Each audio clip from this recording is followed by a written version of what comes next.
Caffeine addicted winner who doesn't understand why people want to watch me, but I'm very grateful.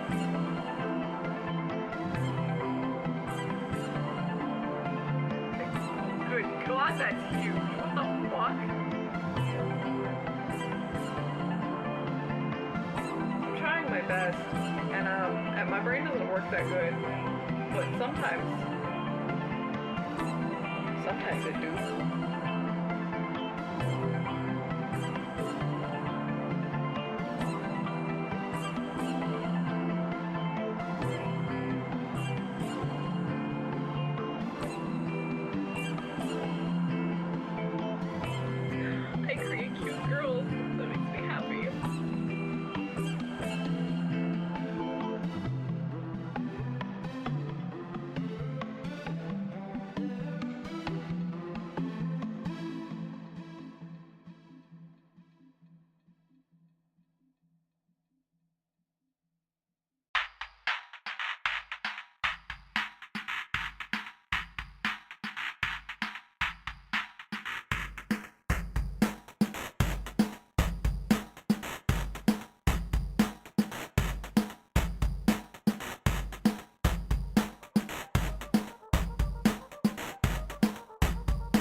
Caffeine addicted winner who doesn't understand why people want to watch me, but I'm very grateful.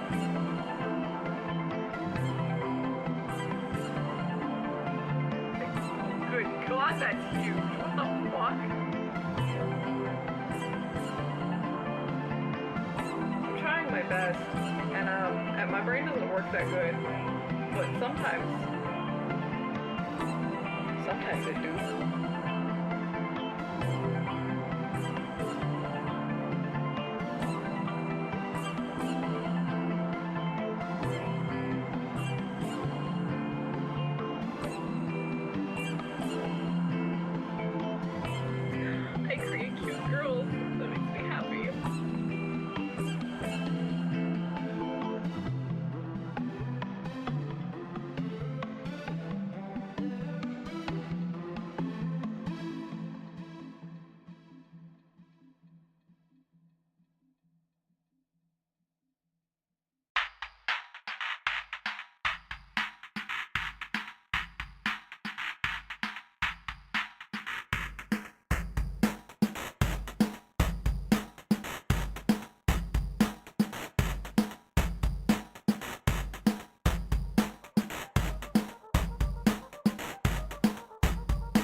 Welcome in my beans! I couldn't decide what kind of music to listen to today. I settled with Danganronpa V3. We'll see how I feel. We'll see. But welcome in, I hope everyone's doing good. Hope everyone's doing well.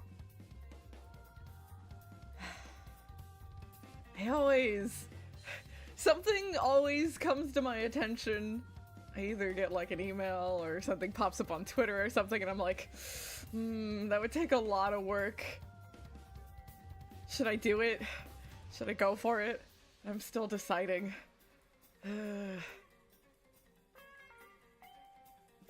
The drawing program that I use, Clip Paint Studio, they're working with Pixiv, and Pixiv is just a large art hosting website over on Japan.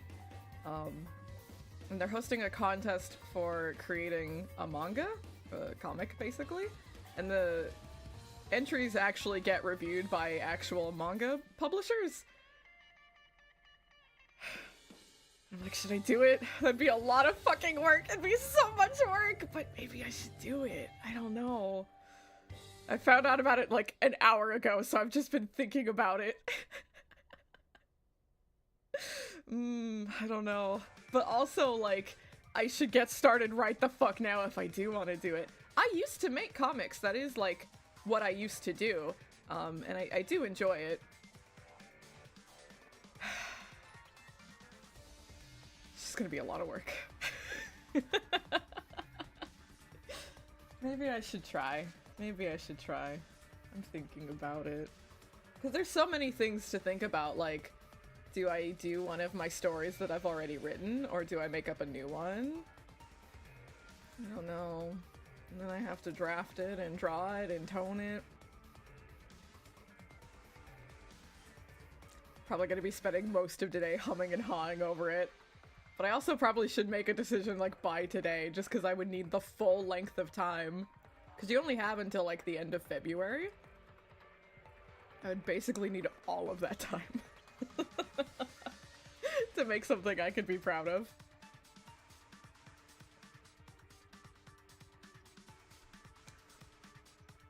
Welcome in, Miku. How's it going, gamer?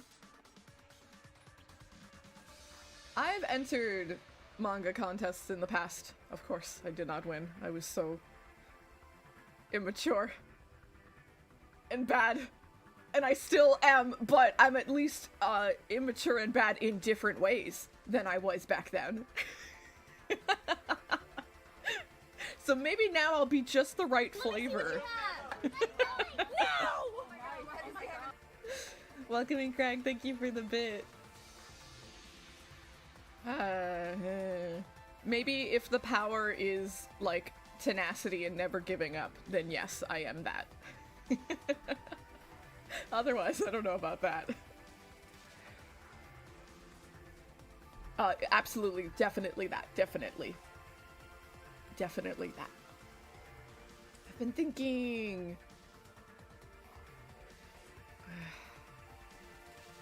I was even like, oh, do I just, like, not do my game dev stream today? Do I just jump straight into it? I'm still thinking, because I think we will still work on my game a little bit while I debate over whether I should do it or not.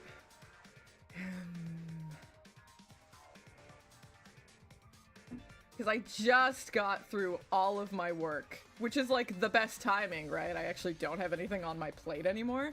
But also, it's the first time that I've had nothing on my plate in months, so maybe I should just enjoy that, but...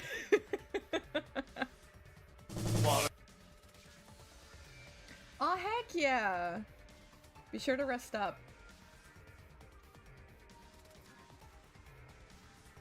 Did you get my whisper, Kitari? Kitarie? Did I ask you how to pronounce your name yesterday? Oh, you did? Okay, good. The link worked, right? I'm always fucking nervous about the link not working when I send it to people.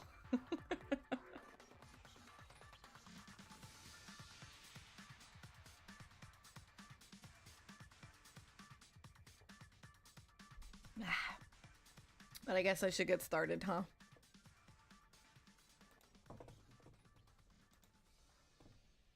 Probably too much.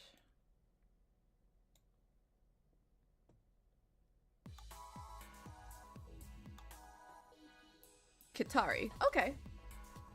Easy. So this is who we are working on today. This is my OC Faye. I love her. I love her. I love her. It's, you know, I shouldn't pick favorites amongst my children, but I really love her. I especially love her because my partner Johnny is actually the one who designed her outfit. And I specifically said, I want to make a heavier set woman who is still trendy. Can you design that for me? And he's like, well, I'm not going to be able to draw the body, but I'll make the clothes for you. You figure out the rest. F-A-Y, Faye. Maybe probably an E in there too. Her full name is Faye Vtuber.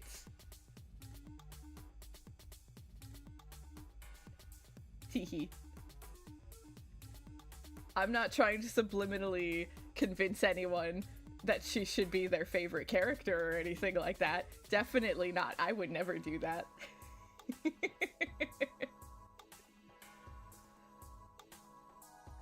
But my goal with this character was to make a heavier set woman who didn't still have the fucking teeny tiny waist, because I always fucking do that. Or they'll still like give them a fucking thigh gap. It's like, no, there are other types of bodies out there, and that's not the only way for them to be beautiful. So I really wanted to make sure that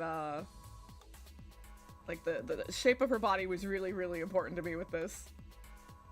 I wrote it down somewhere, but I think I spelled it like this. I think that's how I spelled it.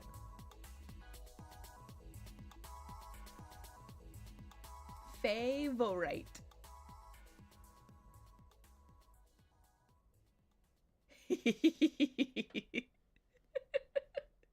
Definitely a Phoenix Wright level pun. I've learned from the best.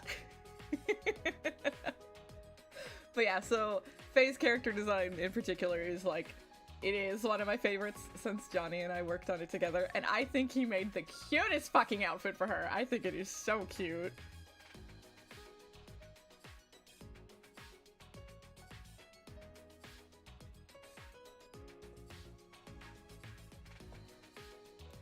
I had already made Dale's sprite, and so I'm using his as like a guideline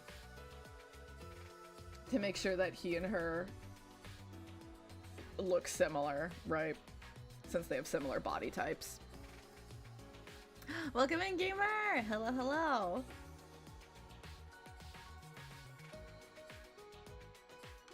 So yeah, if I was going to take it seriously and do the manga contest, I kind of have like two main options on my plate, because it would be it'd be a lot to also write a new scenario within a month and a half, right? Plan a new story, draft the manga, draw the manga, clean it up, tone it. So I would probably just use one of the stories I've already written out. Oh, fuck yeah! So that's like really dedicated, right? Because that's just like users, or is it an NPC thing? I don't know enough about RuneScape. I assume that's a guild. Oh, they're NPCs. Well, that's still cute. I still appreciate that. So I probably would. I would probably use a story that I've already written. So I would probably, honestly, I could do like a short manga of like the opening of the game. I could do that. Because then even if I don't win, it's still like practicing for the game, and it's still like material that I could tie in with the game, right? So I was kind of thinking about that. Or I could redo the comic that I had been publishing, oh my god, years ago. I don't know. I gotta decide.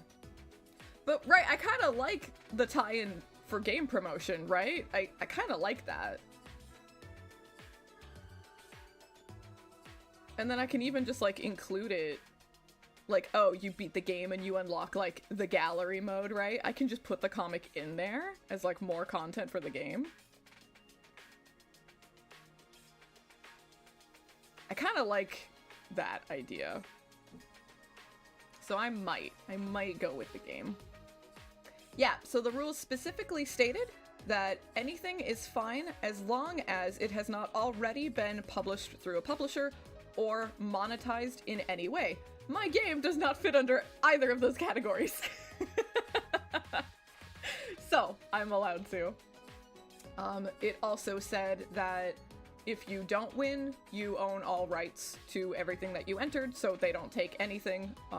And then if I won, I would be in talks with a publisher about them publishing the work. And then maybe at that point, I would just have to not make this a game anymore, and it would just have to become a manga.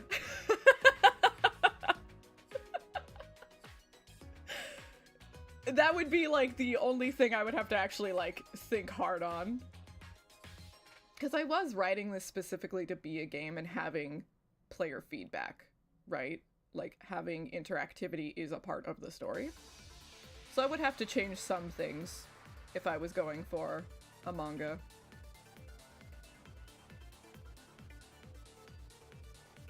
I definitely won't. There are so many talented people out there. Are you kidding? Absolutely not. And I mean, that's a possibility, but that would come down to the contract with the publisher, right? That would be the dream, of course.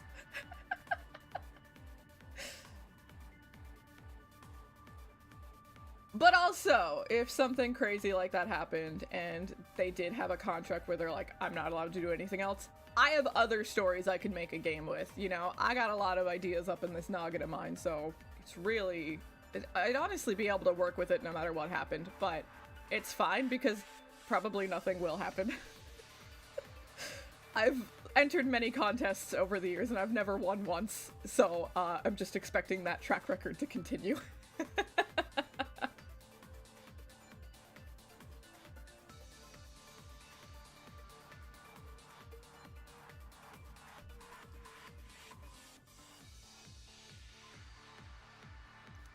They certainly wouldn't have given up.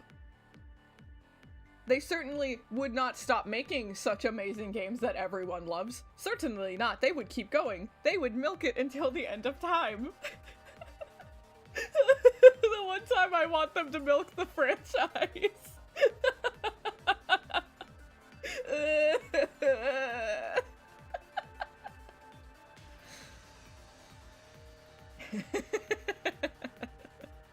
Welcome in, gamer. But yeah, so I'm humming and hawing over it, but I think I like the idea. I think I want to try. I think I do. I think it's worth trying.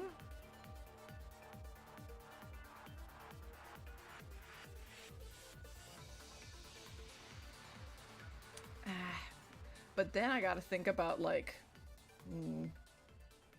where do I cut it off? Where do I stop? They did specifically say it doesn't have to be a complete story. Well, no, it's gonna be publicly posted. You don't gotta buy anything. Oh, you mean if it got published? Well, it won't. That's very sweet, but it won't, so it's fine.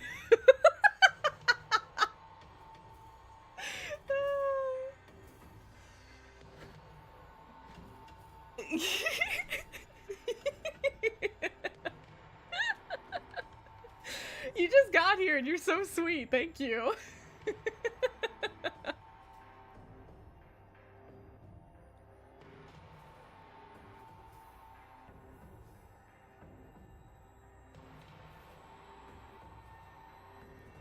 I remember that I did a certain shape with her bangs.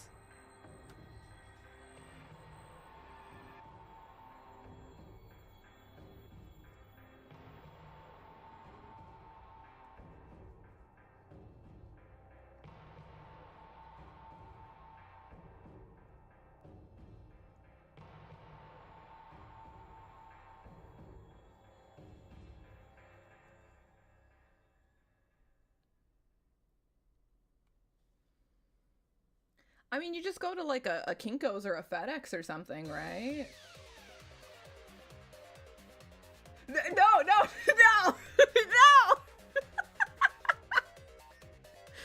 It'll be so freely accessible because I'll probably work on it on stream, and then also it'll be posted publicly for anyone to see, because that's how the submission process works. It will be so incredibly free to view.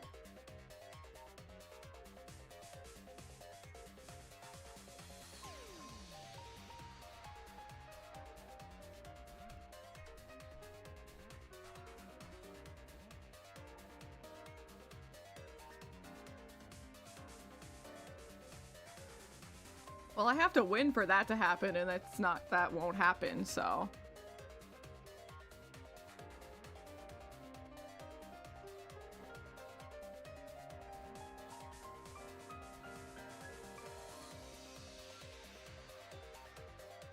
What about a tattoo? What do you mean tattoo?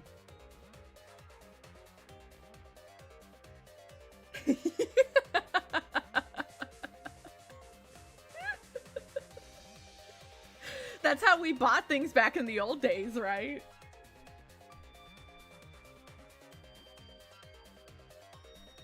A tattoo of the art? Are you... Am I stupid? I don't know if I understand the question. Are you asking if I'm allowing people to get tattoos of my art?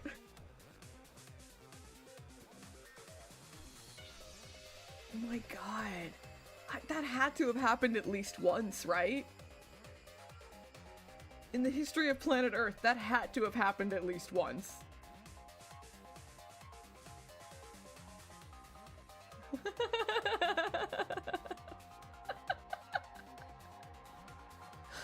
You be careful, if you let me freestyle a tattoo, it's gonna be a hot lady!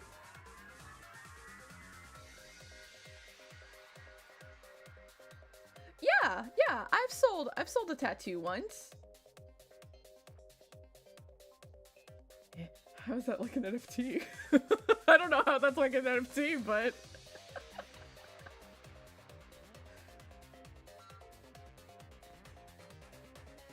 No, Miku, don't! Don't!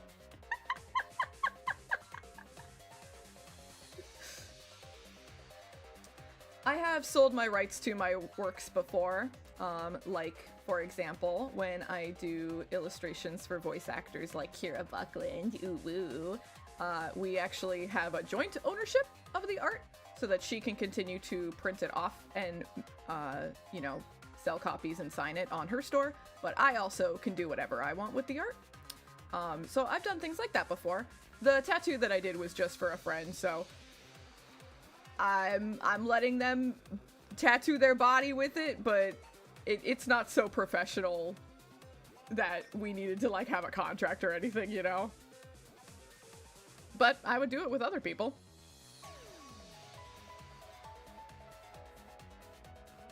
Selling rights for a tattoo, I feel like the only time that would come into play is if it was like a tattoo parlor asking, like, oh, can you design a tattoo for us? Then I would sell rights. But if an individual person just came to me saying, hey, can you design me a tattoo?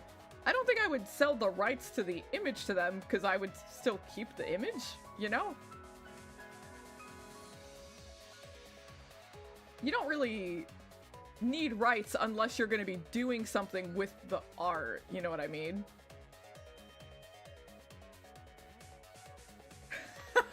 Imagine!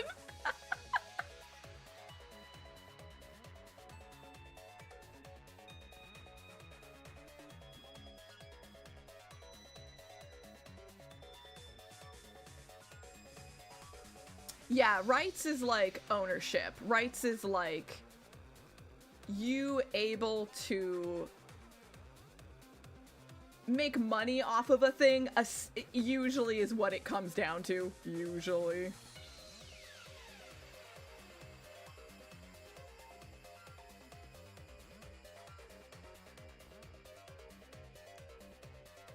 I take you to court to repossess my tattoo, imagine.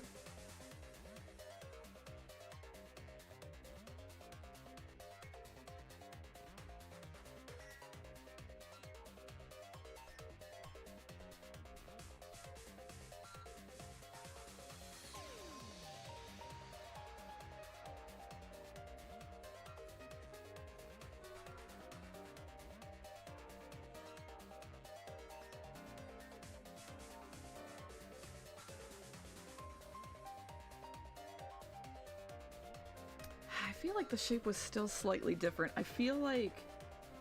Oh, there go the eyebrows. Ow, wow! I feel like I had made it kind of... Oh my god! There is some degree of tattoo removal surgery at this point, right? With like lasers. I'm sure it's probably not good enough for a whole sleeve, but...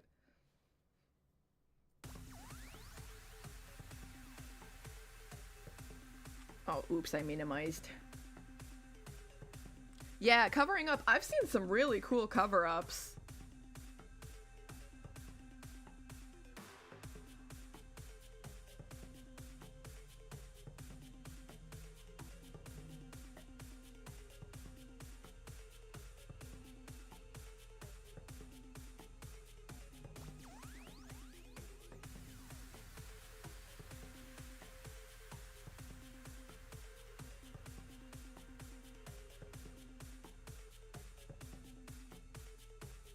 I don't, because I'm terrified of, like,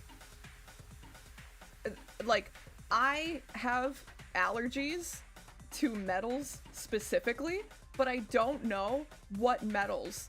And, you know, I guess I could walk into a parlor and be like, literally what metal is your needle made out of? But, like, do they know? Because I'm sure they just, like, buy those from somewhere.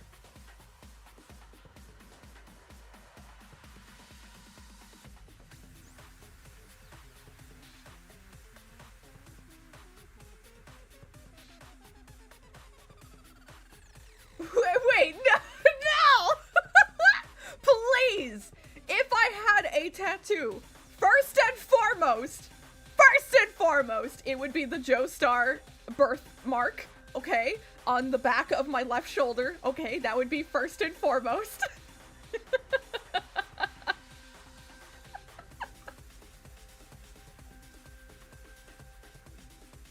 Number one, most important. That's the thing, I don't know what metals I'm allergic to, because I've never, like, gone and gotten tested.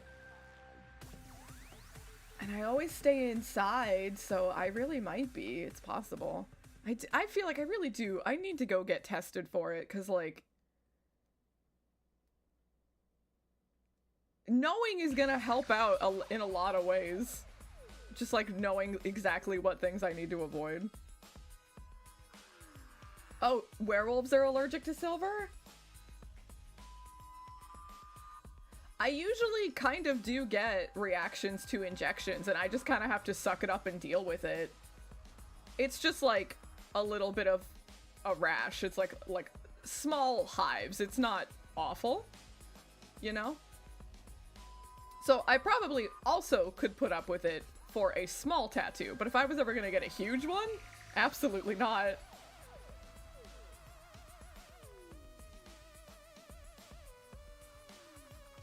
Alright, sounds good. Take care of yourself, gamer. Thank you for popping in.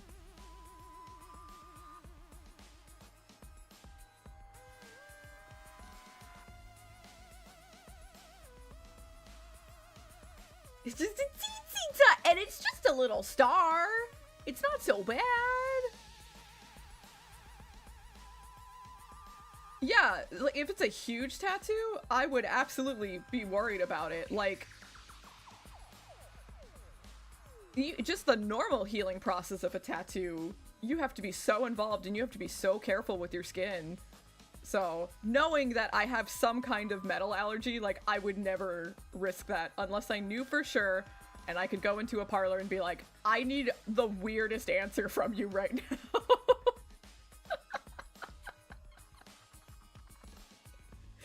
But I also feel like they probably would have hypoallergenic needles, right? Just because it's not like it's that uncommon of a problem to have.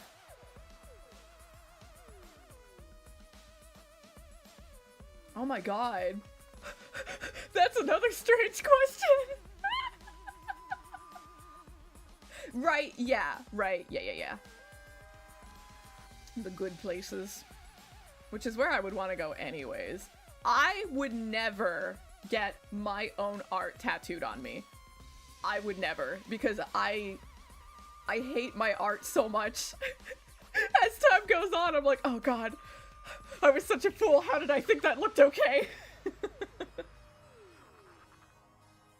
Oh, yeah, that's how I know I'm allergic. I got my ears pierced, and I was never able to wear any kind of earrings. I would even get, like, hypoallergenic ones. As a child, you know, like 12, 13, 14, my ears were, like, just always fucking red and inflamed and puffy and full of pus. They were disgusting. My ears were fucking disgusting because I kept trying different kinds and just my skin rejected all of them. So eventually I had to just give up and I don't wear earrings anymore. Yeah, there is something about the VTuber model that, like, this might sound strange, but it's because it's moving.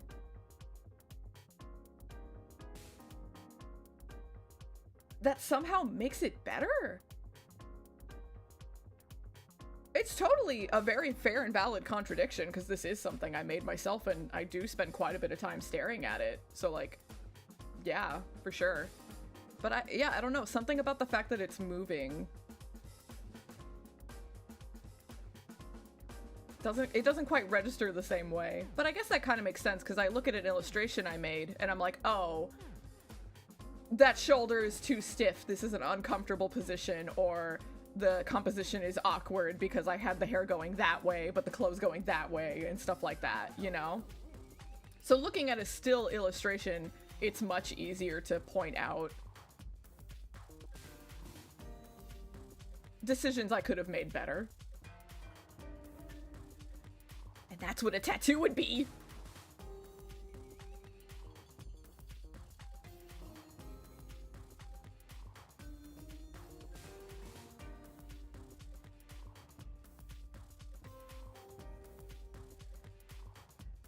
So I hadn't said this, but I guess since we're talking about it anyways. I'm actually allergic to the engagement ring.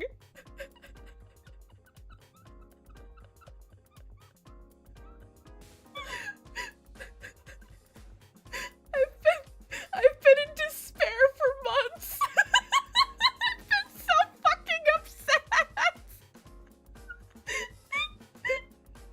Which is why, like, it's been on my mind that I need to go get tested to find out what I'm allergic to.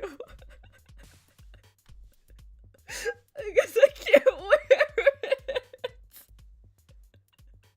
Welcome in, gamer. You little shit. I literally just, like, I have it just sitting next to me. I have the little box that he had, and the ring is in the box, and then propped up against it, I have the little good luck charm that I bought in Japan for, like, a healthy, happy marriage. And it's just been sitting next to me. Oh my god, imagine! I think some people do that. I think I've seen that before. Did the soundtrack stop? I think it did. Oh, is this the sound drama? Oh, no thank you. No thank you, Monokuma. Is that the only soundtrack I have for V3? There has to be another one. Here it is.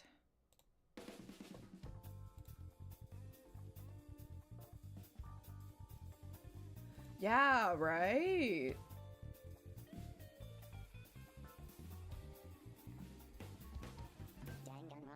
But yeah, I was so fucking distraught when I found out. Because I've, like, because of the experience of the earrings when I was a child, I just never wore jewelry, period, because of it. And then I, like, never thought about it, because I spent so much of my life not wearing jewelry. And then it hit me that I was like, oh shit, I'm fucking allergic to the ring.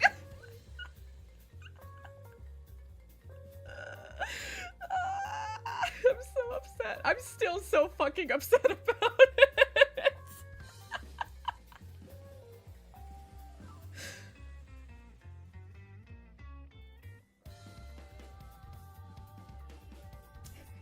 You want to know what the funniest part is, Raz? You have to get in fucking line.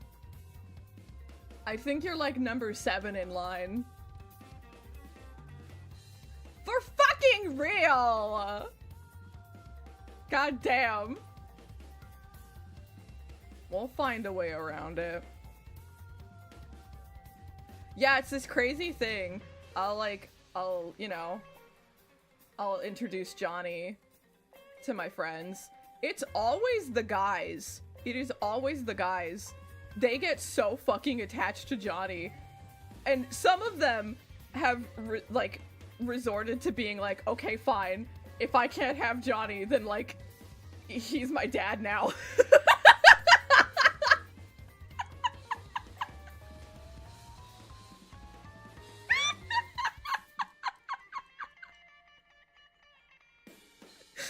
It's funny how many times it's happened.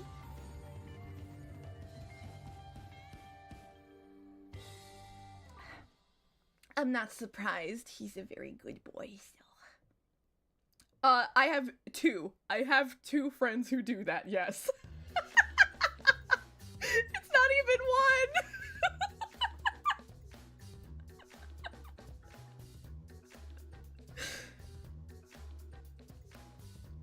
He truly does. Somehow. You feel so safe with him, right?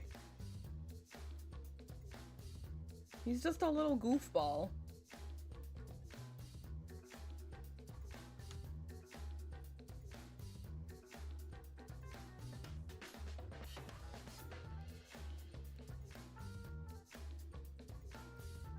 That's true, yeah. That's very Let's share the sandwich if it matters that much to you. Ah, Kim! I already ate my breakfast though. I did good. I did good.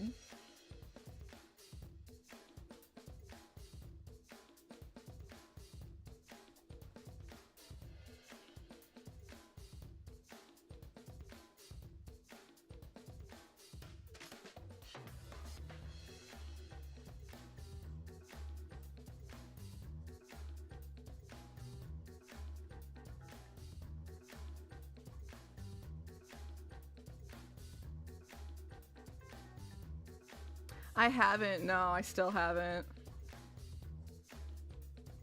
I guess whenever I get my free trial of Netflix to binge watch Dungeon Meshi, I guess I could binge Scott Pilgrim during that too.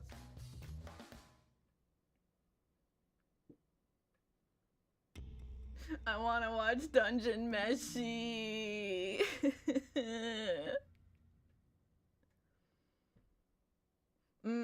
I got you. I know that the anime is different.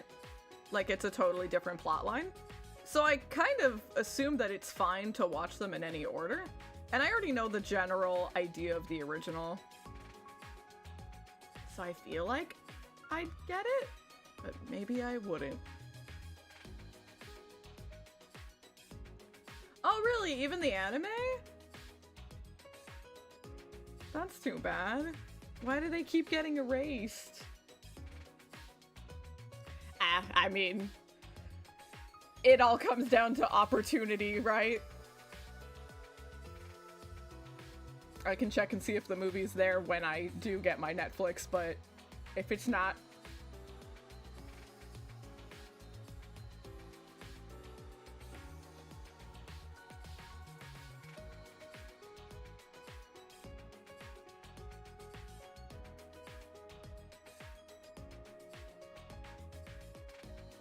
maybe not the kind of content that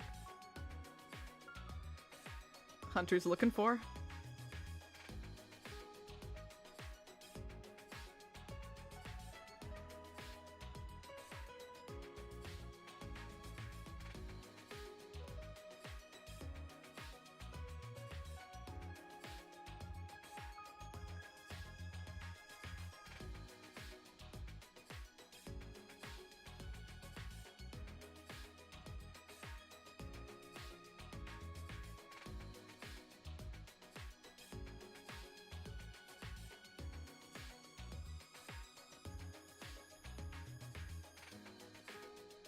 Okay.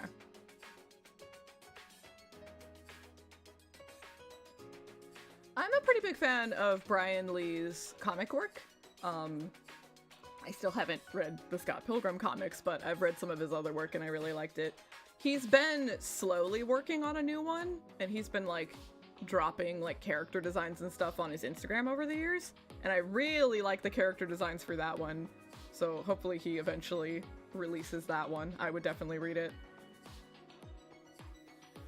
But I feel like I haven't seen him post about it in a while, and that but the main girl was so hot! Oh, she was so hot!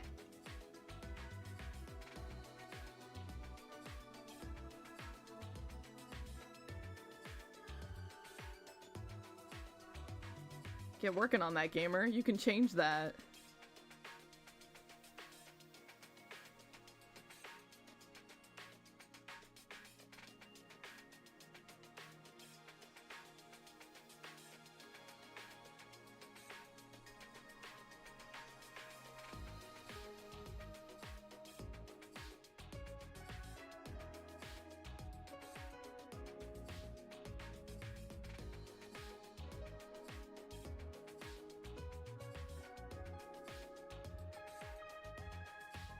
It's never too late.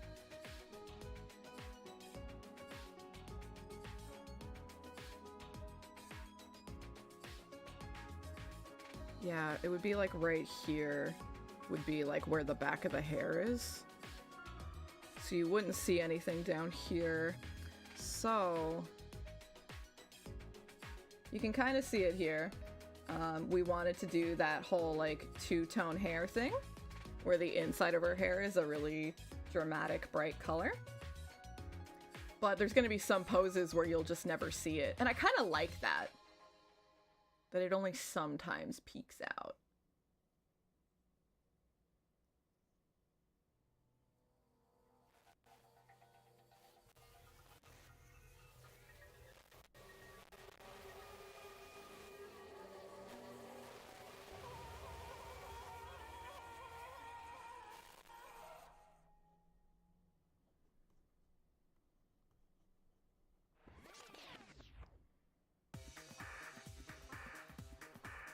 Ooh, wow, that's a pretty big,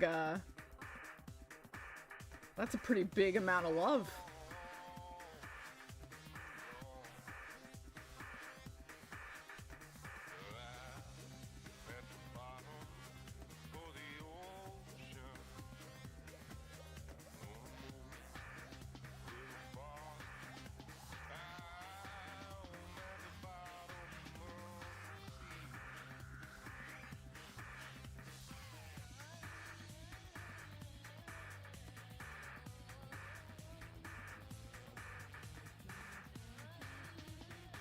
I hate how much I like this soundtrack, but the songs are like so deeply associated with the fucked up shit that happens in this game. So I'm like, yeah, this is a good beat. I like this jam, and then I'm like, oh, I remember what was happening when this song played.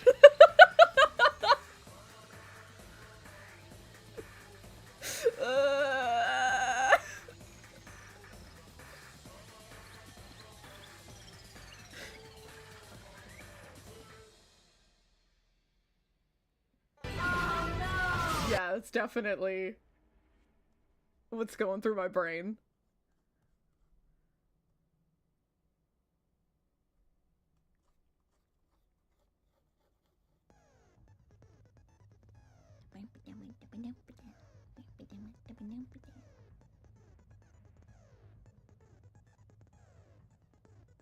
Again!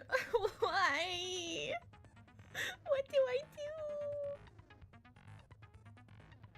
What if I just, like, stop it? What if I just stop it? Oh, but if it's Adult Swim, that would have been Sign, right? Or, did they play Twilight Bracelet? Miku, you watched Dot Hack? Oh my god, I love Sign. I love Sign so much! I stopped it myself. I turned it off. I wasn't sure if that was gonna help or not, but I was like, oh, let's turn it off and give it like a second and then turn it back on. Fuck yeah, Miku! Oh my god. I love the franchise, you know, just saying I love the games isn't enough. I love the franchise so much. Oh my god. Miku, I literally imported a PS2 from Japan just so that I could play Fragment. Oh my god, obsession! They named that song right. They knew we would be obsessed for years to come with that song. And they were fucking right. They knew. They knew.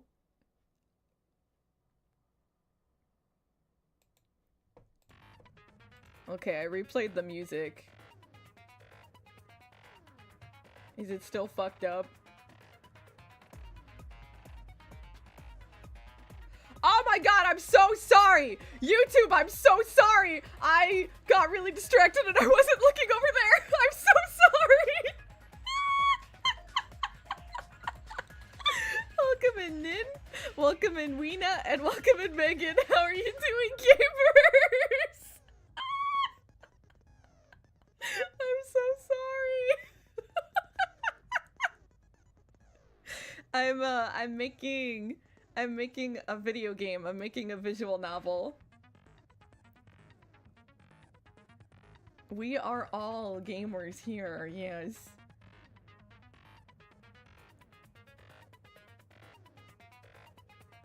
I feel so bad, I'm so sorry.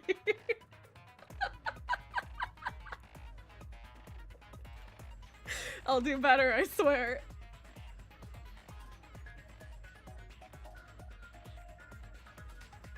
I mean, yeah, Miku said, they watched and played, right? I think Miku said that.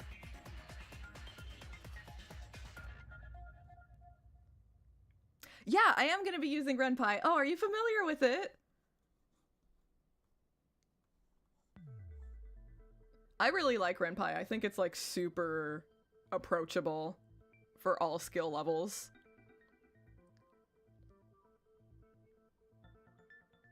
You feel vindicated? So what's the crazy thing you did for an import?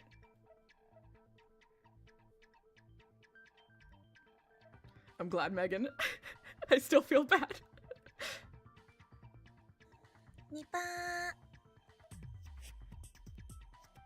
Hey, that's fine, even if you only know it in passing, or you've just dabbled in it a little bit. It's good to try things out and experiment. Thank you for the gift, Subras. Enjoy those emotes, Miku. Ah, okay. For Final Fantasy XI, I got you, I got you.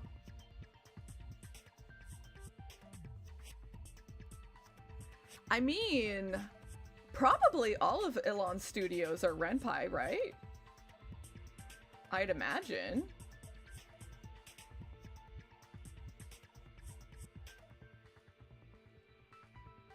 Probably. I was so fucking mad, Miku. I was so mad because I got it on PS4 like the second it came out. And then a year later, they're like, oh, it's gonna be on Switch now, and this time you get art. And I'm like, what? Where the fuck is my art? I bought you day one! Where's my art? I'm so mad.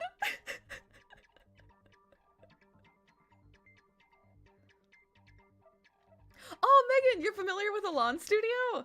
I'm actually playing one of their games right now. I'll probably stream it again tomorrow. Makes sense that they're Ren'Py though.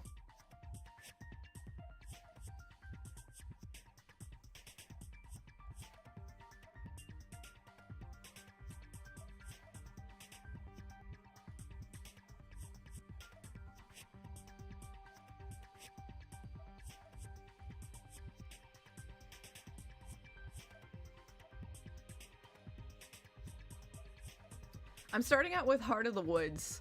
But I also have Twofold, and oh my god, they've been so nice to me, and I can't even keep track of everything they've given me. They gave me a demo for something too. So I have 3. I have 2 full games and a demo. I would assume the demo is for their newest game, but I think they're working on a few at the same time. I'll have to check my email. Oh, that's one of their newer ones, right? They're making a Unity game? Awesome. It's still a visual novel, though? Or is there, like, 3D aspects to it?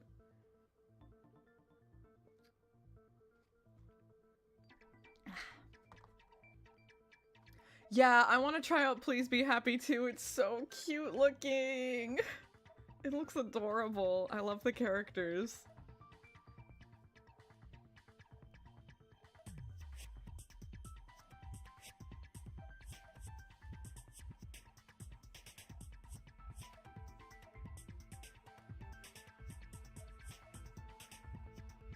World End Economica. I feel like maybe I looked at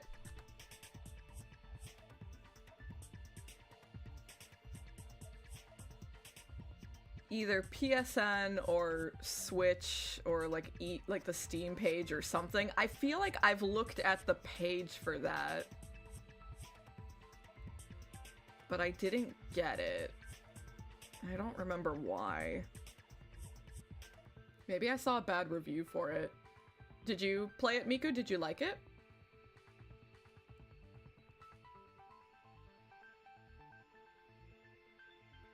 Oh, you backed it on like Kickstarter. Oh, okay, okay.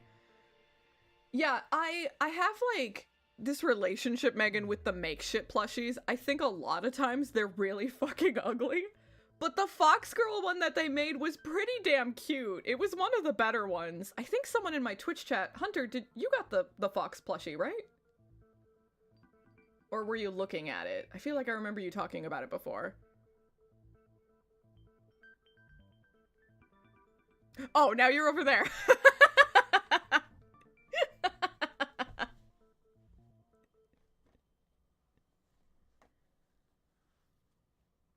Oh, it's like Spice and Wolf. Oh. Maybe I'm just thinking of a different game then. Because that sounds good.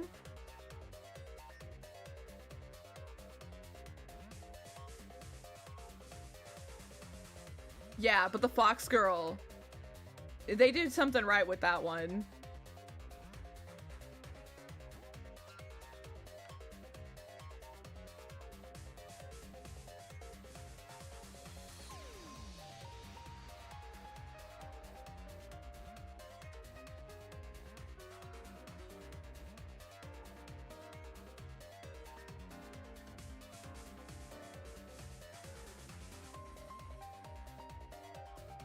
Wait, they made 2 VR games for Spice and Wolf? I think I might have heard about one, but they made a second one?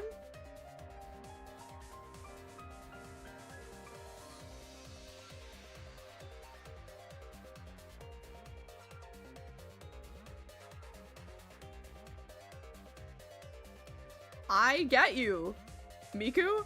I have bought the same video game like 5 times to get different bonuses. I feel you. You are seen, you are valid.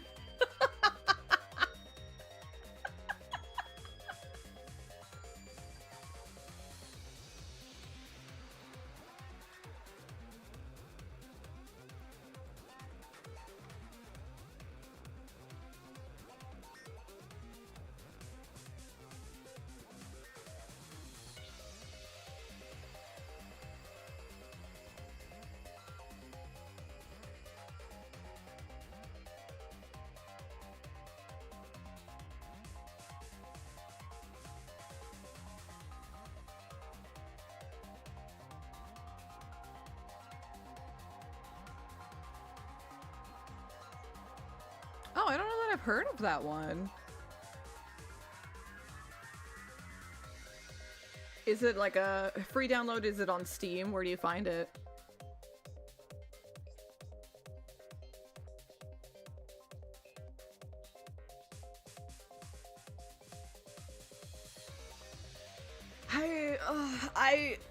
I've been burned by Atlas too many times. I can't trust them anymore. So while the P3 Reload did come with an Aegis figure, I was able to talk myself out of it. I guess is like one of my favorite characters of all time, but I hate Atlas. This is Danganronpa V3. So it's the same composer as Raincode, the game we just streamed recently. I love this composer, they're fucking great. They also worked on No More Heroes. So if you've played No More Heroes, same composer. They did Digimon Cyber Sleuth, if you ever played that. Yeah, very boppy. A lot of their music is, I love it a lot. Yeah, it's at the point now, Miku, where like I want to see them change. I want to see them get better, but I can't like blind buy their games anymore. I have to wait for them to come out and I have to see other people play them to see if they've made the changes I want.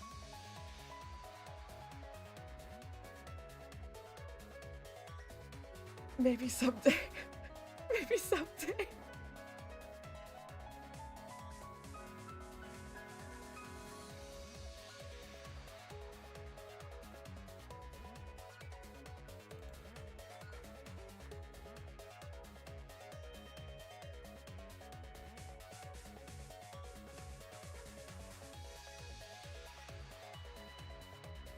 Pet the crocodiles.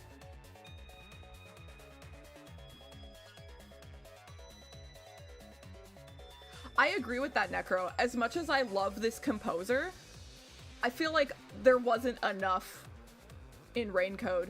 And like some of the tracks that you spend a lot of time listening to, like the Reasoning Deathmatch song, right? You spend a lot of time listening to that song, and like, it's okay. It's not that strong to be a song that you constantly have to listen to. And when I first heard it, I thought that. I'm like, oh, this isn't their strongest work, but this will probably like evolve as the game goes. Sounds good, Hunter. But then it didn't. It didn't. It was just the same song over and over again. So I definitely agree with that. It's definitely hypocritical, Miku, but I say that I can't stand Atlas. I've like been burned out on their really fucking weird decisions, and I can't play Persona blind anymore. I have to like know before walking into a game. I'm a hypocrite because I still love SMT. I will blind buy SMT games. So I'm still part of the problem.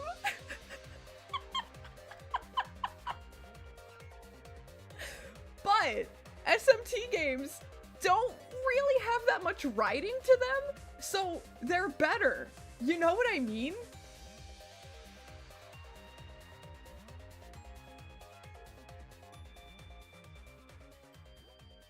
Yeah. Yeah, big agree. Big agree, Necro. And I kind of feel like every aspect of the game I feel that way. Like, some of the portrait art is pretty dang good. Then some of the portrait art is like, who the fuck did this one? The music, I feel the same way. The gameplay elements, I feel the same way. The writing, it's like permeated throughout the whole game, start to finish, that feeling. It truly is an abusive relationship. Dear God, I hated the school chapters so much.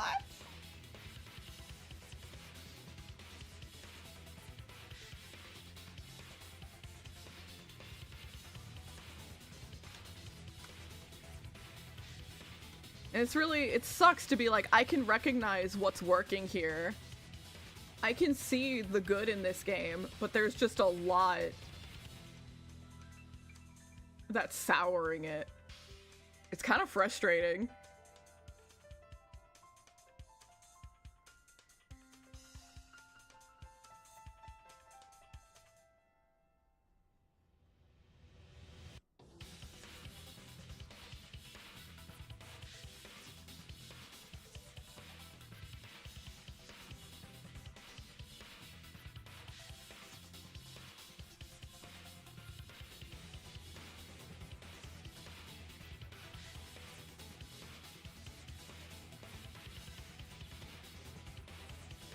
But even then, the not having much to work with is like by design, right? That's just what they decided to do, right? Like they dug that hole themselves.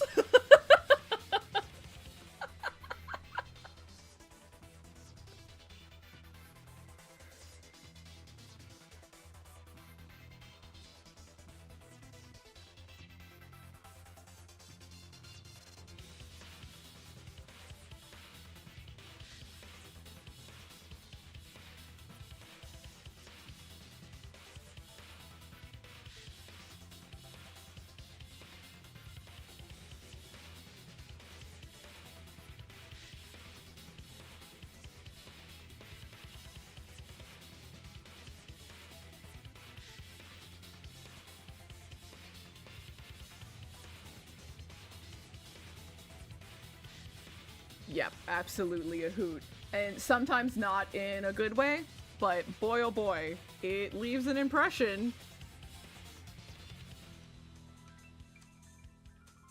Oh, welcome in! Oh my god, is that the Superman? How's it going, gamer? Welcome in.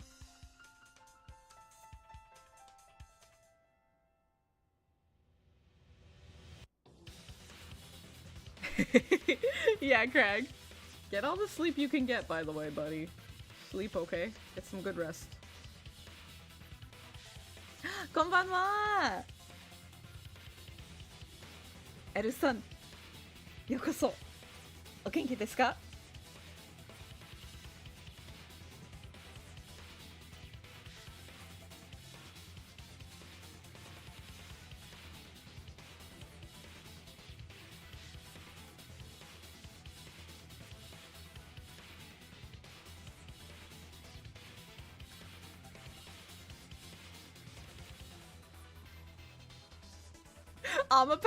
Amapal truly was the best character.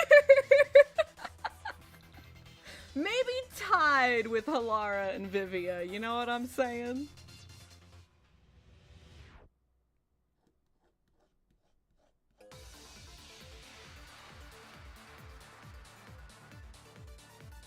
Oh, thank you, Superman. That's so fucking sweet. Thank you.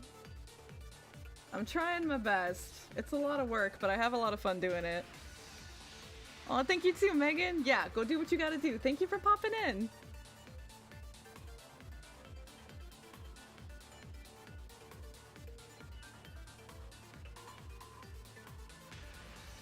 I hope you're doing well too. I said Eru, since you wrote in Japanese. Should I say I wanna pronounce your name right. I feel like you'd have to like data mine the game, right? To find the jingle?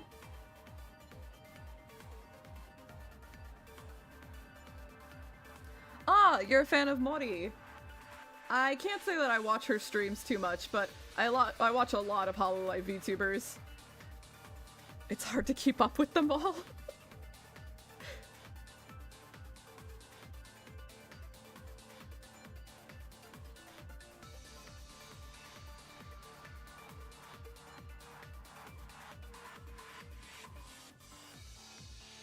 Yeah, of course. So it's a visual novel. It's not really like it's not a dating sim. There's not really any romance. Everyday young life Judas. I love both versions, the English and the Japanese version. It's so fucking cute. But it starts out, you're playing as a young woman named Ashlyn. You're kind of like quiet and reclusive. You don't really open up to others much. And the game starts out, you can't move and you can't see. Oh my god, I love Crony! There's so many good VTubers. I feel like I end up watching Ina a lot. Umineko too! Come on, we're already suffering with Syconia. Oh.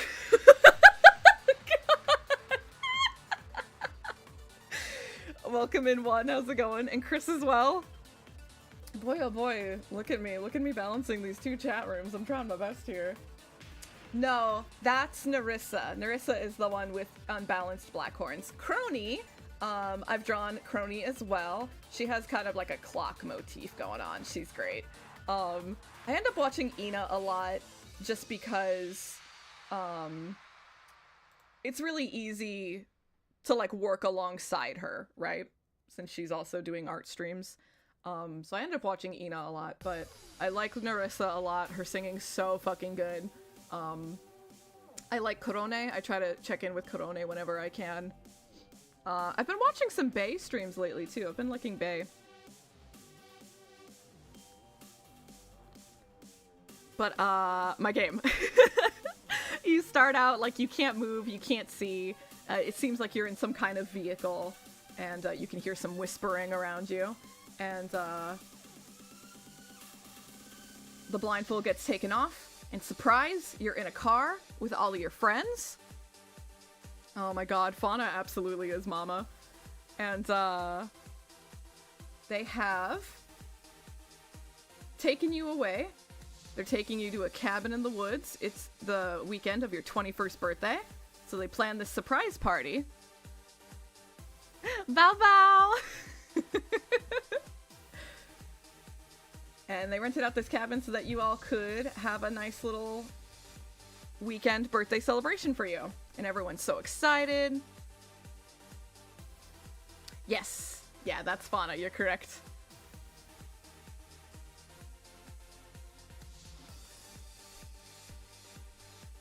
Everyone's so excited and they're gonna have a great time, and you are sweating bullets because what they don't know is that you're cursed, and every year on your birthday someone dies.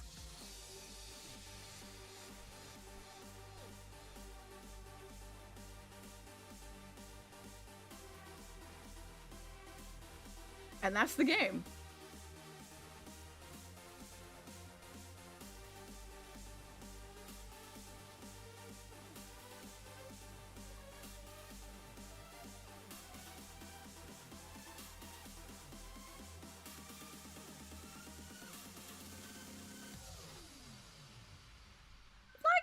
Give you a spoiler like that. The game's not even done yet.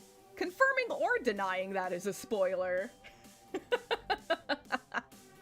So I'ma just choose to not answer.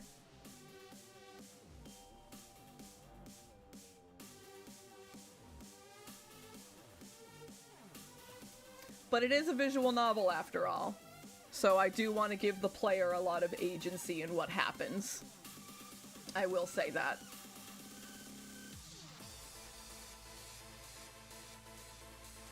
God, I love this song. Are you prefer Moko-chan over Fuwawa? So I feel so strongly about paying people for their work.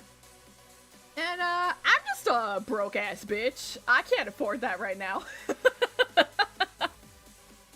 But if by some miracle the game does do okay, I would definitely be happy with, like, even just, like, a free update, you know?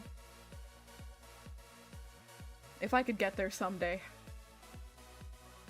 But can you spell murder?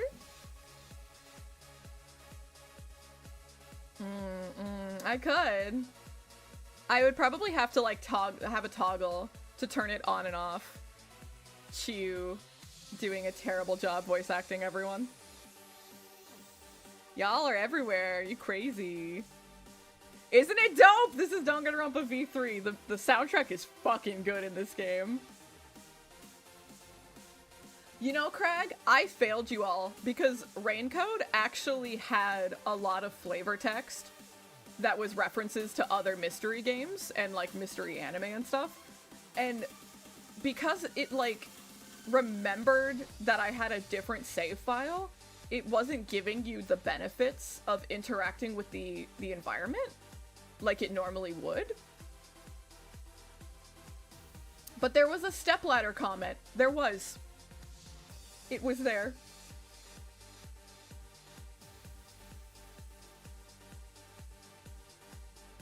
Look, it's not my fault! It's not my fault that the game is, like, like, oh, you have a different save file? We're gonna remember that. It's not my fault! Oh, it's over on the YouTube side, Miku. Someone, Antinomi? They mentioned Umineko too. Which is like, how dare you? Well, that's not a mystery game, Necro.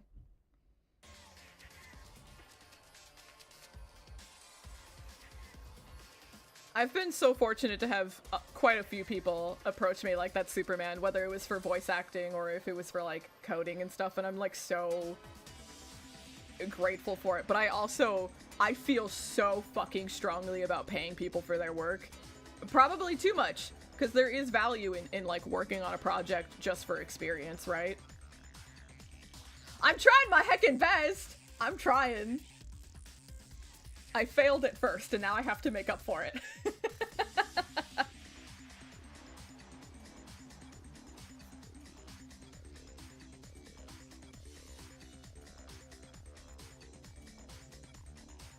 I feel the same way, Fudio. I feel the same fucking way. There are chat combiners, Miku, but Twitch changed their policy semi-recently, and I'm not allowed to make it visibly apparent. Whatever that means.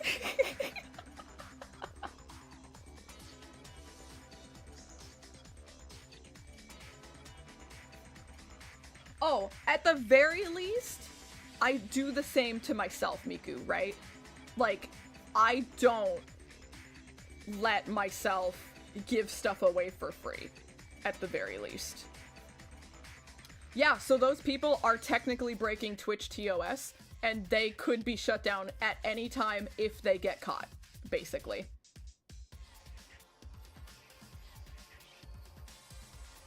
Because they explicitly stated that this applies to partners, affiliates, and non-affiliated people. This applies to, like, all streamers on Twitch.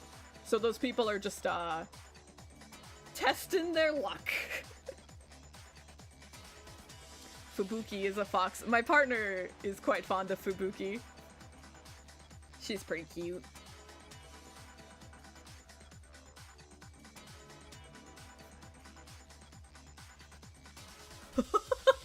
At a con. That's good. I'm certainly glad that you see it that way. Cause like I would feel it that way about myself, right? So it is good to see that other people feel the same way about it. No, there's a VTuber named Fubuki and she is a fox. There is a pretty heckin' cool cow tuber, you're right about that. I wish that our time zones were closer so I could watch her.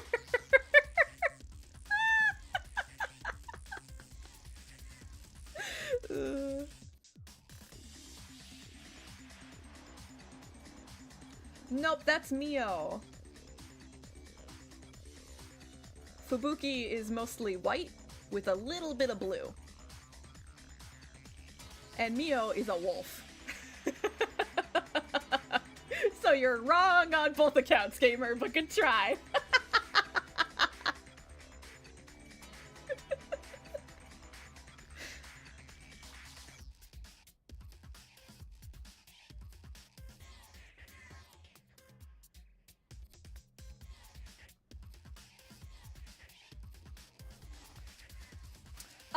I don't really watch Roboco streams. I'm not the biggest fan of her design. I feel like with a little bit of tweaking, I could be really into it. But she seems like a good kid. Like, I haven't seen anything to, like, make me think anything bad of her, you know?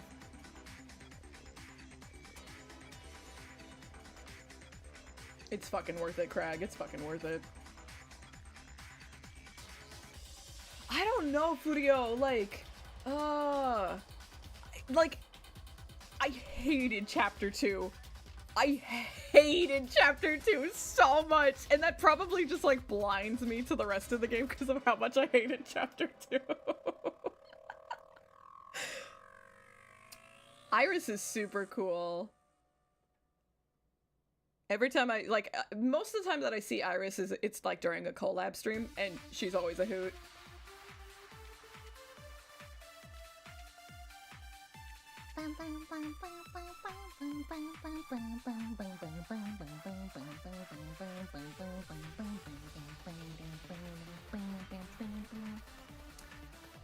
No, pickle back! Pickle back! I am also happy that they redid Iris's model. The character designer that they got for Iris is a phenomenal illustrator. So fucking good. Like, one of the greats. But I don't know that they had ever designed a VTuber before. Because it seemed like the cutting was a little off. And the riggers had to kind of like struggle with making the artwork. That's the impression I got. I don't know if that's true or not. But it was a big upgrade. The new model, yeah. Oh, I love visual novels. I'm obsessed with them. There's good ones and there's bad ones, like any other genre.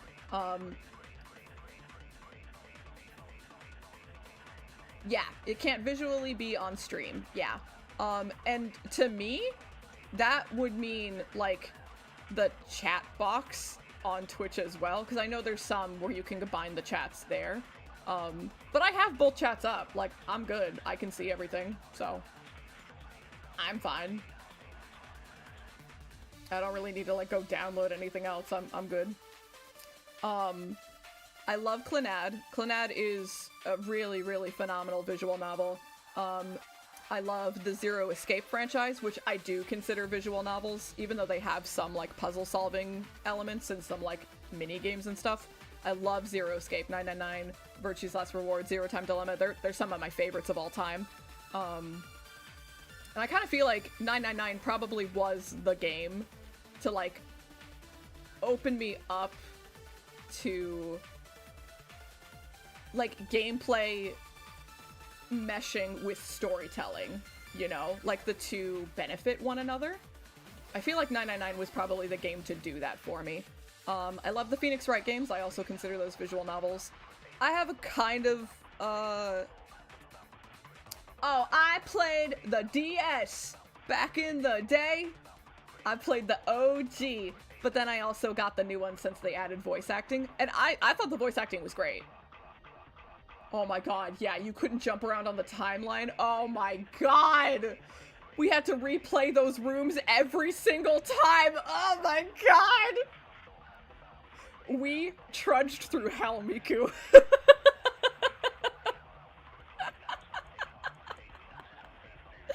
They are phenomenal, Superman, especially if you like visual novels.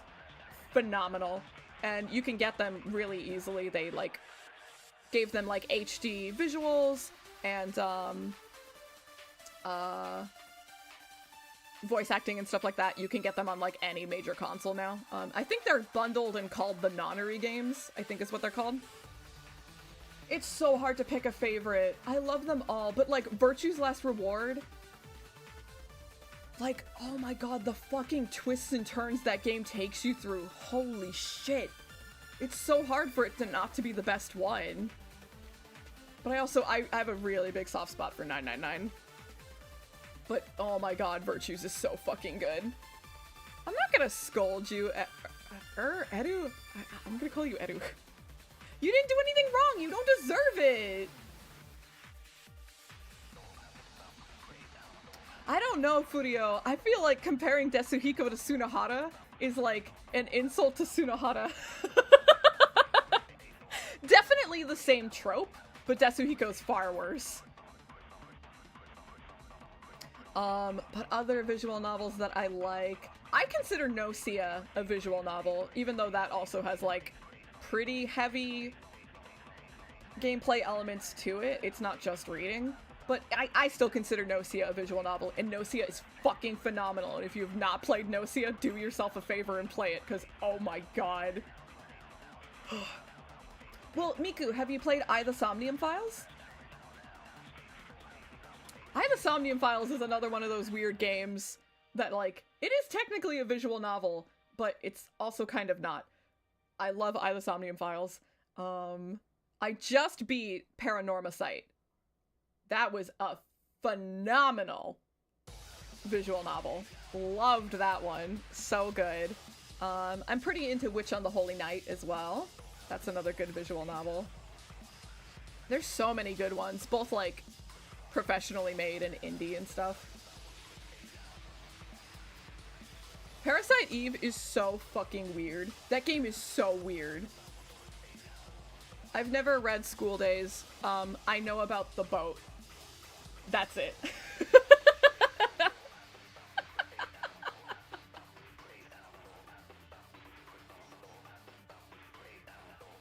Raincoat is like, okay. Raincoat's okay.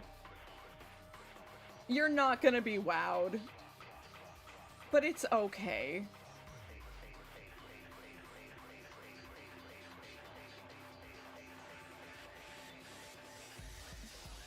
But yeah, too long didn't read. I love visual novels.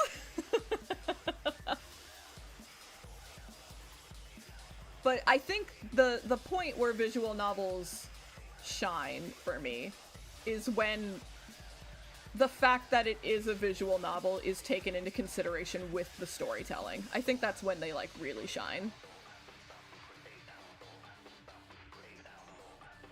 Please, do yourself a favor, play I first. Play I first.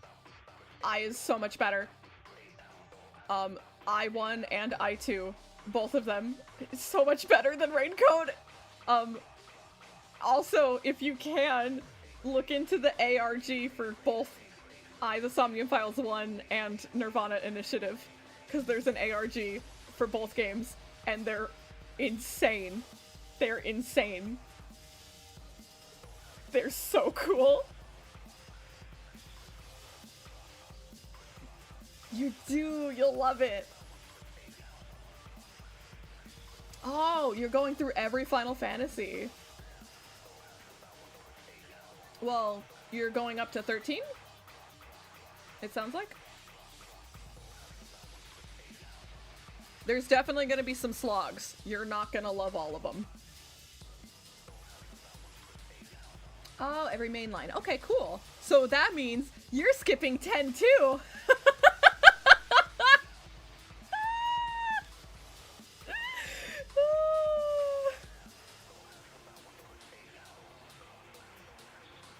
Aw, that's sweet.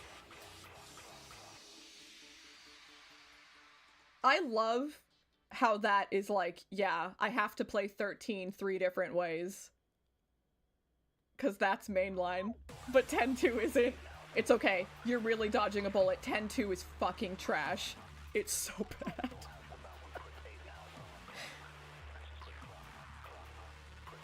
I mean, definitely everyone noticed Yuma getting dizzy, Furio, but absolutely, they don't have any kind of, like, self-preservation skills. But they did say that it was laced into everything, so maybe even if some of them was like, oh, I'll have the alcohol, you know, they were still fucked. Yeah, 10-2 is...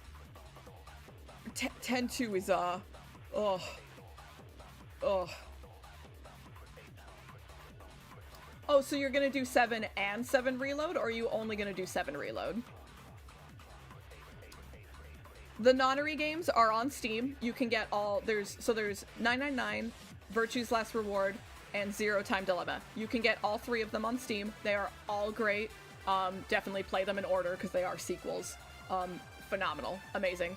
I, the Somnium Files and Nirvana Initiative, they're both on Steam, right? I got them on the Switch, but I'm pretty sure they're both on Steam. Yeah, I think that's fair. So, Miku, do you consider Crisis Core a mainline? Are you skipping Crisis Core?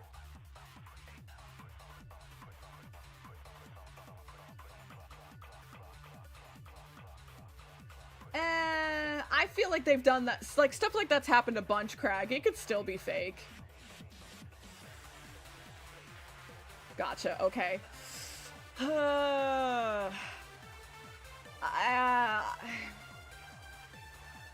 I feel like, especially with 7 Remake, you're gonna be missing a lot.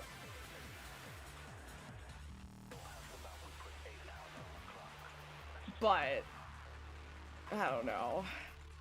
It's not like they're done with 7 Remake. Maybe it won't matter. Oh, you did play the original. Okay, it's just about, like, the stream order that you're going in. Okay, that's fine. As long as you've played it. Crisis Core is actually my favorite, personally.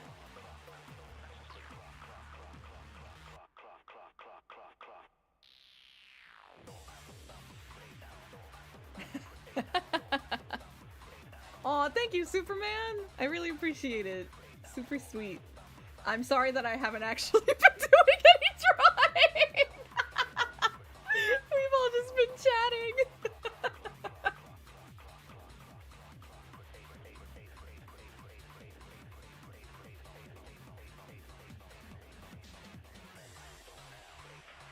I kind of usually end up preferring the side games to the mainline games. Final Fantasy X is my favorite mainline Final Fantasy, but other than that, my favorites are sidelines. I love Crisis Core. I love Stranger of Paradise. Adu, welcome in. I'm doing bad not drawing, but having fun goofing off with you all. Hope you're doing well.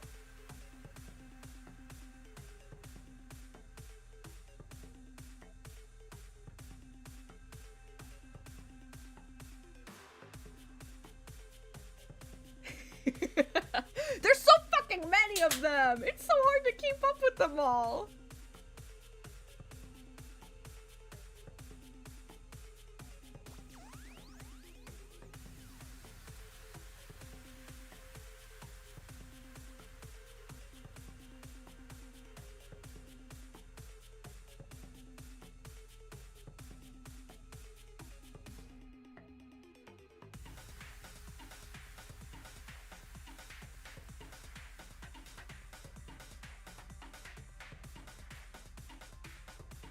Do it, Superman.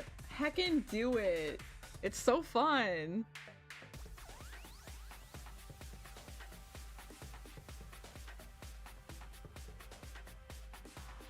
No, you're good, Miku. Don't worry. As long as it's not like a complete stranger pops in and says, "Hey, I'm going live. Come check me out." As long as it's not that, I don't care.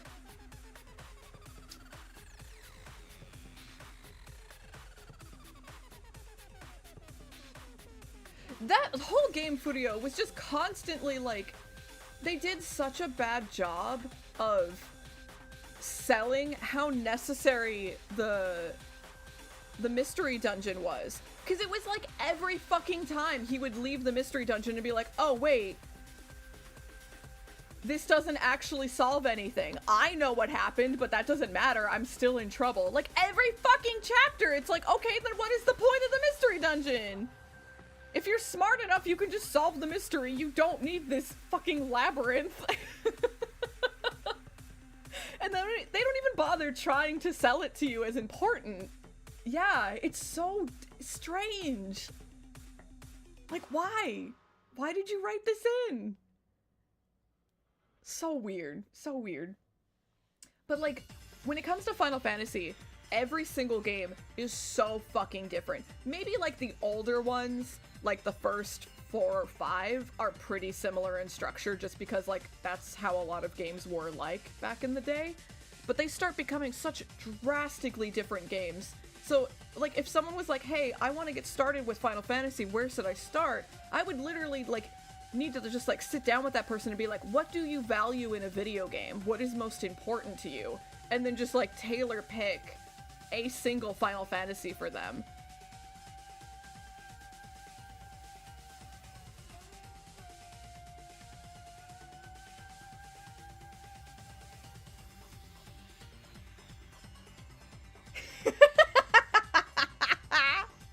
Hell yeah, Miku!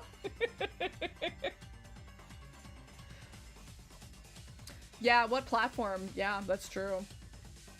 Oh, it's fine, Necro. 13 sucks. It's fine. The only good thing about 13 is the soundtrack for 13 too. I mean, 13.1 also has a really good soundtrack, but 13.2, holy fucking shit, they knocked it out of the park. It's so good. Goddamn. And I don't mind a weak lead, Furio.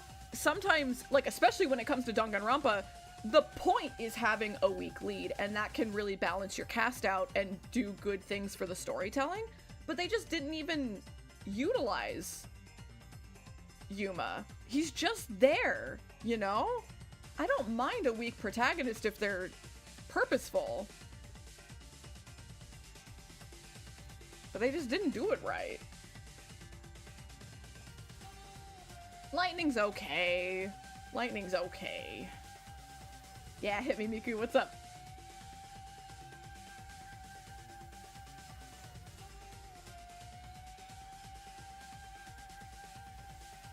It makes me so fucking uncomfortable. I don't... And you know, like, sometimes that's the point, right? Sometimes that's the point, is we talk about uncomfortable things because no one wants to talk about them because they're uncomfortable. But Danganronpa has this problem in general where, like, they're so, like, dedicated to their brand of being shocking and big that then it sometimes ends up making the sensitive content they talk about, like, not sincere. You know what I mean? Ultra Despair Girls is technically Danganronpa 1.5. It's like an in-between game. And it's just like... It's definitely going off of the idea that as long as it's shocking, it's good. And that's just not the case. I feel like there could have been worthwhile discussions with the content they wanted to talk about. It didn't happen. For me, personally. I don't care that the gameplay loop changed. I don't care that it's a completely different genre than the other games. Like, that doesn't matter to me. I don't mind that it was 3D instead of a flat visual novel. Like, I don't care about that stuff. That's fine. Whatever.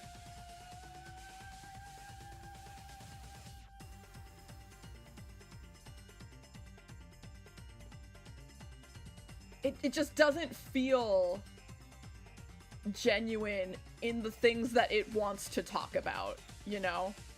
And like, Kyoko... Oh god, was that her name? No, that's Kirigiri.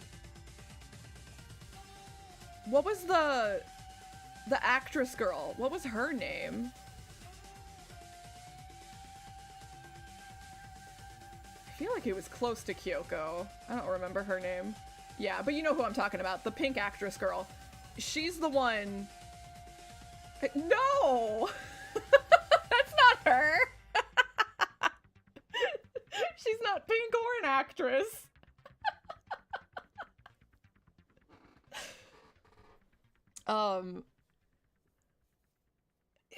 There's legitimate conversations to be had about child actresses and the insane amounts of abuse that they go through at the hands of the adults around them, right? There's conversations to be had there that can be meaningful and uncomfortable, right?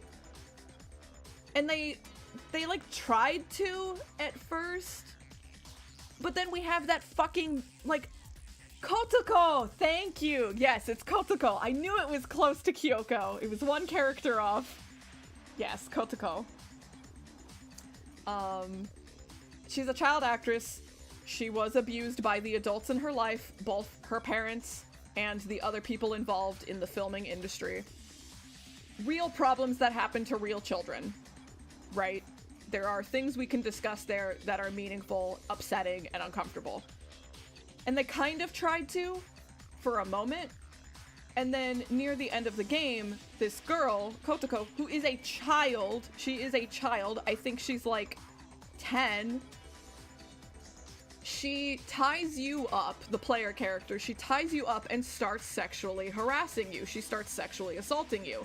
And it's supposed to be this, like, wacky, zany minigame where you're trying to get her to stop. And it's like, what the fuck is the point of this? This girl knows better than anyone else what the fuck she's doing. But it's a funny, wacky, zany fan service moment. Haha. Touch boobies. Like, I do too. I also hate anime. I hate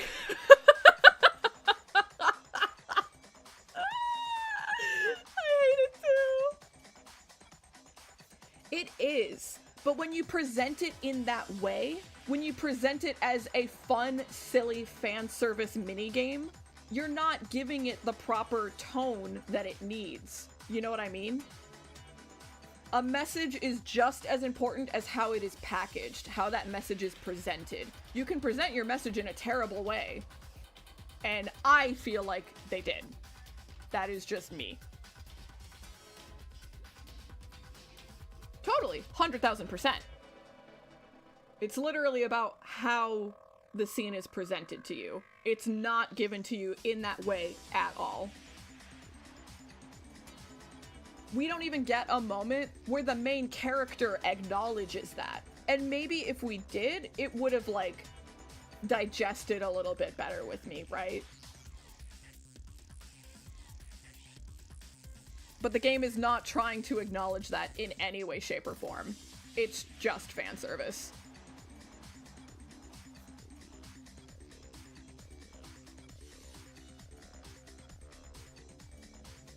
The game's got other problems. It's got others. That's not the only scene that's, like, questionable. But that's the one that, like, really irked me. I also hate anime.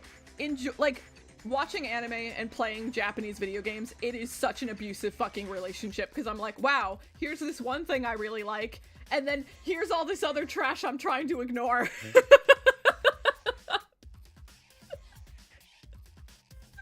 Every time. It's the worst.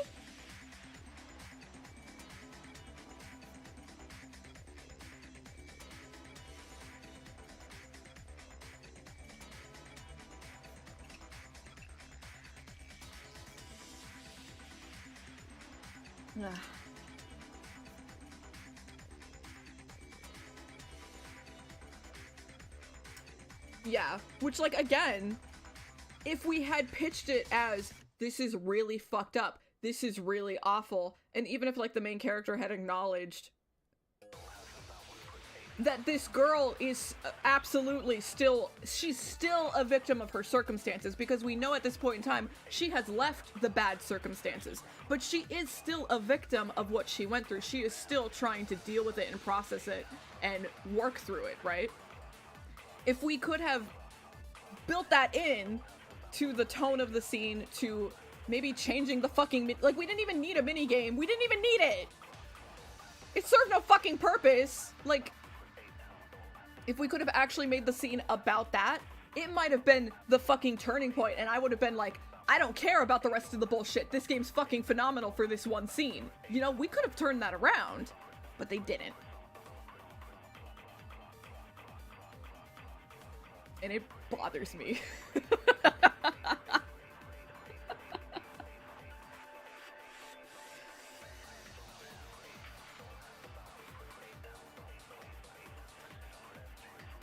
It bothers me because the potential is there for it to be a super meaningful, nuanced moment, right?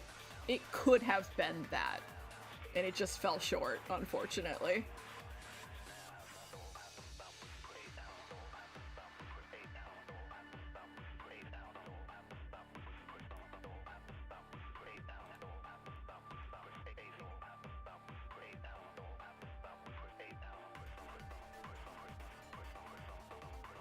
But goddamn, the music's poppin'.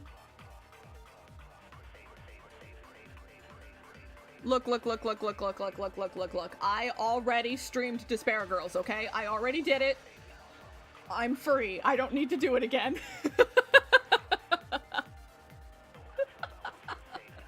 I streamed it with a friend. So at least I got to, like, suffer alongside her.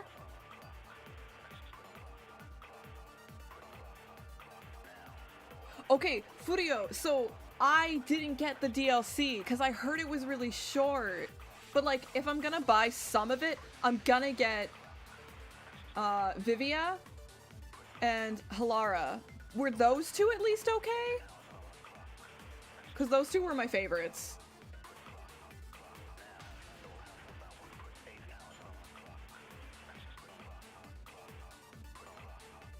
Like, how long would you say that the DLCs were, like, to play?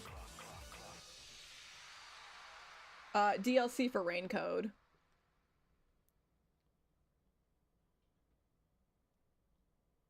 I feel like you've mentioned Hammer Fight before.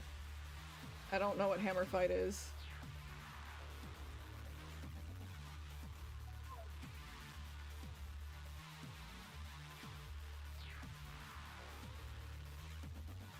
I see a lot of people hate Danganronpa V3 online. I personally really liked it a lot. I don't know how I would feel if I replayed it now, because it's been a very long time since I played V3 last. Halara was just a 20-minute predictable murder? Oh no. Oh no. Okay, maybe I should just YouTube the DLC then. I still like 2 best. But V3 is close. It's close. They're kind of like neck and neck. I like 1. It does a really good job of like introducing you to this really fucking bizarre style of writing. Really wacky world, really wacky cast. I think 1 does an excellent job for being an introduction to this franchise.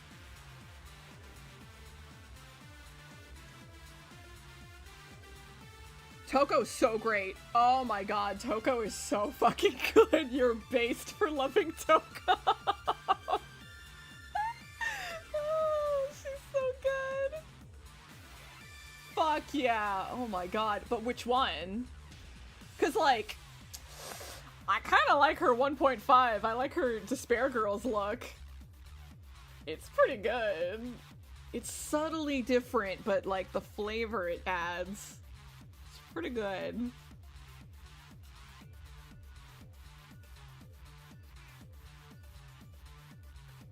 Just 1. That's fair. It's good. Solid. Vivia is stuck in an elevator with a random stranger? That's his DLC? Why the fuck wasn't it me? Why can't I be stuck in an elevator with Vivia? What the fuck? What the fuck?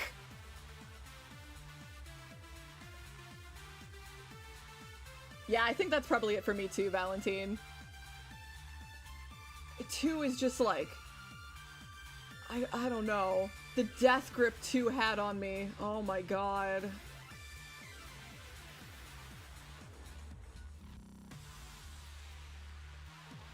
I don't even know how I could quantify it to you, Miku.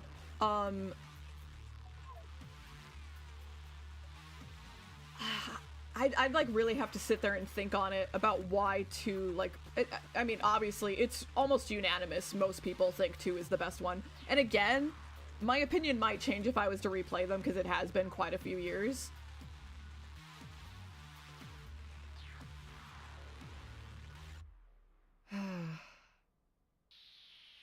But a lot of people hate V3, and I don't. I think V3 was really fucking solid. I liked V3 a lot.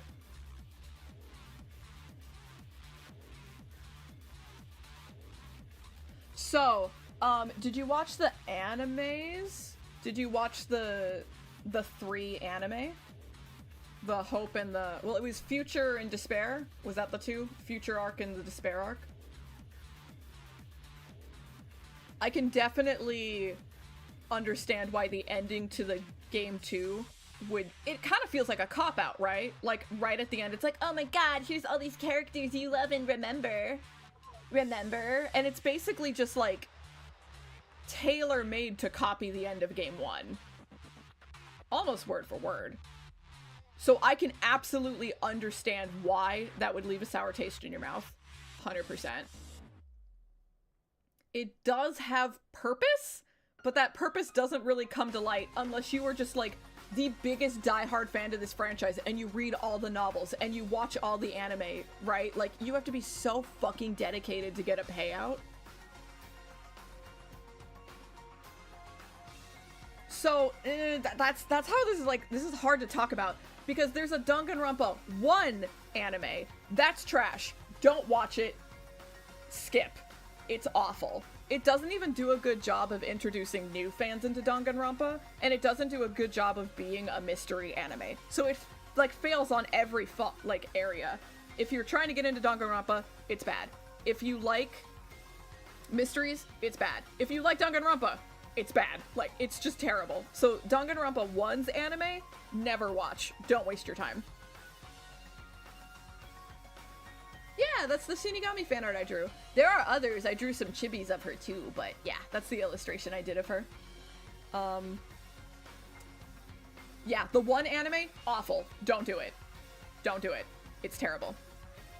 I guess I could kind of see why some people would not like the 3 anime. It's asking a lot from the viewers. And again, that's a trend with Danganronpa. They expect a lot out of their viewers.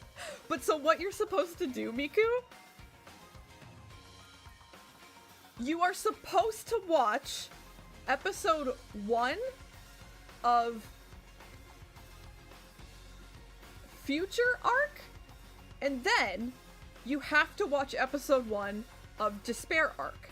Then you have to watch episode 2 of Future Arc, episode 2 of Despair Arc. You have to go back and forth at the same time. They're literally written this way, and this is how they aired on TV. And that's a lot to fucking ask of your casual viewers. You know what I'm saying? Especially people who come in years after the fact. You know? You literally have to watch it this way. And I've heard people who don't. They just pick one, watch it all, then watch the other. And I'm like, you must have been so fucking confused! You must have had no fucking clue what was going on!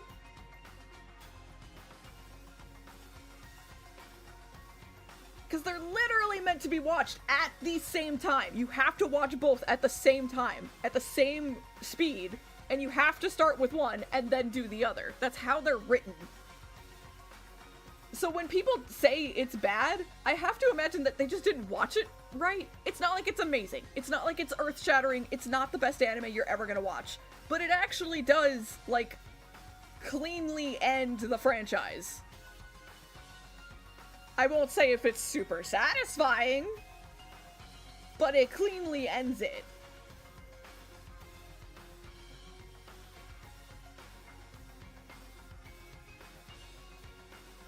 Yeah, it's like, it's a cool idea on paper, but it's so much to ask from your viewer base. You have to assume, like, 1% of your audience is gonna put that kind of effort into it.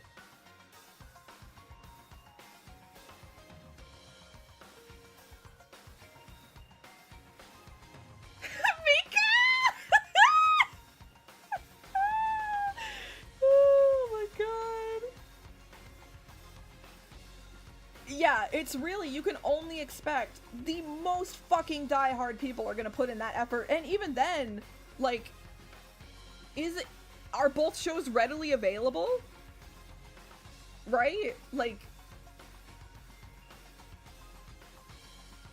what times are these different shows airing? What platforms? What streaming services? Like, I have done watch-alongs with friends together before. I have done it. I'm just like, don't worry, leave it to me. I'll make sure we watch things in the right order. Miku, I've literally put together PowerPoint presentations to give summaries of the novels to my friends. I'm bad. I'm down bad for this franchise.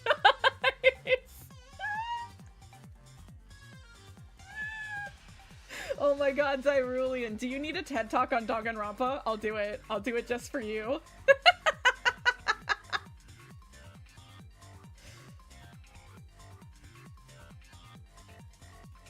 Oh my god, I downloaded it, Miku. I literally downloaded it. I was like, oh yeah, this looks good. I will play it, and then I never did. Oh my god, Dyrulian, what the heck? That's so sweet. I would also listen to anything you want to info dump about. Tell me all about all the different Sailor Scout toys you have.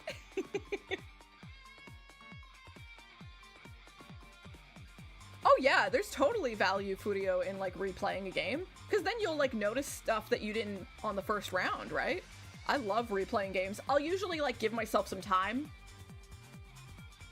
usually a couple years, and then it's like it's time for another playthrough. Oh fuck yeah, they're all Mercury. I feel like I would say that no matter which scout you said. Let's be real here. They're all good.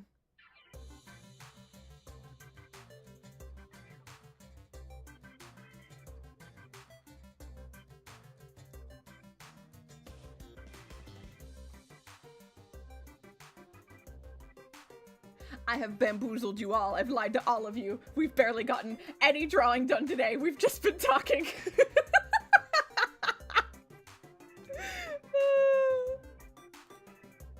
I'm a sham.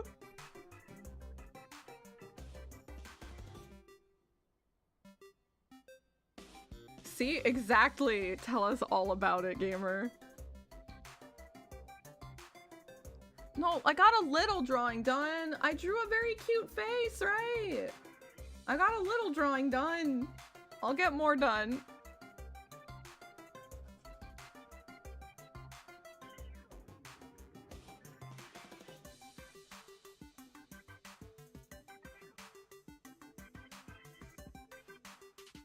I did it. I did it. I got a little work done and I'll get more work done.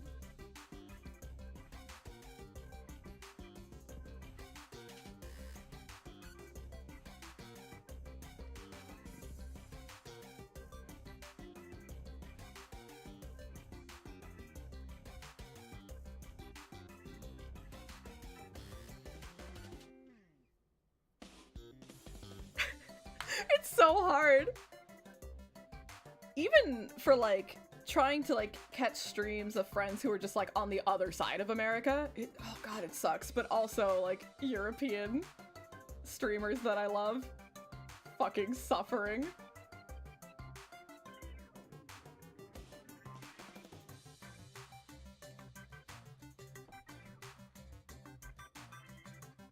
So we have the ribbon on the right wrist. Okay. Okie dokie.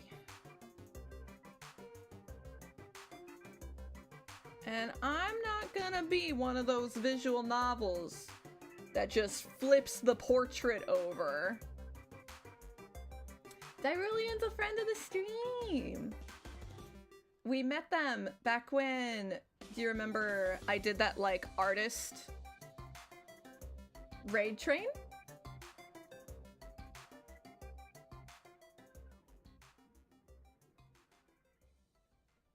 We raided into Dyrulian after I was done with my little art presentation. And we've been mutual since. They're very cool.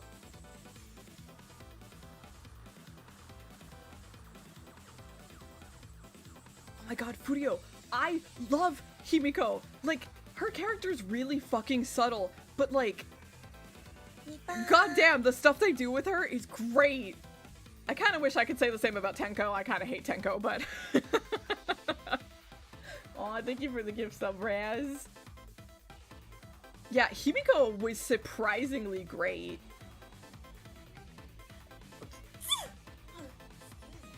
Thank you for the follow, Miku!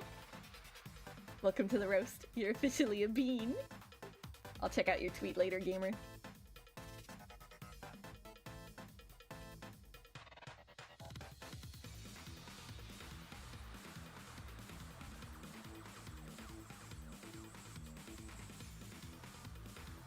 The beans are growing.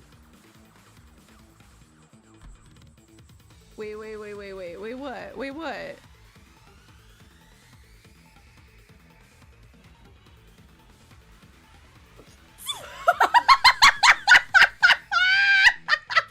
I've done that so many fucking times.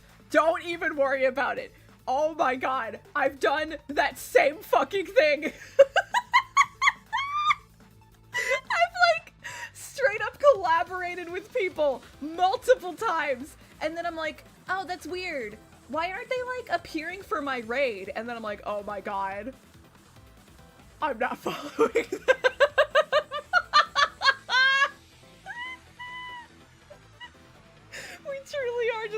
person.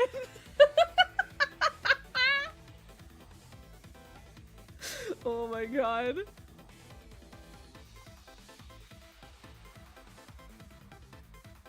Kinda almost feel like the waistband's a little low.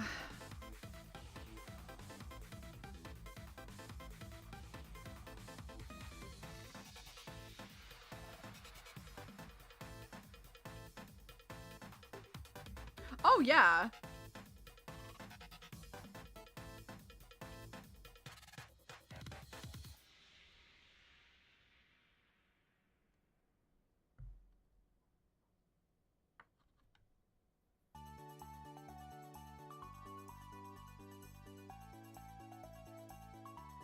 Oh no, Miku! It happens, it happens. I got you, Raz. I mean, I've certainly been guilty. I've been guilty of not following friends.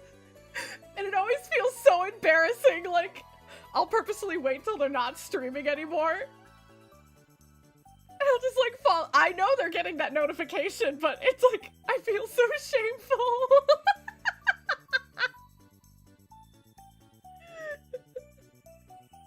Yeah.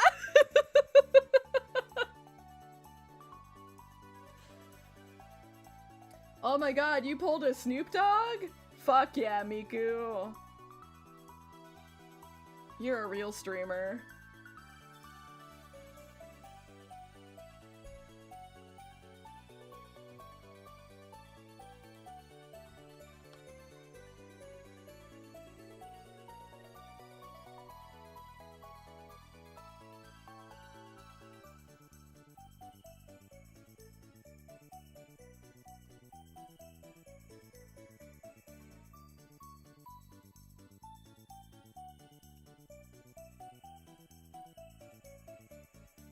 Maybe I don't even want that. Oh, please, Furio? Anytime you want to talk about Danganronpa B3, I'm here. I love talking about silly games.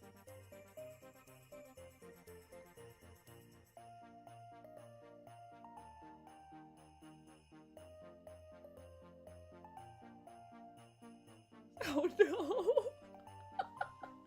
Ooh, but you don't check the email. Okay, maybe other people don't too, so maybe I did sneak a couple of those follows in. Yes!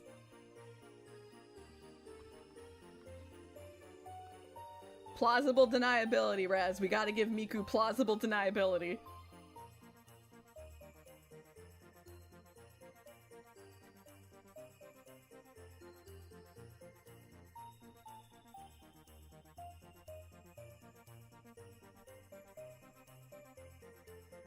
Oh my goodness. Out for blood. And that's gonna be like around here.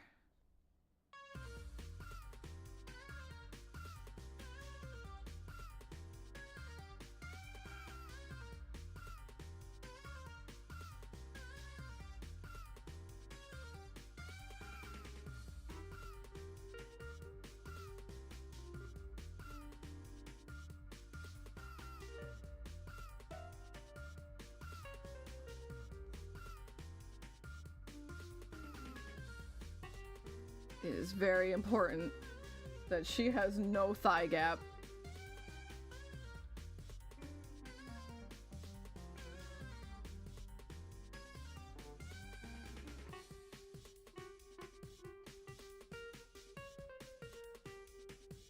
Kind of uneven. We'll have to fix that.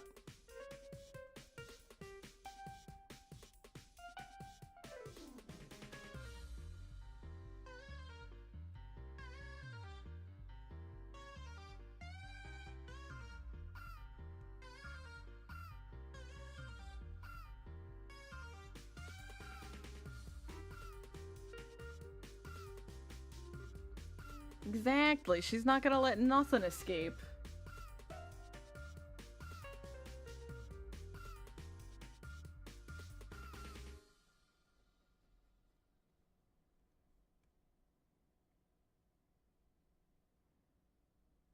Yeah, hello.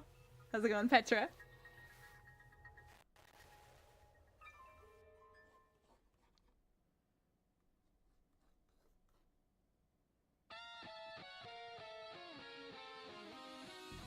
It's just really annoying because I see so many character designs, and it's like, now and then it's fine because you could truly have a body type like that, but it's just like the norm when it comes to anime art that if you are going to draw a heavier set person, they're still going to have massive fucking tits and the tiniest waist. So it basically just ends up being they have huge tits and huge hips, and that counts as plus size. And it's like, no, there's other types of body types out there, and they are beautiful and wonderful. So I walked into this like, I'm not drawing that character. I'm not making that character. I think she's super fucking cute too. Thank you. I feel very strongly about my child here.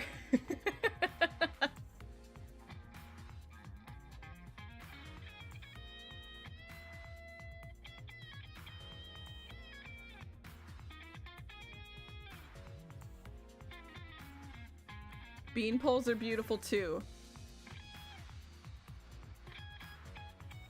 Cause like Miku, Toko's a beanpole, and you like her.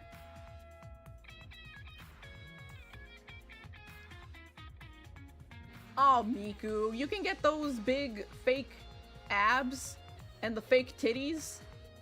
They're like silicone or whatever, right? Yeah, Petra, this is a woman. Yeah. She's one of the characters for a game I'm making.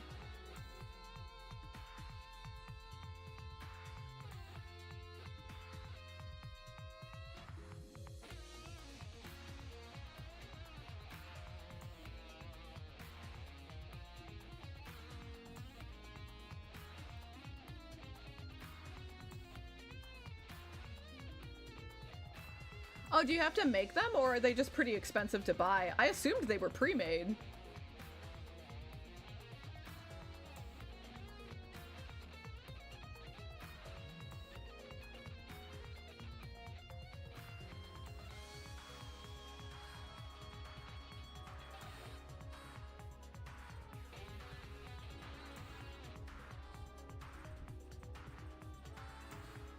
Oh, that's fair. But think about all the snacks you could hide in the titties. That sounds pretty nice. It's so true, Dyrulian.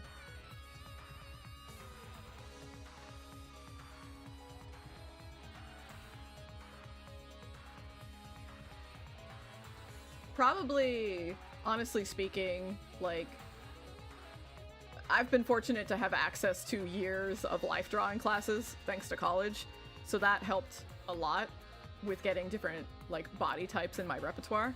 But there's websites that like simulate that for artists, so maybe going to websites like that.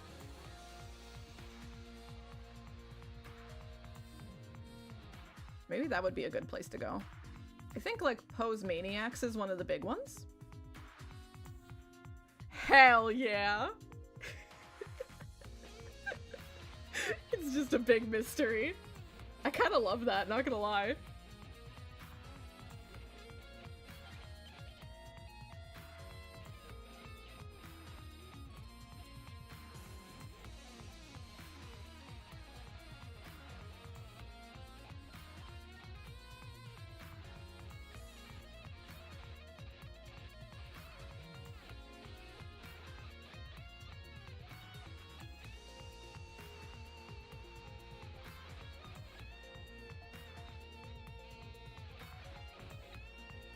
We're doing that really basic, really still, awkwardly stiff Danganronpa pose, right?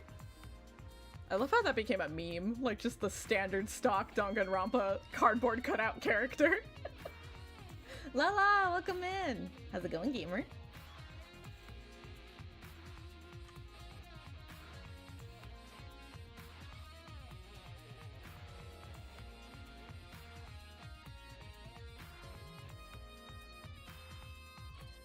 Isn't it so fucking good? It's so good.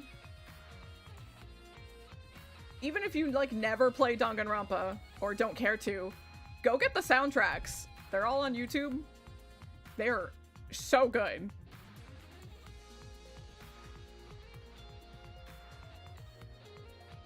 Thank you, Furio!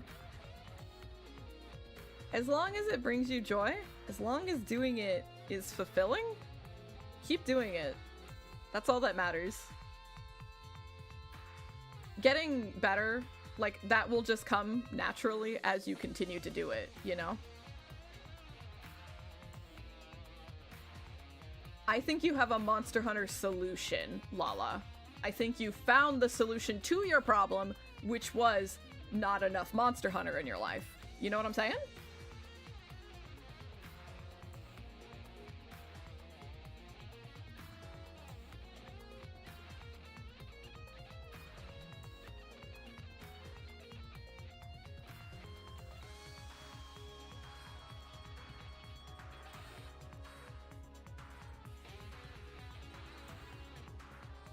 Heck yeah, keep going.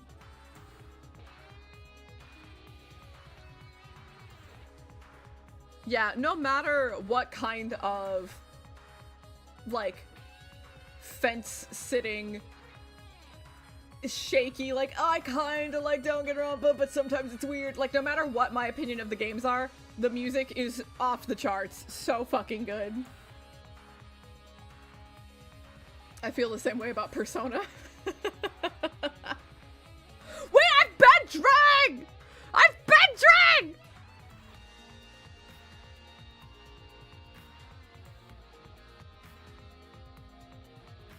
Persona music is so fucking good, and I hate it.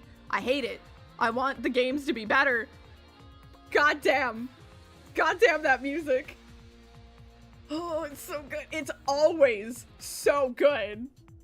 Although, you know, I say that, they're definitely, like, losing the wind in their sails when it comes to, of course I played P2! It's one of the better ones. So, we're at a point now where, like, basically the only thing I listen to is game music and anime music, but I like that genre. That genre's sick. It's great. Basically, the only stuff I listen to is Guilty Gear that falls into that category. But I do love it. God, when they redid P2 and they got that new soundtrack, oh my god. Oh my god, Bloody Destiny? Holy shit. Oh wait, was Bloody Destiny 1? Wait, shit. Was Bloody Destiny 1 or 2? Do you know, chat? Do you know? Do you know? Do you know? Do you know? If you talk, if you talk about either Persona or JoJo's Bizarre Adventure, if you talk about them and you do not use any specific phrases like Persona or Midnight Hour or Stand, if you talk about them, people will not be able to tell which one you're talking about. Persona 3 is a copy of JoJo Part 3. Persona 4 is a copy of JoJo Part 4. Persona 5, a copy of JoJo Part 5. They even do JoJo poses in Persona Q. They know what the fuck they're doing. The fucking Mad Lad rhymed blazing with blazing. Fucking Mad Lad. Q was so fucking cute. Q was so fucking cute. I loved the battle theme we got out of Q. And I like Etrian Odyssey games, so like, that was just like a surefire win for me. I'm down with the concept, Raz. It's just a matter of like, I probably never will. Just because of how I know how I spend my time. I can't really do nothing but sit there and listen, I have to be doing something else. I would like the idea. I just know how I work as a person. I was actually just gonna say, Miku.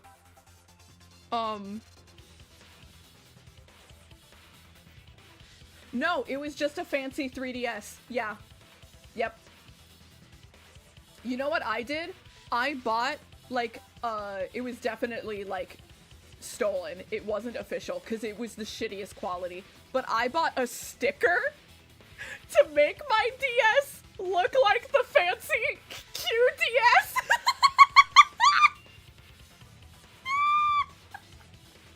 So I have a bootleg 3DS.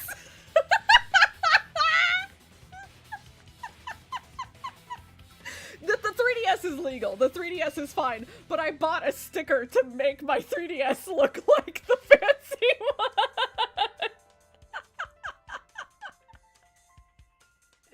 And it's like pixelated on the corners, like it doesn't look good.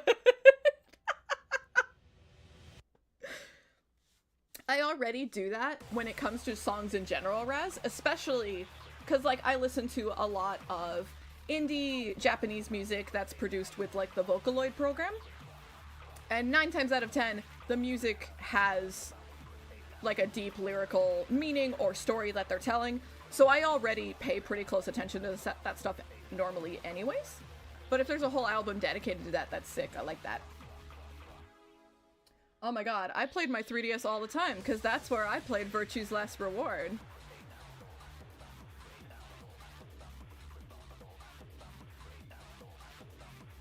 I will try my best to listen, but just expect it to take a very long time.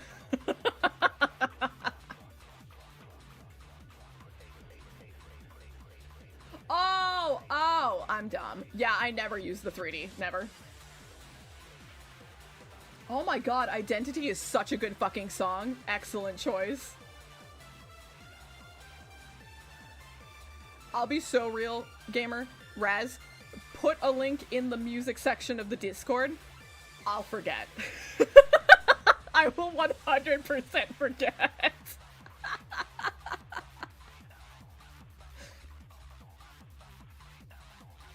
That's why Artanelico is perfect, Necro, because Artanelico has a fake language that is just supposed to be emotion, just like the literal sound of emotions, and the language is fake. So that's why Artanelico music is perfect.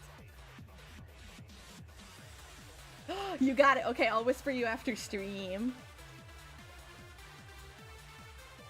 Well, I would say Cry Machina didn't, because they don't create a fake language. They've got, like, the vibe. They definitely have the vibe.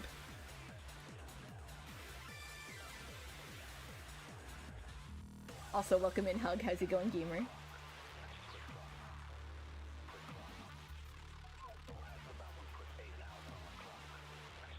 Good, good, good. Glad to hear it.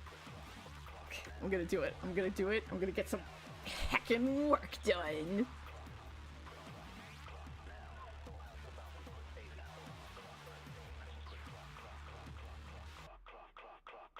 What are you talking about? I drew in front of all of you! It was slow, but I did it! I drew these titties in front of all of you! That tummy, I drew it in front of all of you! What the heck? What the heck?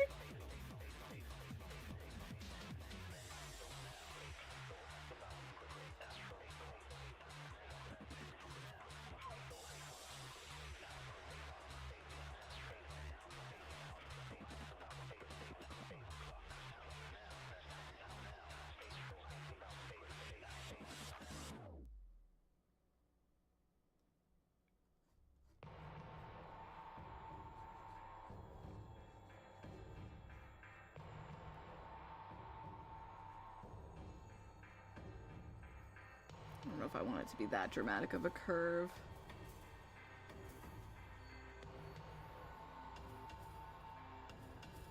Maybe. Maybe.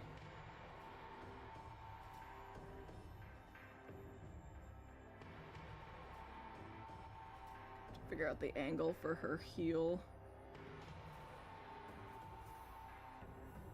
That's a problem for future me. I don't want to deal with that right now.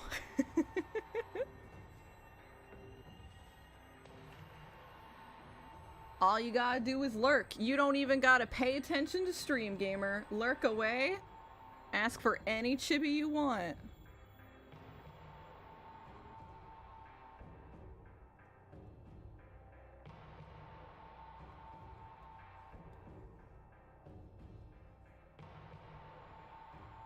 I'm kind of like purposefully also trying to not give like a lot of like roundness to her thighs either.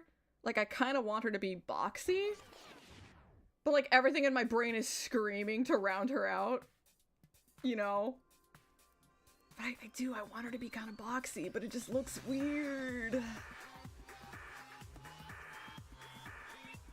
Yeah, like, and I do listen to pretty much everything that you guys put in the Discord. Sometimes it takes a little while, like I wait until I've got a day off or something. And I probably wouldn't listen to it all in one go. I'd probably like bit by bit.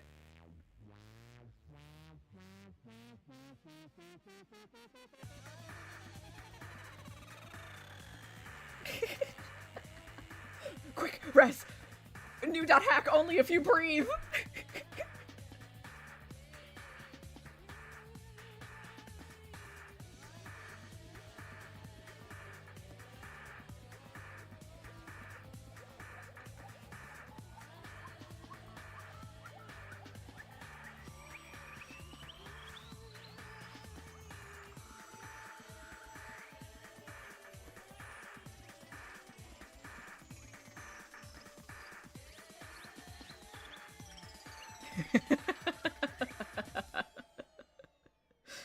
But there's only one way to find out if it was a lie. You have to keep breathing, because someday it might be true, and I can say I told you so.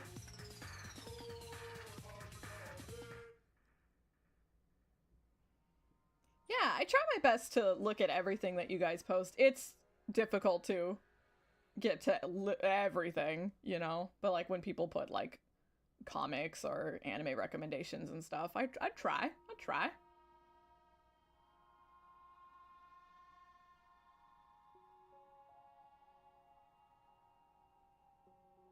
You played the first one. Was the second one the one on GameCube?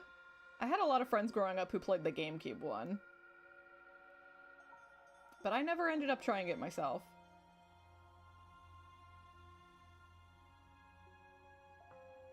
Oh, the first is GameCube. Okay, so that's the one that I would watch my friends play. Okay.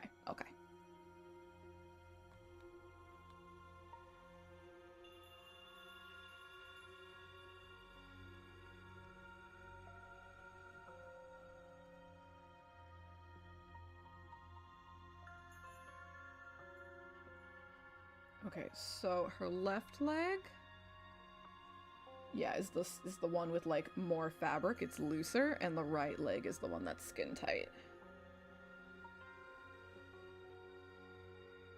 So it would probably be kind of like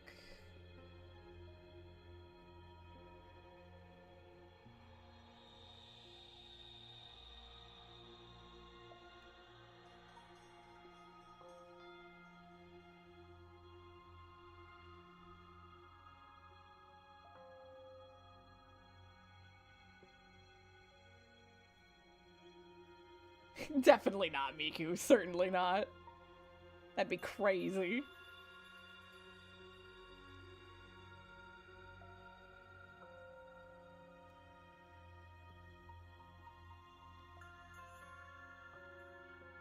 They skipped 3?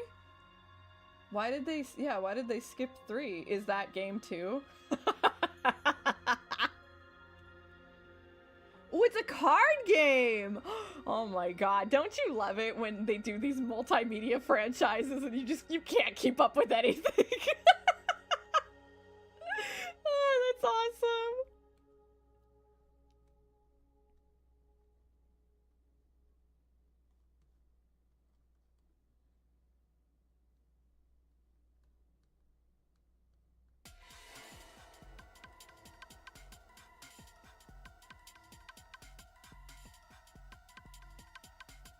I love silly shenanigans like that.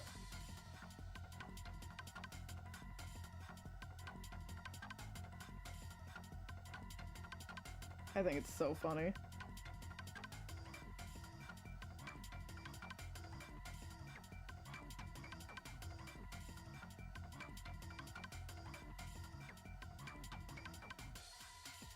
I mean, that team said that they were working on something, didn't they? I don't know if they announced what they were working on.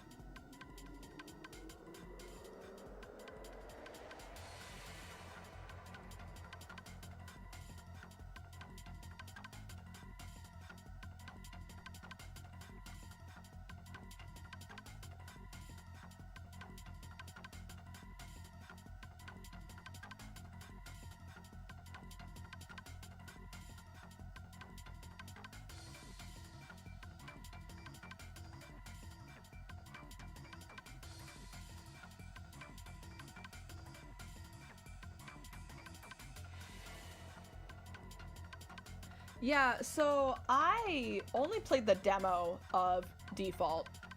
Holy shit. I remember back in the day, that demo, like,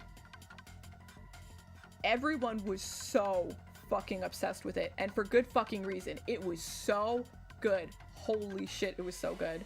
And I think I was a little poor at the time, so I couldn't afford it when it actually came out. So I never actually got around to playing it. My partner played it, and he was like, it was pretty solid, you know, someday worth playing, and then I just, like, never got around to it. And then second came out, and he was like, yeah, I want to try this again. I want to try this again. And it, from what I saw, mediocre. Oh, but, Bravely Second is different than 2, isn't it? They named them really stupid. So maybe I've never seen Second. 2 was super mediocre. I was, like, looking at it being like... I remember how amazing the demo for the first game felt, and, like, 2 just had fucking none of it. 2 was a shell of their former glory.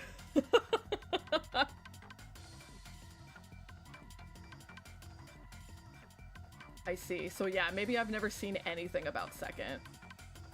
Was the soundtrack still as good as ever? Because Default, holy shit, the soundtrack on Default. Oh my god.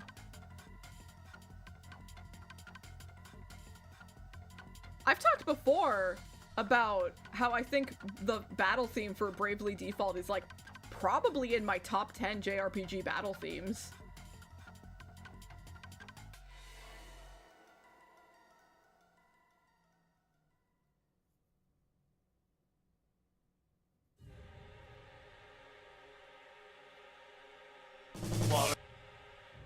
Hydrating.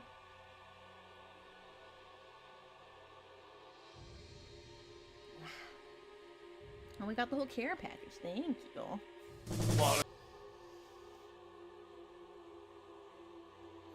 I've actually been so good about my water intake, I haven't even finished my coffee, which is crazy.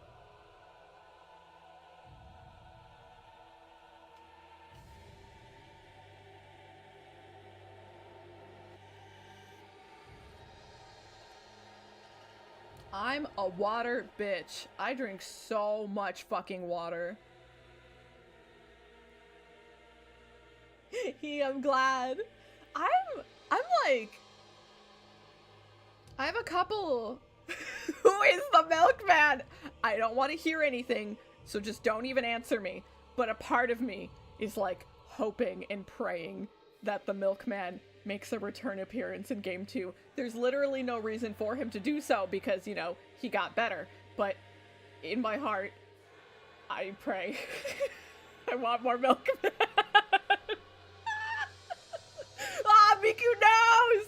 Oh my god, Miku, I just beat Game 1 really recently. I'm gonna play 2 soon. I'm super excited.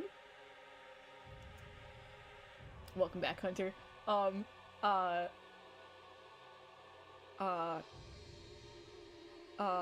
that's what I was gonna say. I like the blurps, like the cute little like audio cues and stuff. There's a couple things about them that I'm upset that I like can't have more control over.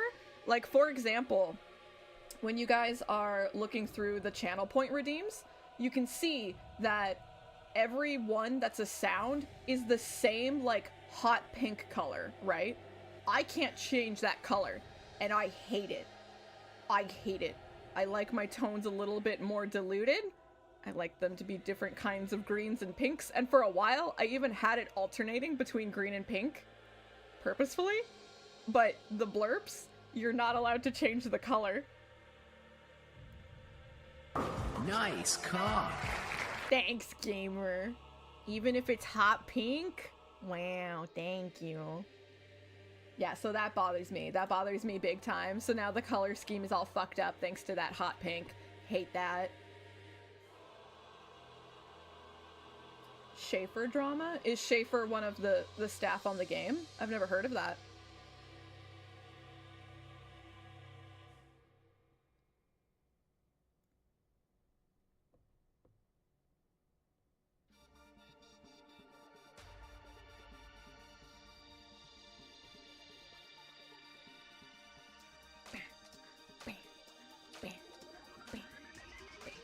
Oh, gotcha.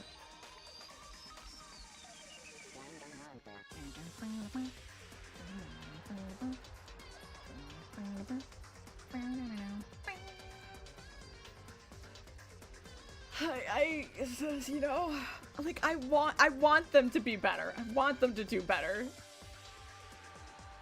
But yeah, there's only so long that I can, like, keep supporting the bad behavior, right? And I've hit my limit, personally. I've hit mine.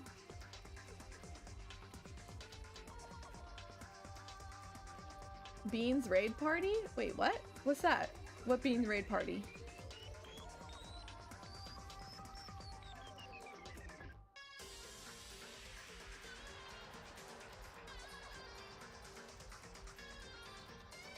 Rave? Rave? You think I've ever been to a rave in my life? I don't know the first thing about raves.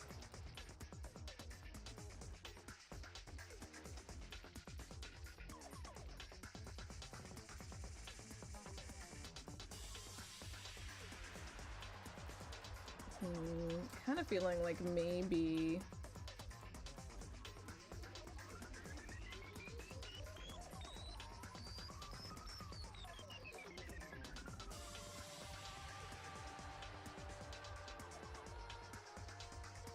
That's so fucking cool. That's so fucking right.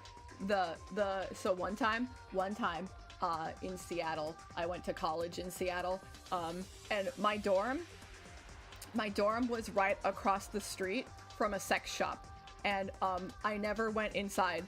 I was too scared. But one night, things were like loud and rowdy outside, and I was like, are they like having a party at the sex shop? That's interesting. Do they do that? Is that normal? And I just kind of like peeked out my window, and I saw 4 full head to toe fursuits walk out of the sex shop. They're furries. They were furries coming out of the sex shop.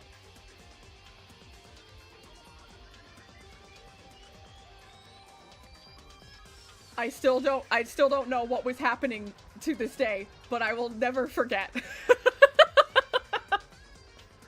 the sight. I don't live in Seattle anymore. I don't even know. I think Amazon bought all that land. I don't even know if the sex shop survived Amazon. They're banned from the pet store.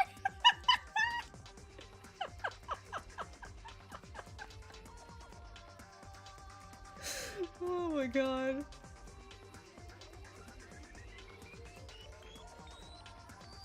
I kind of am feeling like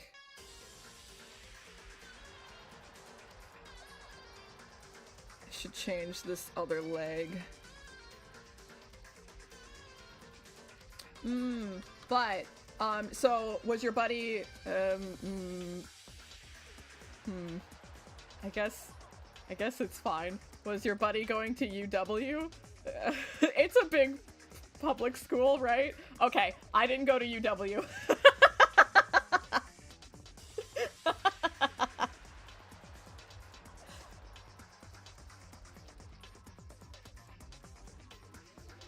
You know, it's like any other community.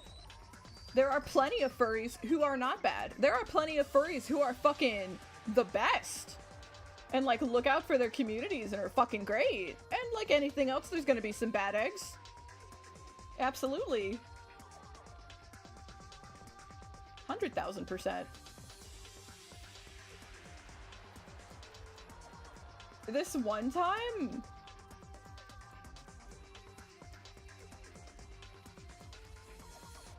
Oh, they know what they did.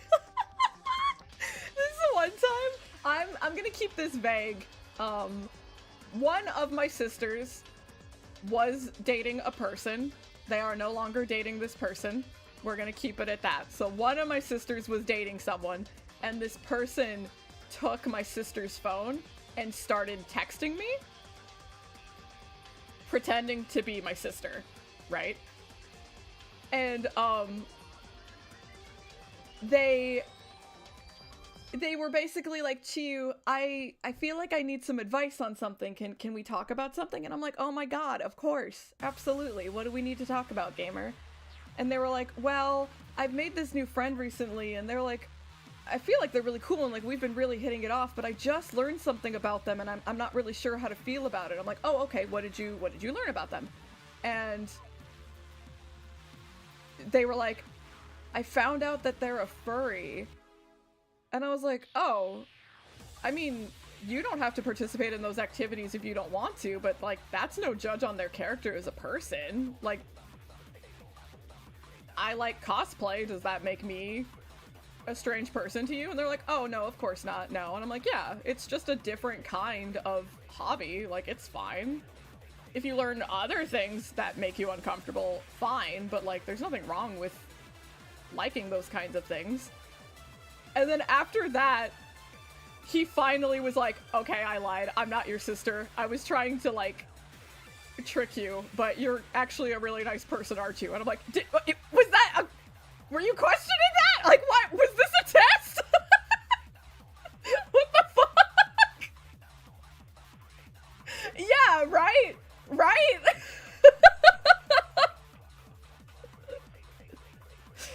Thankfully, that's an X now, right? It was kind of weird.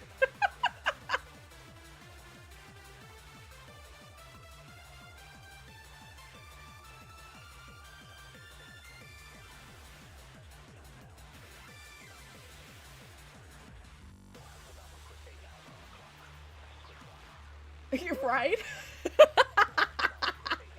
That would have been fine. I definitely told her about it, and I think we both just kind of thought it was a little weird. Maybe she had a more in-depth talk with him. I don't know. She never told me if she did. But we were both just like, that was kind of weird. That was weird.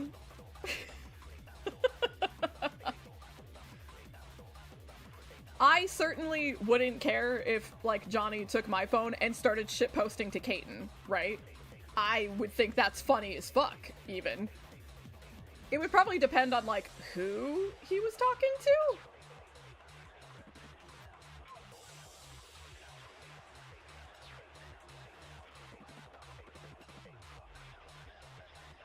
Kaiten is very different. He is so different. Yeah, also, just, like, the weirdness of, like, trying to, like, get me to talk bad about a false stranger who doesn't even exist? Like, what was your goal?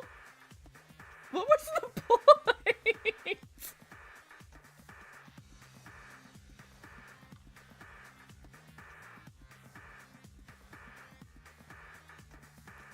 I don't think so. I don't think so. Maybe. I don't care if they were.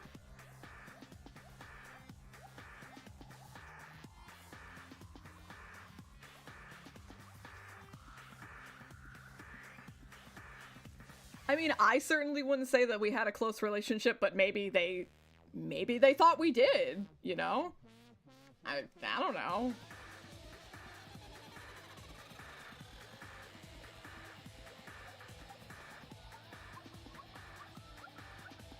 Oh, I got you. Yeah. They might be. And, you know, if they are, I guess I hope they felt a little bit of comfort in that being, like, my genuine response, right? I would hope.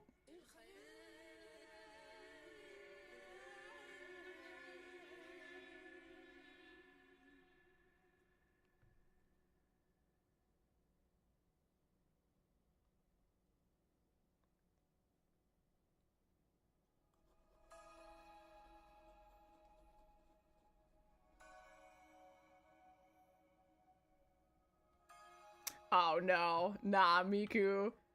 You just got here, so you don't know yet, but you'll learn in time. Kaiten's my ride or die. Right, and like, people are gonna have such genuinely different dynamics, right? Like, what was their relationship with their siblings? I don't fucking know. I barely knew this person. Wouldn't that make us fucking phenomenal actors, though, if Kaiten and I truly were pretending? Welcome in, Uzura. How's it going? Welcome, welcome. I have not learned any new Russian words since last time. Forgive me. Yeah, I think I would, like, deserve a heckin' award or something. Oh no, I'm the gullible one. 100,000% I'm the gullible one. Shit. Shit.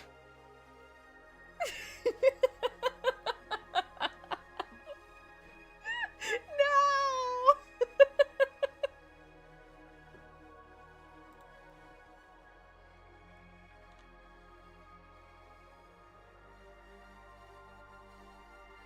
Imagine that was the response in, like, Persona. Because you always get that, like, follow-up, like, oh, I'll take a fatal hit for you.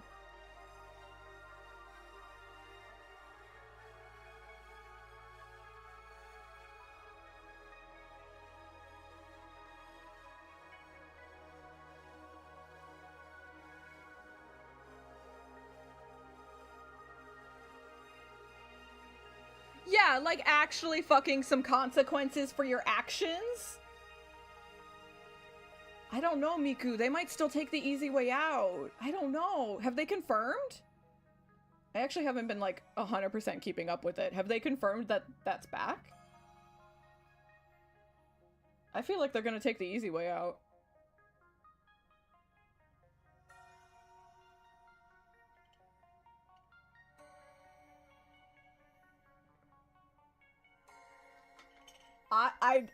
And, like, especially Persona 4, they tried to, like, make the canon of Narukami to be kind of a smarmy asshole like that, right? He would totally say it. It absolutely would be Tai as well, yes. And it'd be so hot when she says it.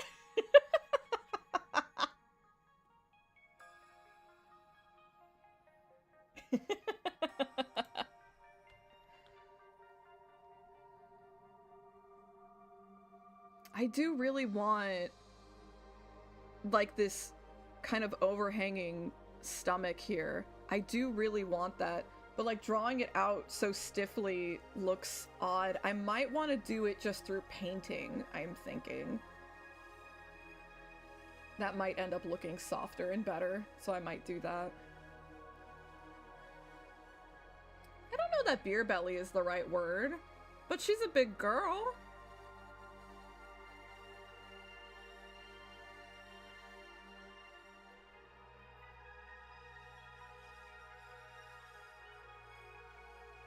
Man, the Heaven Dungeon?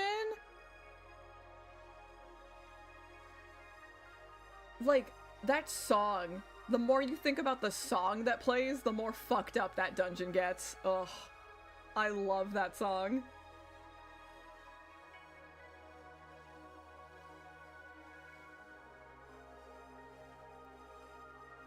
My cast is significantly lacking in buff ladies. I have failed you all in that department.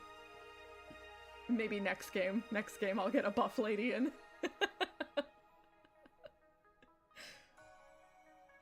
You have to think about it, Miku, as like, who is singing it?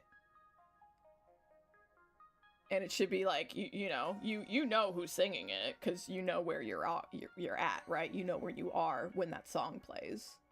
And when you think about it like that... Ow.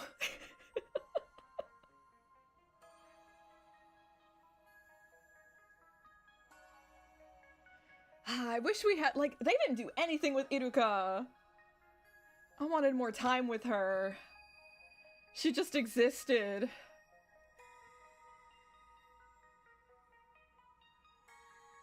Bone hurting juice. She really did just fucking disappear. I think she got arrested. But you just never see her again. You never hear from her.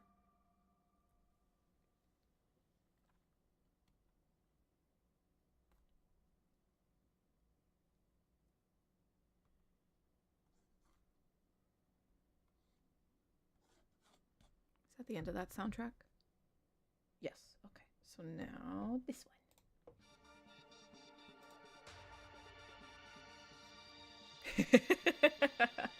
Hell yeah.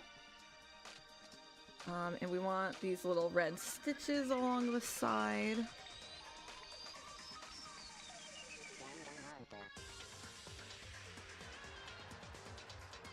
And you're gonna love every fucking second of it.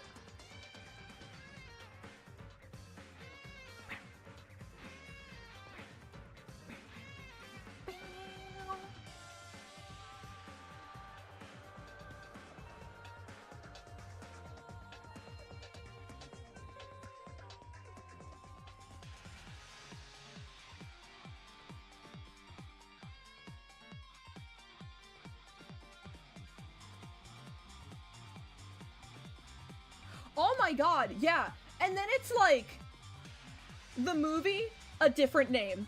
The manga, a different name. The base name of the game, a different game. Make up your fucking mind!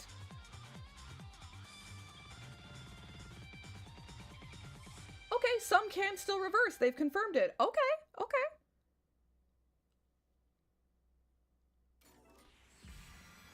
Yeah, I'm honestly happy to hear that. I think that is a good thing to keep.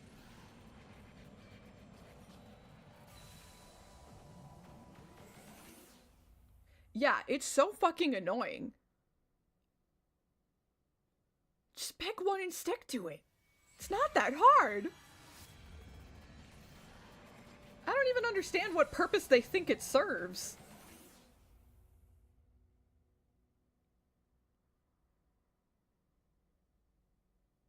They absolutely banished her to the Shadow Realm, yes.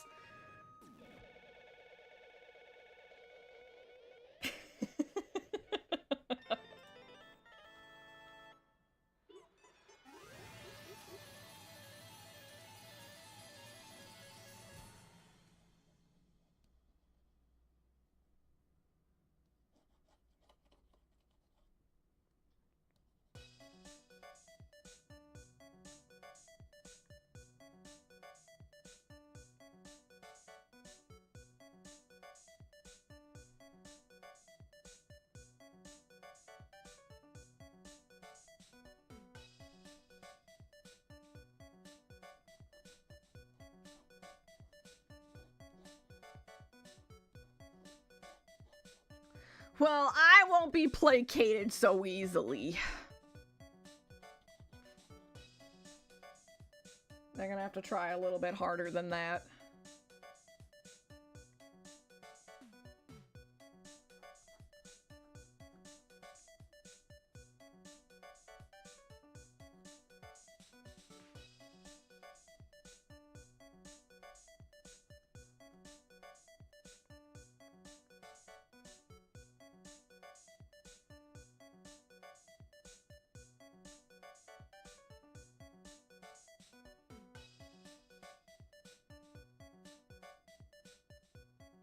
Bone hurting juice. It's fucked up. It's pretty fucked up.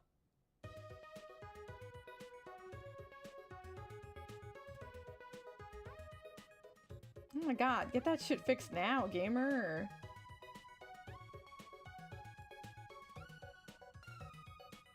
Yeah, so the whole idea was like, it's brand new. We should have some like one-on-one time with it, right? But I probably figured maybe after January, I'll bring the option back.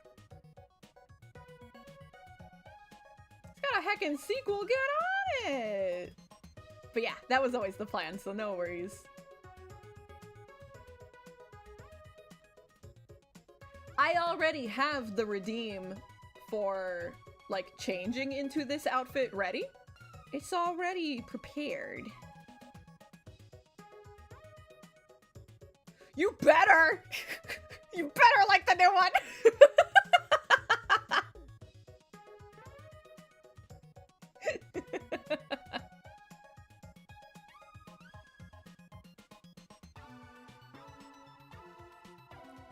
You're just saying that.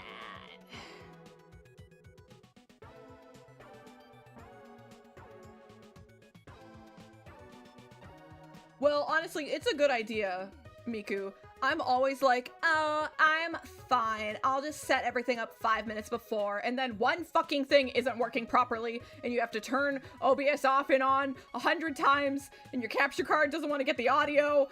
Every time.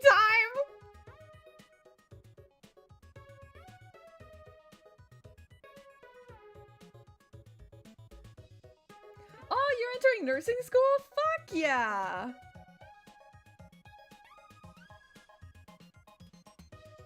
Yeah, I'm actually legitimately interested. Oh, in-game!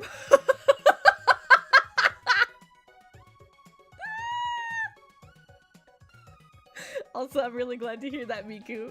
It's been very fun BSing with you, so mutual. But yeah, I would legitimately, I'd want to see it.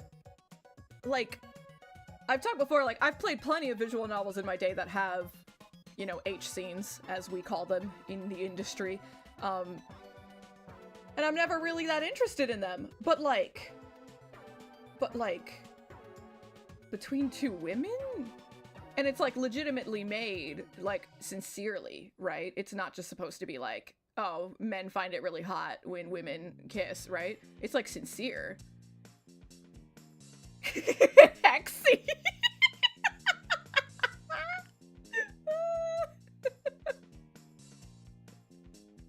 Very true, very correct, very technical term, yes. Thank you, Aru. I think it's probably pretty normal, right, to have like a bit of a complex about your own voice, right? So it makes me happy to hear that I don't sound too horrifically annoying.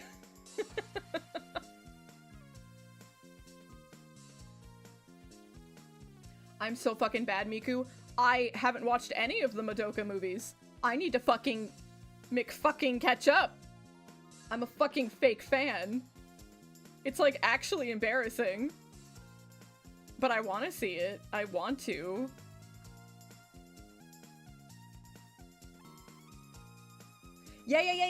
Yeah. So what it is, actually, it is the vibrations of your vocal cords ring in your ears. The actual, like, vibrations. And that fucks with how you hear your voice. And everyone else around you doesn't have those vibrations going on in their head. So they hear you differently. And that's why when you hear a recording of yourself, you're like, oh my god, that's what I sound like? That's why. Because then you also are not hearing the vibrations in your head. Science is crazy.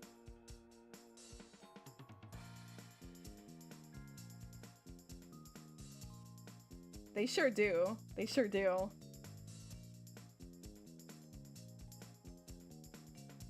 I always feel like that first time that I said La Pumpkin was like so genuine, right? And I'm always like, oh, I need to sound like that because everyone liked it. And then I'm like, I think about it too much and then I like, oh, I don't sound the same as that first time.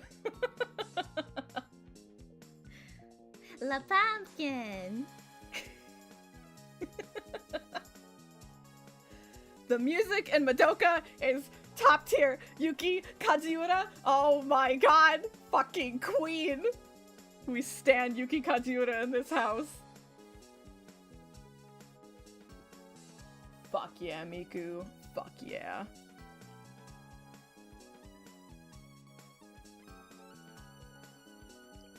I like the pizza the same way I like my headphones. Bone in.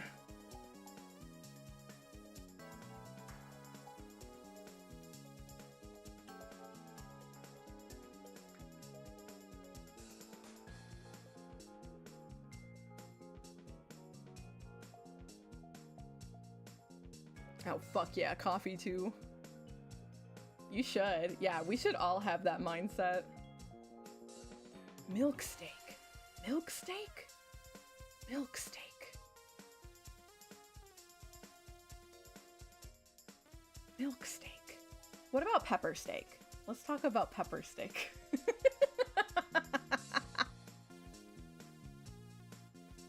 I don't think so. I don't think I've had milk steak.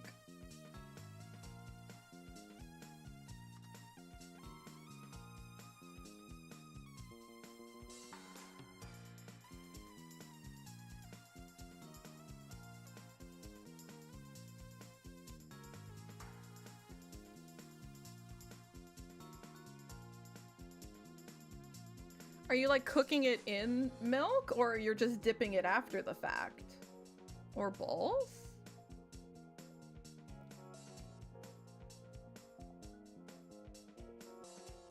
No, no. Now you're like, oh, Chiu's dumb and gullible. She'll believe anything I say. I don't believe jelly beans. What do you mean? No! What do you mean jelly beans?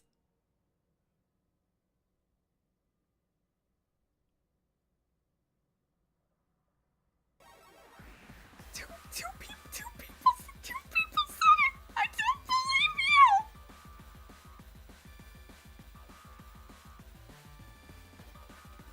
This song is my mind racing, trying to conceptualize jelly bean steak!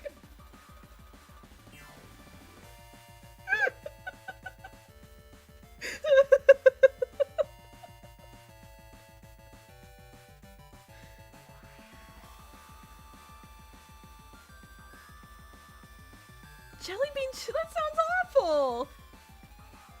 What the fuck do you mean jelly bean chili? I don't... You just think it's funny and you're trying to... No, I don't believe you.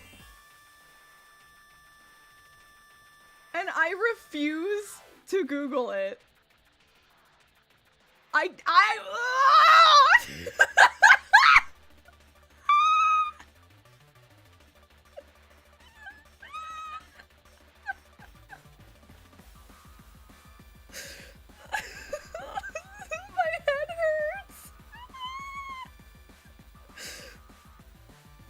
I'm not clicking that link.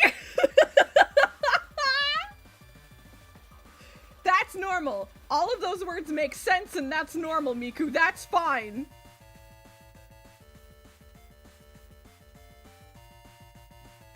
I am just stupid enough to accept milk steak. I'm not accepting jelly beans.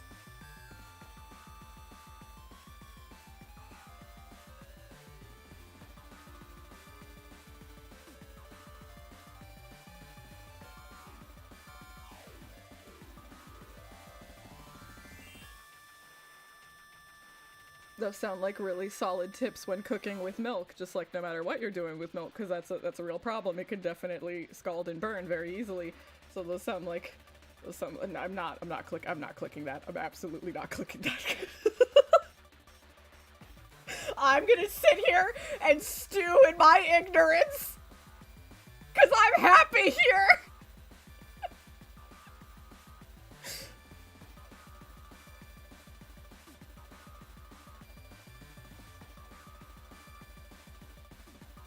This sounds awful, Furio. They're over here trying to convince me that steak and jelly beans is a fucking thing, and I don't believe them. I just don't.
I think I'm so good without either.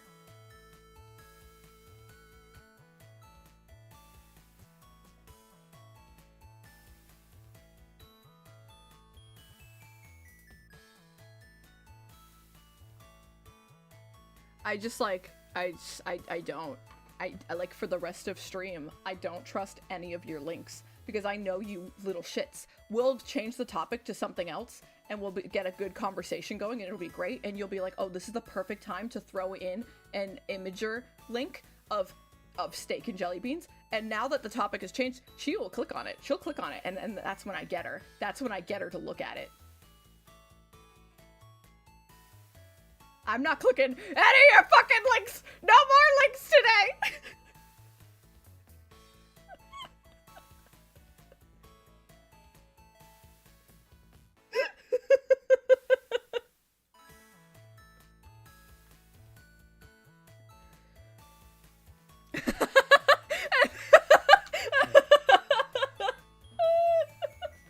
Oh my god, one time I was watching this streamer, they were playing Tears of the Kingdom, and they didn't want spoilers, so they kept it to emote only, and it was amazing. People were using like emotes of Doritos to try to give directions to the streamer. It was so fucking funny.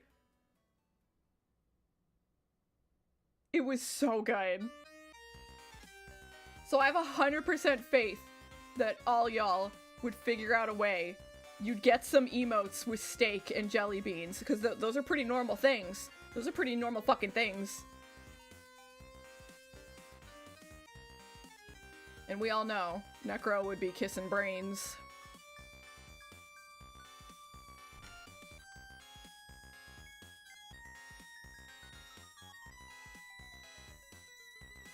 Like, what the fuck hasn't Snoop Dogg done? He just fucking left for like 8 hours.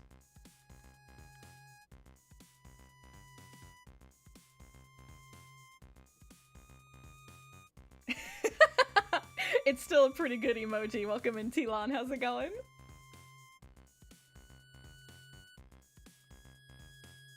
Good, good, good. Yeah. Yeah. Good. You should be smooching chat. They're pretty great.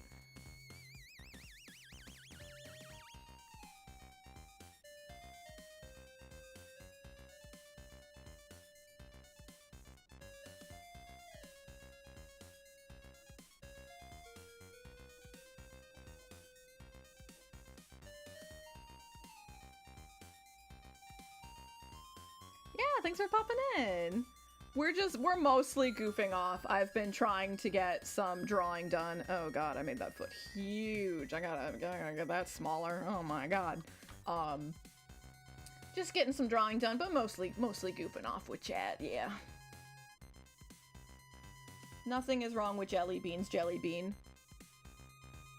Serving jelly beans with steak? That's a problem. Sounds good. See you soon, gamer.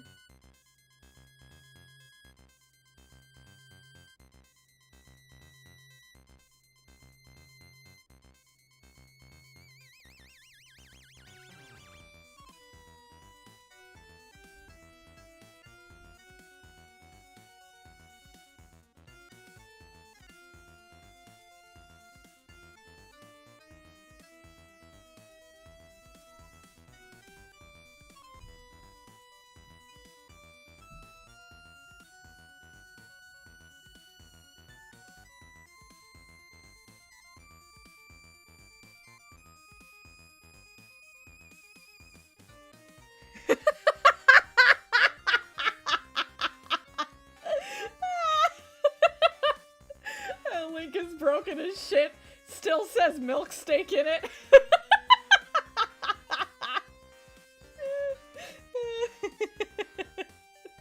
Valiant effort, gamer.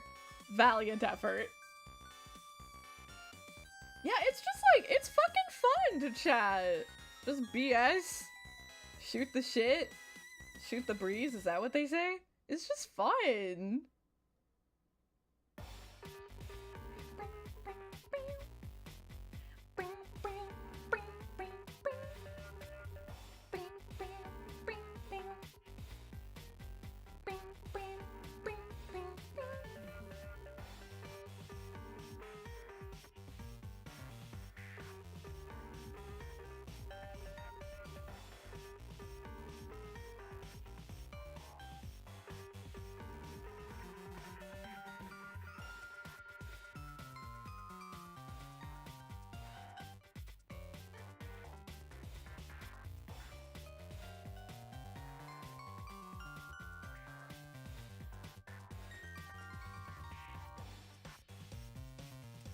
anything, I should kind of like bring this part in a little bit.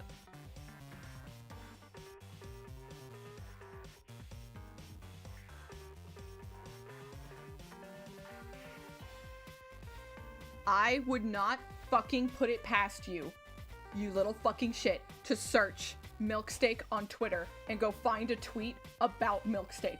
I know how dedicated you all fucking are to your fucking jokes. I know.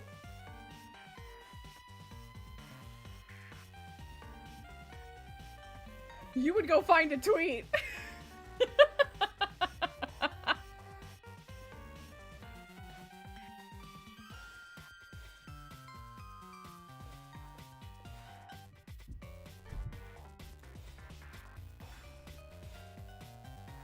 I am. I truly am.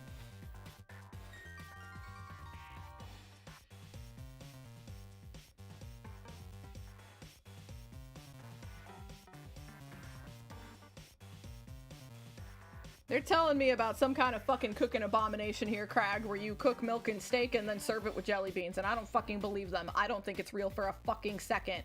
And they're trying to convince me that it's real. I don't believe them. And they're trying to send me links, trying to send me fake news about milk, steak, and jelly beans, and I refuse. I refuse to look at it.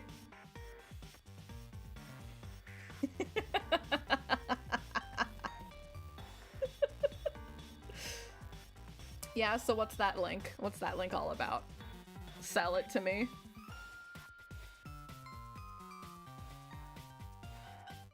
That's what I'm saying, Crag.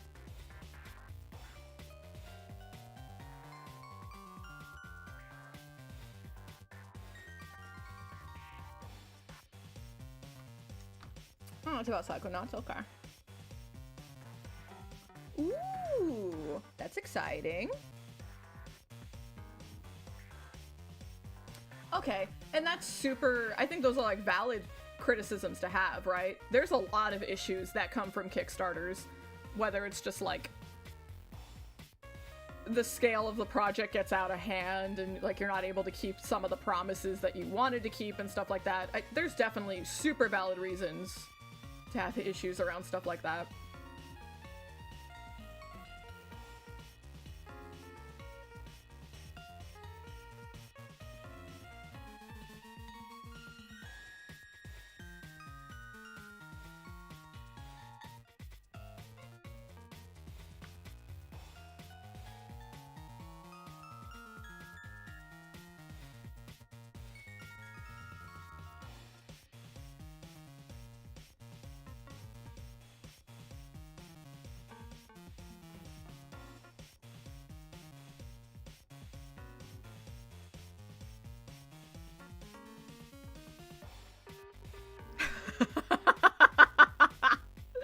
God damn. Everything about that was such a fucking mess. I wasn't even like a diehard Mega Man fan, and I felt it. I felt how awful it was.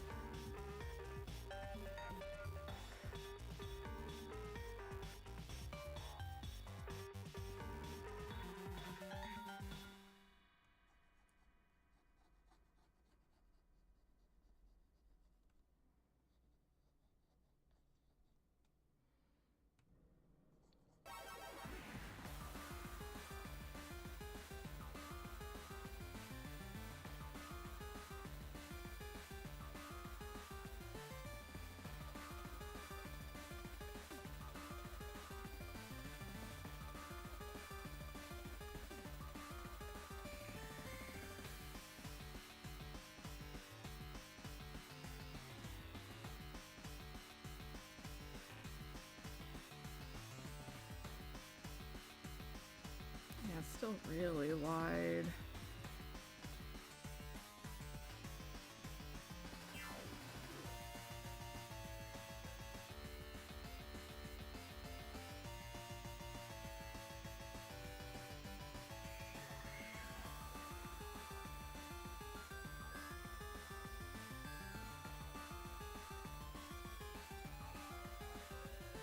I think maybe doesn't have to be quite so to the side.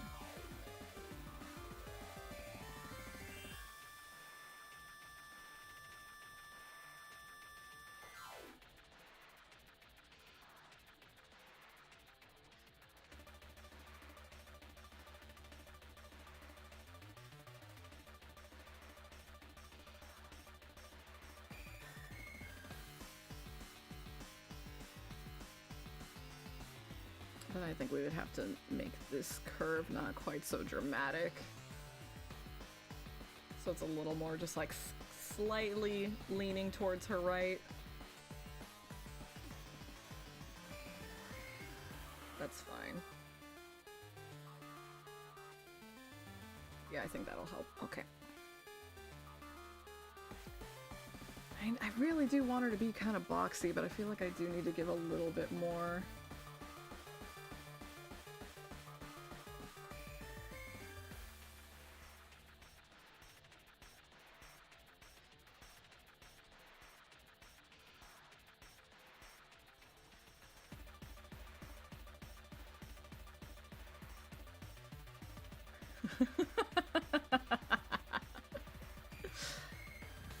If it's so cool, share it with the class. Give me a summary.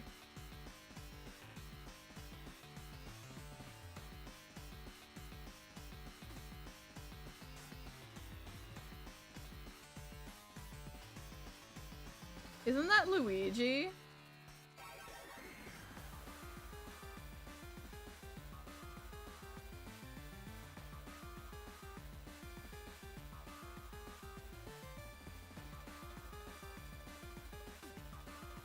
Aren't you fucking proud of me? I got that. I didn't even have to, like, think about it.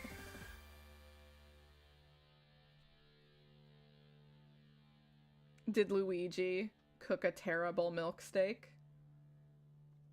You really did go find a tweet about milk steak?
Alright, so her right foot, our left. I just need to redraw that one. It looks really, like, wide and awkward.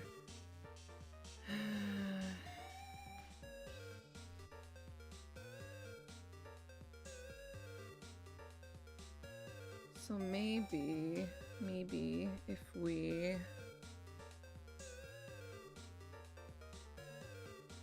just kind of like bring this leg more in front, maybe it'll be better.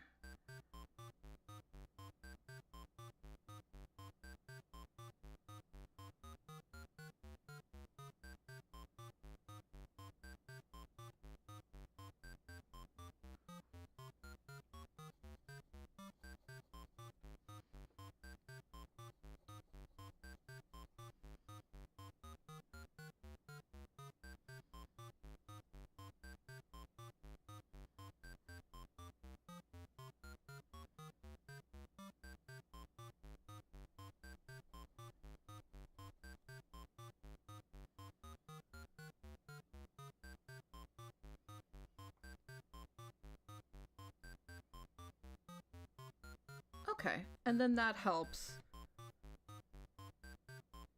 Like the curve of the calf makes a little bit more sense doing it like this. Okay, I feel better about that.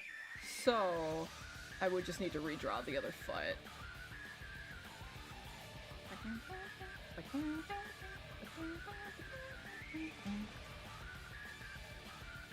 That's good. I would definitely look forward to more games from them. I know so little about this. Has the team made other things, or this is the only thing they've ever worked on?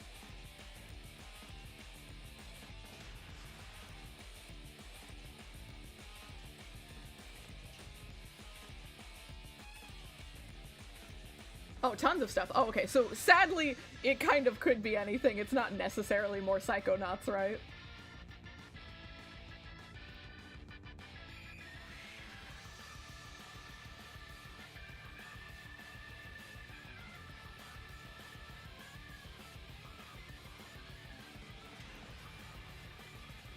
Grim Fandango. I don't know what that is.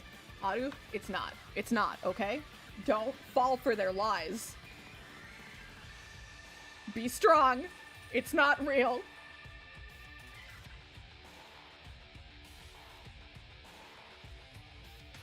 Oh, if there's, yeah, if they've got Raz on there,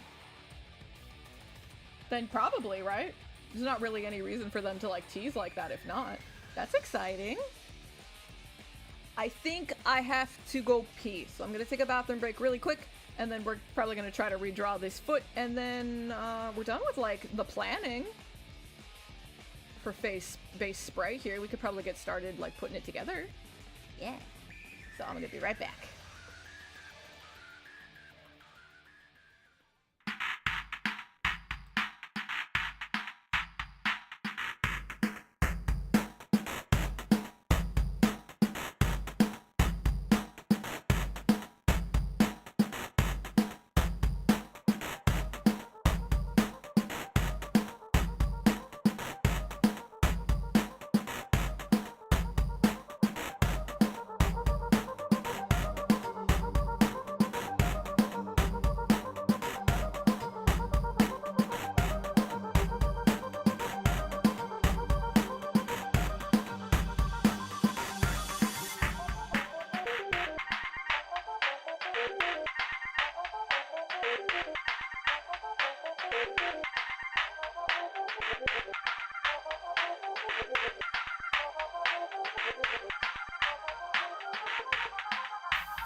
Caffeine addicted winner who doesn't understand why people want to watch me, but I'm very grateful.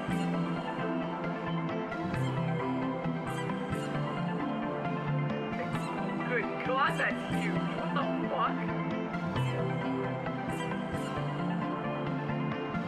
I'm trying my best, and my brain doesn't work that good, but sometimes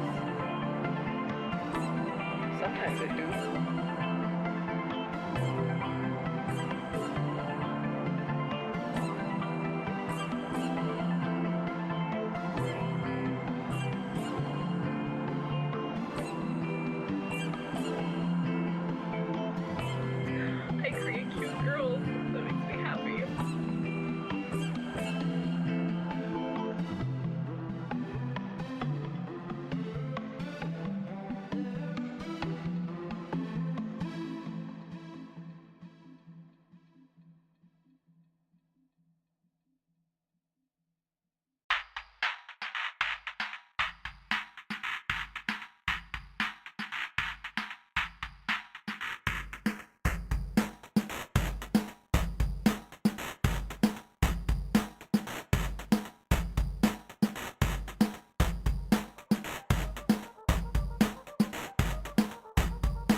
vindictive winner who doesn't understand why people want to watch me, but I'm very grateful.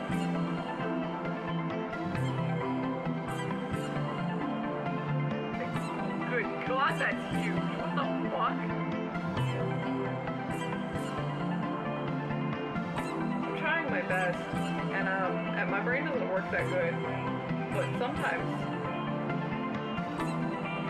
it do.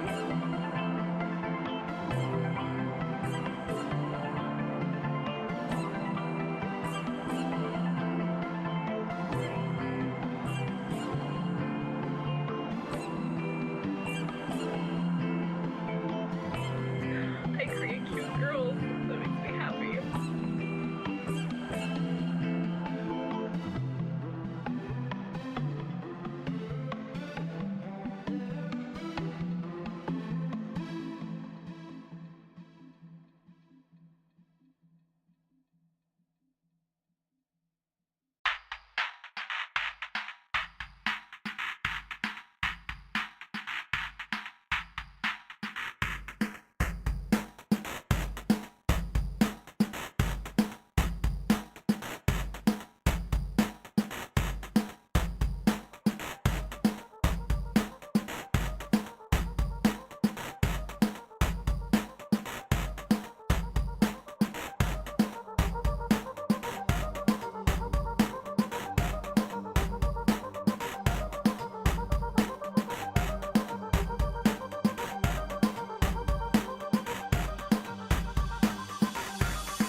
Do I want to be back?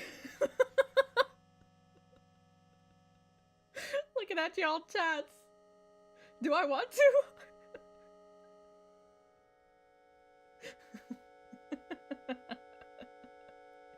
They're cute, right? I think they turned out pretty cute. I am just copying someone else's work at the end of the day, but they're pretty cute.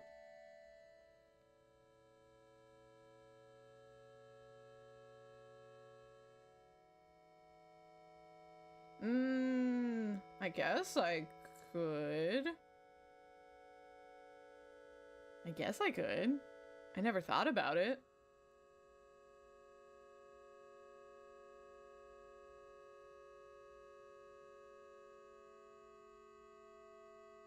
Would you put them into memes? Oh no, Aru. What did you learn, Aru? Are you okay, Aru? Do you need an adult?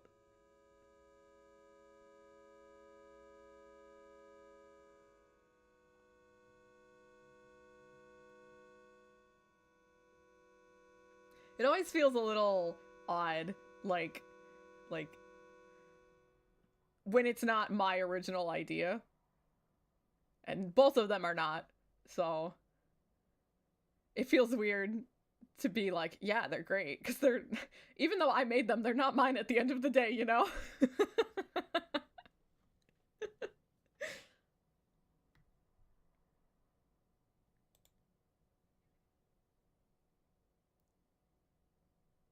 I don't believe you, Aru. They cornered you, and they forced you to say that. It's okay. You don't have to give in to their peer pressure.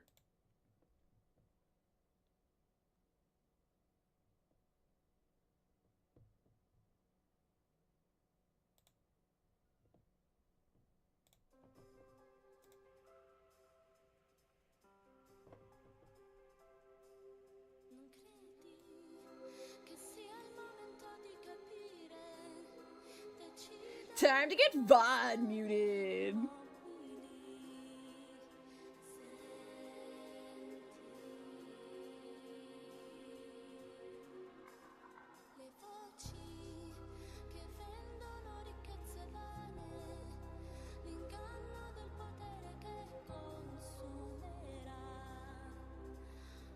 Boiled in milk. But isn't, like, boiling steak already sacrilegious?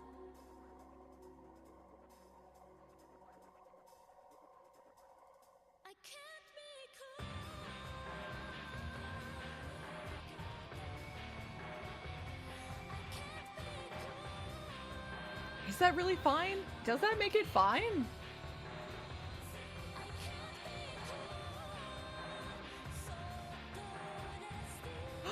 It's not, but you're so close, Aruba. Oh, I'm so proud of you. It's not, but you're so close. This is Ghost in the Shell, so you're super close.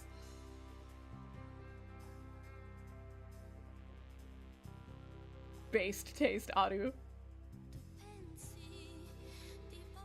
Of course you were already based, though. You like Arts and Ellico.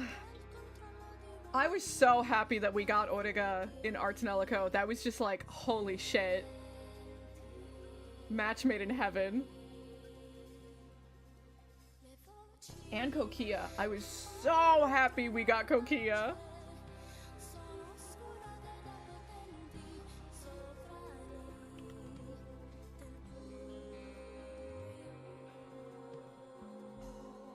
I cannot recommend Standalone Complex enough, which is like the first TV series that they made. It does not matter what year you watch it in.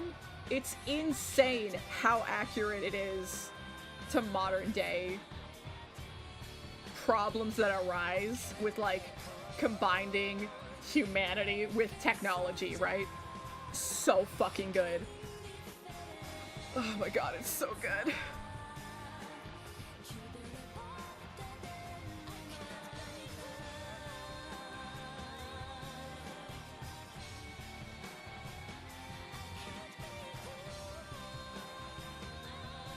Yeah.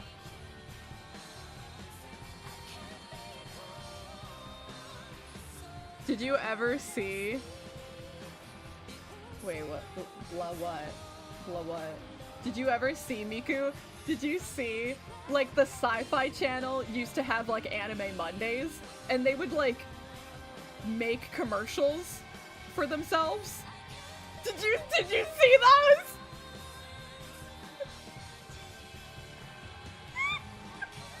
They're so good! I love them so much! And you can't find them all! Like, it's kind of hard to find them properly documented online. I've been able to find a couple, but I feel like the last time I tried searching, I couldn't get all of them. I remember the Ghost in the Shell one. She was like talking about, I'm gonna go get some new boots. And I don't remember what anime it was because I didn't watch the anime. But there was like a commercial that they did where the girl was just like in a towel and she was just like moving her tits and she's like, look, my boobs moved. Look, they moved again. That's just like seared into my brain.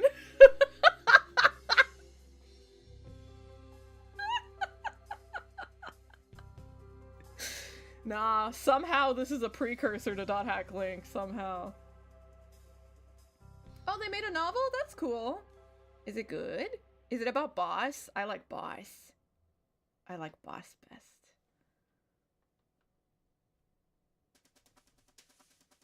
Welcome in, gamer. How's it going?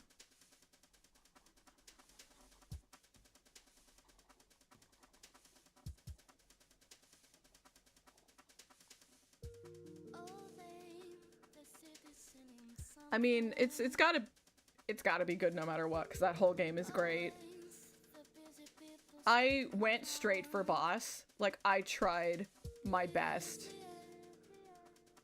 to get the boss ending. I kind of feel like I remember I wasn't that happy with the boss ending. I wanted it to go a little harder.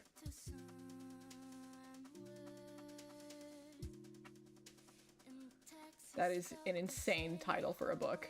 Insane. Isn't that Aeon Flux? I've never seen that, but I remember that. Was that the movie poster or something? Aw. Sorry to hear it, but I hope with enough rest you'll be able to beat it. Take care of yourself, gamer, okay? That one's good. Oh, it's something. Oh, I do love when we don't know how to categorize something.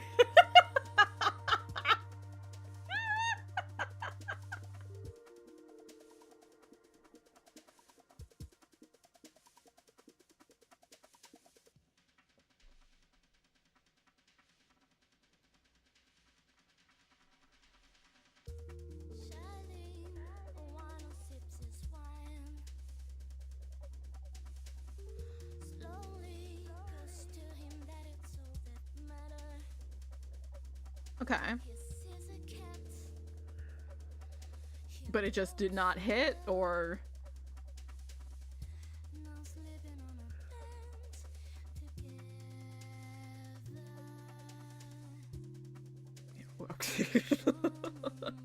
Excellent.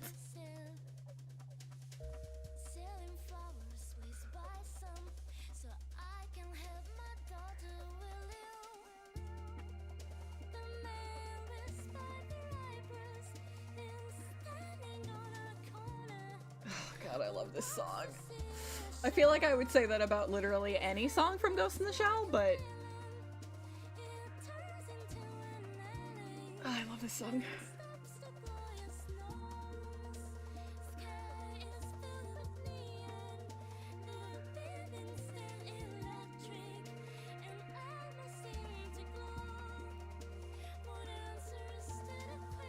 Sometimes that just be how it be.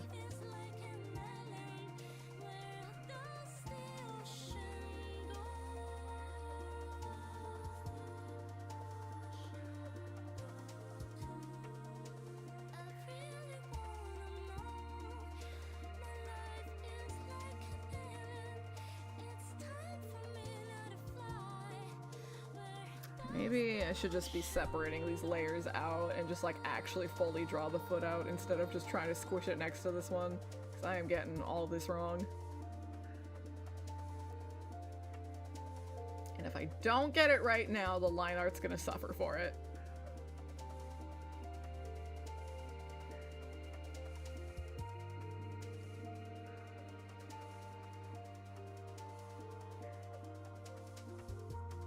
We also probably want to move her belly button because she's not just like fully facing straight on forward.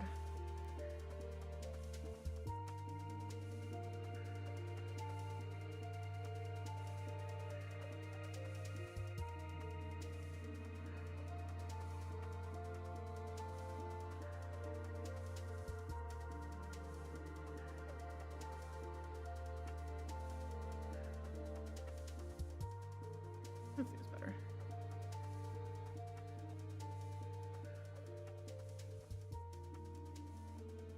I do love me some Magia.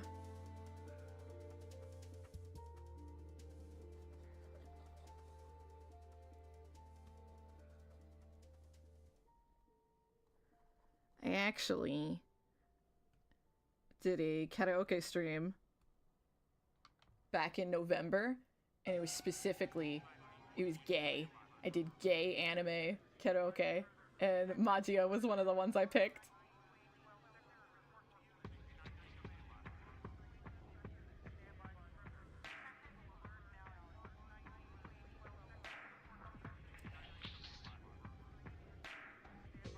Of course I did Red Birthmark! I didn't actually do it for the gay one. I did that one for my New Year's karaoke. But of course I did Red Birthmark. This song is so fucking good. I'm also not a good enough singer for that song.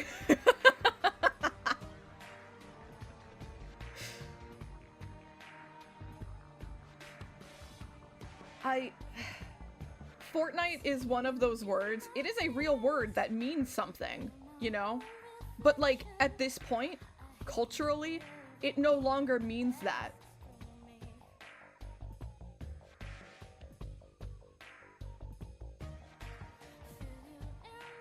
You know?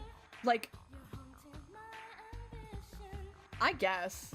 But like, you know? So I wonder, did they copyright that? They had to have copyrighted that word, right?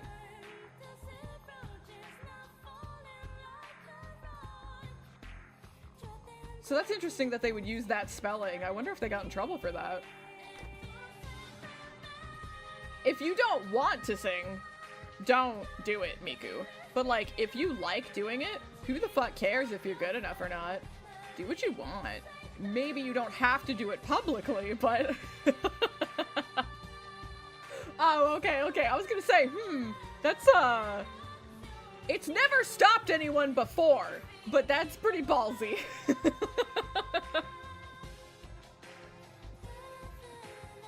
But it's like Among Us. Again, another turn of phrase that exists in the English language and means something.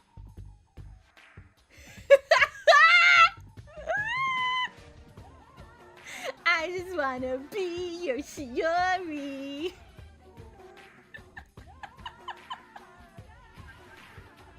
You're so bow bow. You're so bee-boo tax.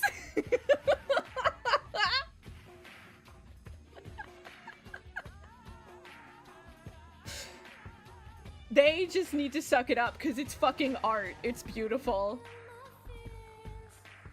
Continue to blast that shit, please.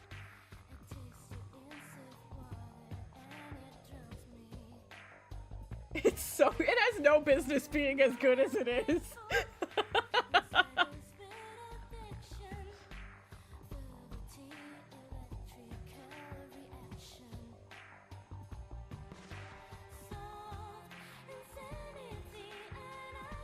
It wasn't 20K, because you have to think about every single stream that was live at the same time. And, like, the main commentary stream. It was, like, 150K. The fucking meme lord. She's amazing. But what about Fortnite? I think it was 20-ish on one particular person's stream. But, like, combining all of the streams together. And, you know, I saw this on Twitter. Maybe someone just fucking counted wrong. Misinformation on the internet, right? It was a lot of people, though.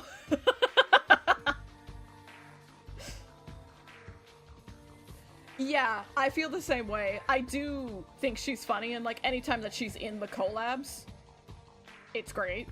But I also do not, like, seek out her streams. I feel the same way.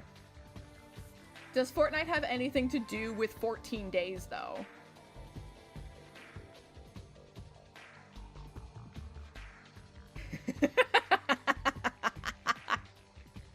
I have the power, chat. I have the power to blacklist words.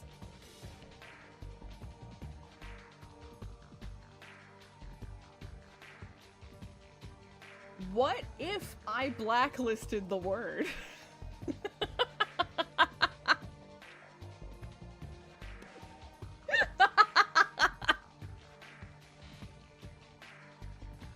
Damn, maybe I should go after Milk Steak.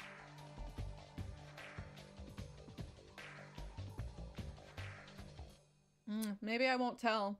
Maybe we'll just have to play a guessing game. And then suddenly, your messages won't go through, and you'll have to figure out which word it is.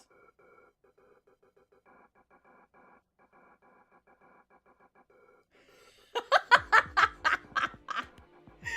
just go to different words.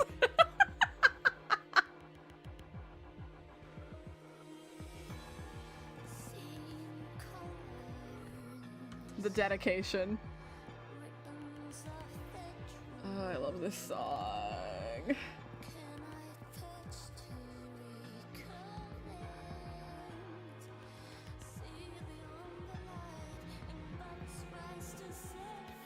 Yeah, all the synonyms. Yeah, it's true.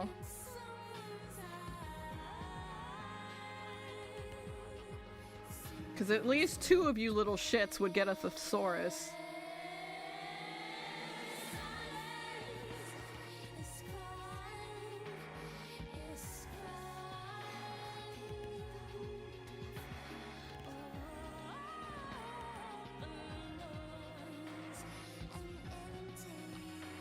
You're welcome, gamer, and I'll do it again!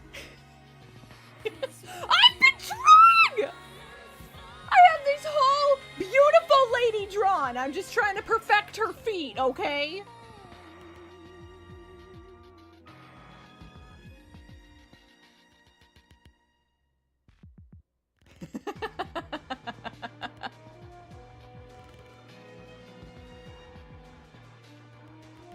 Oh my god.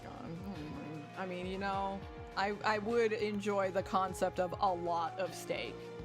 That would make me happy. A lot of steak would make me happy.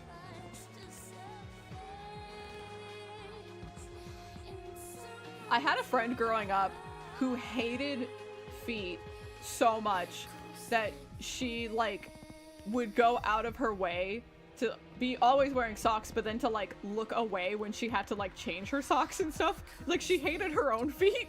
I was just like, oh my god, you poor thing. Showering must suck. Yeah, that's kind of what she wants.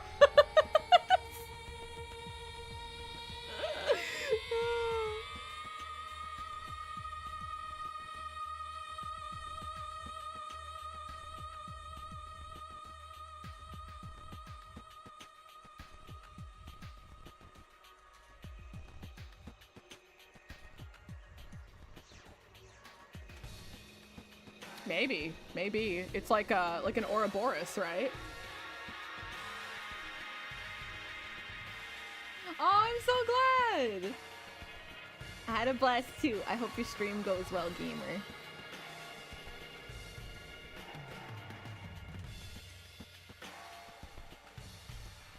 They are pretty weird. I'm just always like, you know, let people be into what they're into. That's cool with me. But like, there are certain artists out there who, like, really, they're really into how they draw their feet, and it's like, oh boy. Oh boy. Seventh, it sounds like you need to sleep more. Sleep more, gamer.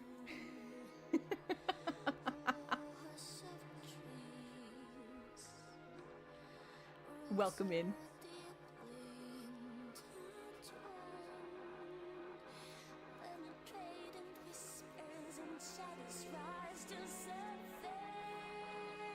Toko, the one where the commercial was about her boobs.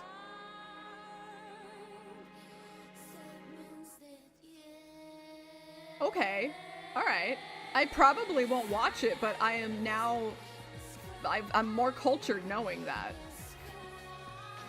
Link that fucking commercial. I'll watch it on stream with you all right now.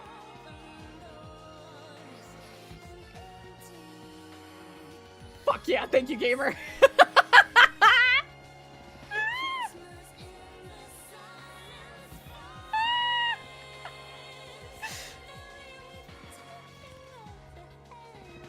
Oh my god, yeah, Seventh, I've seen, there's artists like that for feet and also for armpits. There are artists who get so fucking into how they paint armpits, and I'm like, I'm happy for you, but like, oh boy, I know a lot about you as a person just based on how you paint armpits.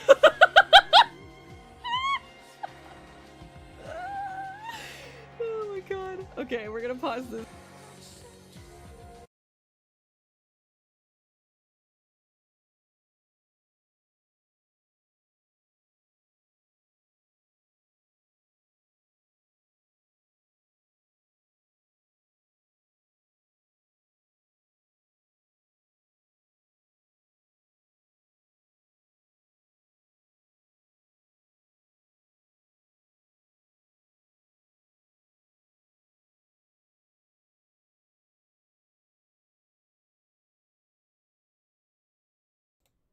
Oh, I accidentally muted the music and not myself. Clicked the wrong one. So, this is an old commercial. This actually aired on TV, and basically, it was the Sci-Fi Channel, and on Mondays, they would show anime, I think kind of late at night.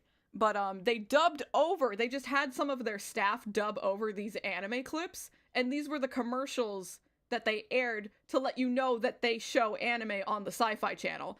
I never watched anime on the Sci-Fi Channel. I always watched it on, like, Adult Swim. That's where I watched my anime. But I saw these fucking commercials with my eyes on TV back in the day. Oh my god. You're in for a treat. If I concentrate hard enough, I know I can move them with my mind. God, I'm tired of this. Look, they moved. Look, they moved again. Monday, kicking other enemies.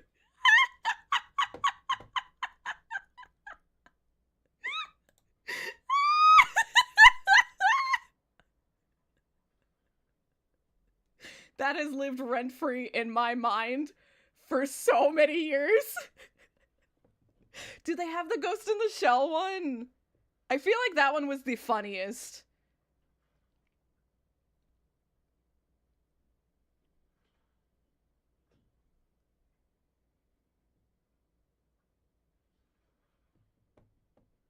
Rosengart Gottriten? How the fuck do you pronounce that? Why is the R in between the T's? It is Garten. Okay, okay. I was like, what the fuck?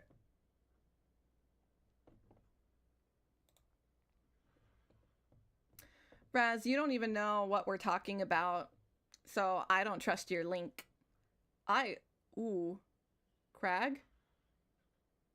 I slipped up. I clicked your link, Crag. Thank you. Thank you. Oh, I almost made a dangerous mistake. Thank you, Craig, for not, sending me a fucking milk steak. I should have looked it up myself.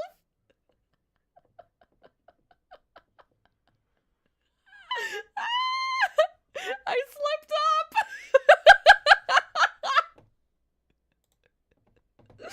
Oh my god. That truly is the power of boobs. How quickly I faltered.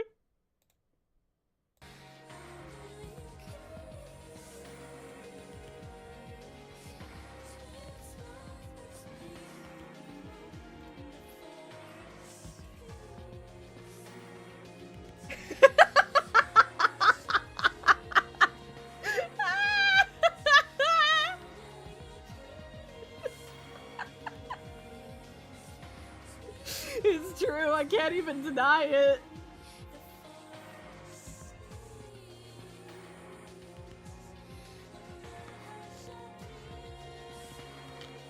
I mean, you know, it was close. It was close, gamer. You almost got me.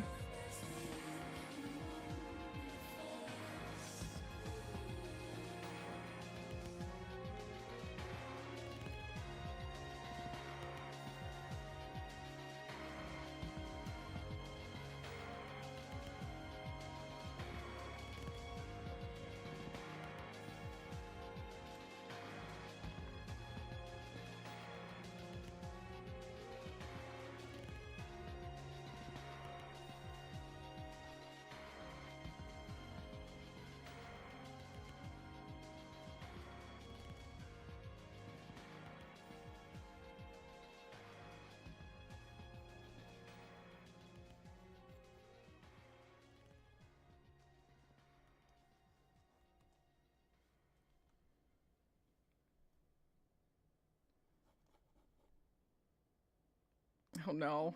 Oh no. I want to trust Craig, but what if? What if?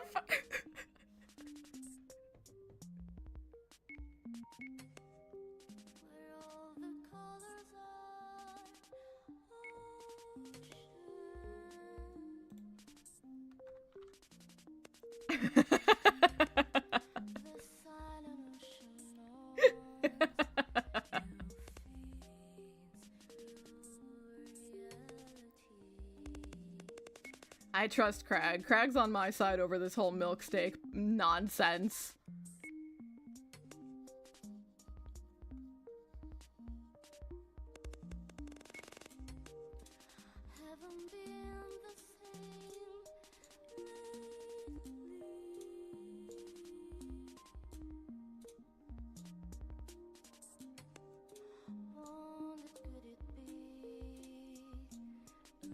It's a fucking conspiracy by chat.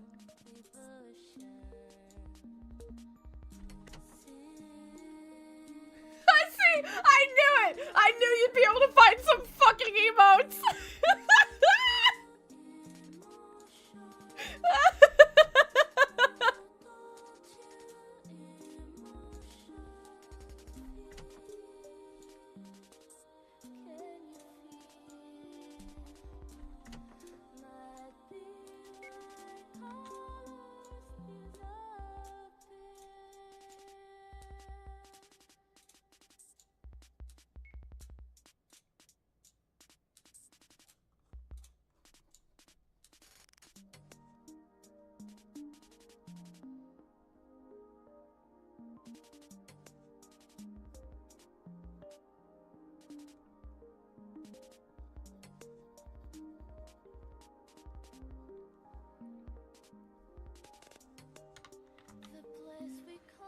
If that's how you want to ruin your steak, have at it. Have a great time, gamer, you know? Who am I to tell you how to enjoy your steak?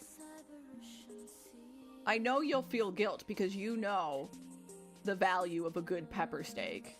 And you'll just be thinking like, damn, I could have been having this pepper steak instead.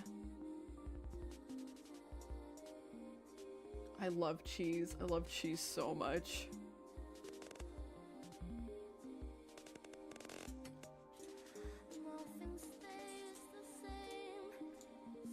Horseshoe steak? What the fuck is that?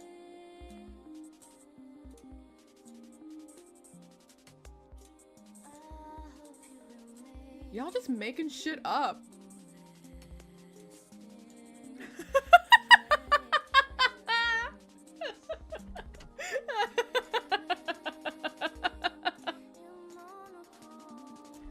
That's crazy. You know, I don't know what the funniest part is, Raz? That, like, you don't even get the first time chat box.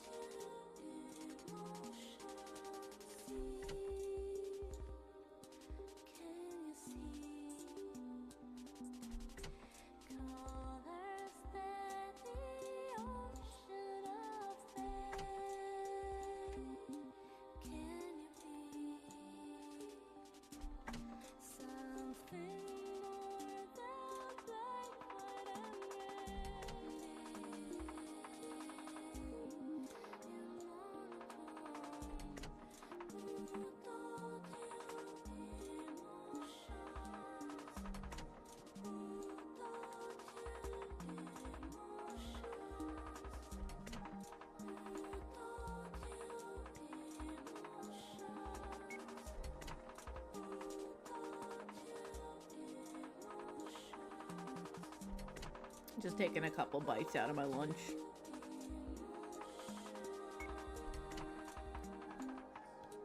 Well, you could, you know, like, raclette exists, and you can get, like, steak with raclette. That'd probably be the closest, you know? I've also seen, like, really fancy places have, like, that huge fucking, like, Parmesan wheel, and then they take freshly made pasta and they just put the pasta in the cheese wheel, and the heat, like, melts it, and it just kind of, like, emulsifies and creates a sauce right there in the Parmesan wheel. Oh my god, I've seen videos of that, and, like, I need to try that. I need to have that someday. Holy shit. It looks so good. Imagine.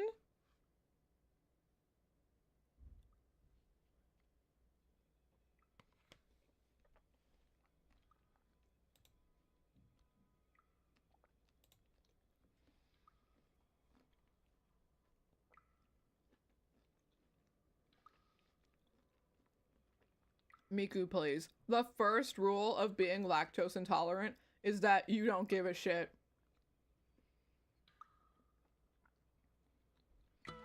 There is one dairy product that you are fine with the suffering.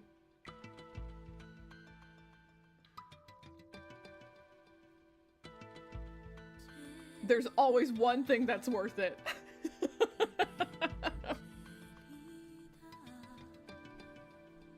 What's a KFC triple down?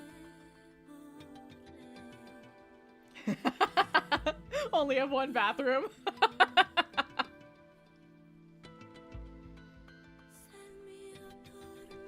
I don't think so. I don't eat out much.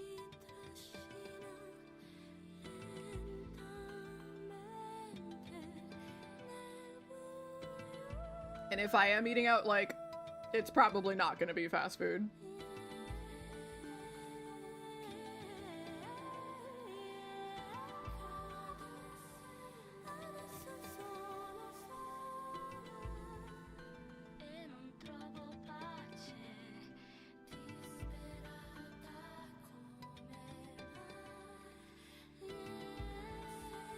Wait, what the fuck?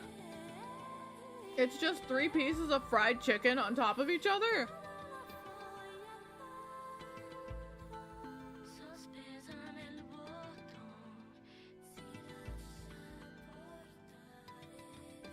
What the fuck? What the? I want that!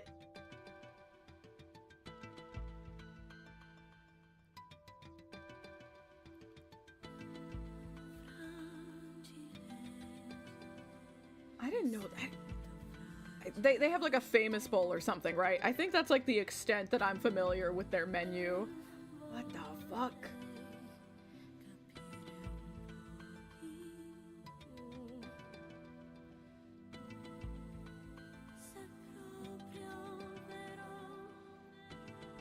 I always hear about like secret menus and stuff, but like, how do you know? Like, some places just might not.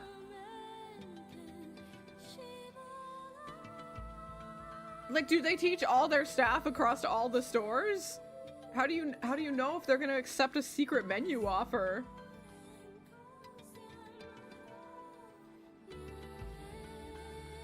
Yeah, same 7th. Here, it's like, if I am gonna get fried chicken, I'm either one, I'm gonna go to a Korean place. Cause goddamn, the fried chicken Koreans do, holy shit. If I'm not nearby, then it's Popeyes.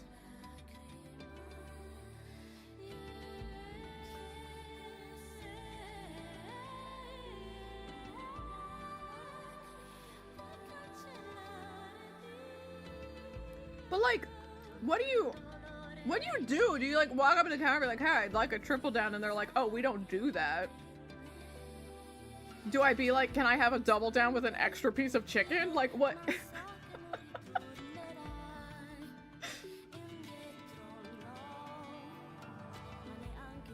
Welcome in, Kadib. How's it going, gamer? What you doing over there, you goober?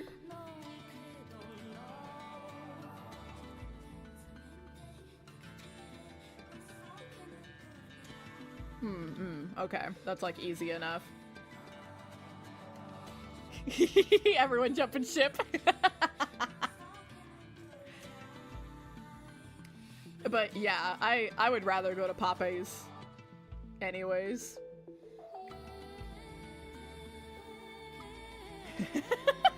Just everyone in both chats. Yeah, I feel so fucking bad. In a lot of ways, I feel awful for Starbucks employees. They deal with so much shit, both from customers, but then also from the upper management of the company. Like, dear God.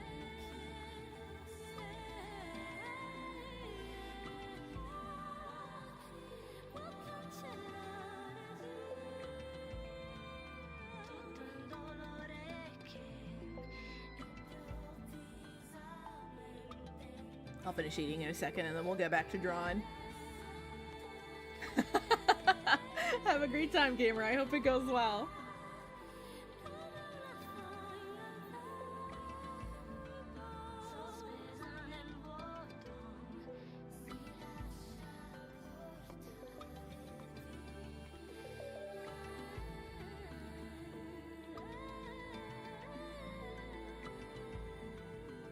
Oh, yeah.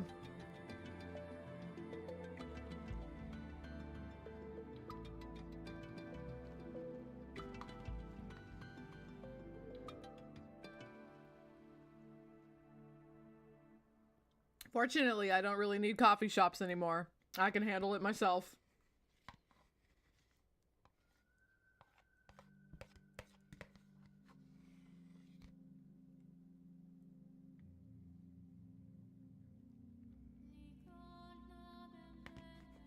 That's insane.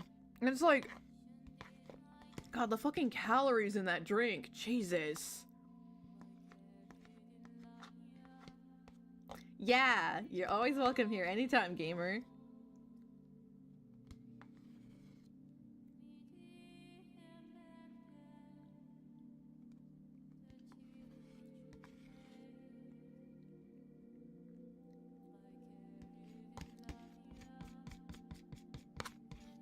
I'm sure they throw a fucking fit. Yeah, absolutely, rightfully so. Because even if you can, like, make the statement that, like, oh, Starbucks is, like, this billion-dollar company, they can afford to give me a free $30 drink, it doesn't mean that the individual store can. They still have individual meters and metrics that they need to meet. And if you're, like, a really busy store in California and everyone's pulling that shit, you absolutely could, like, go belly up.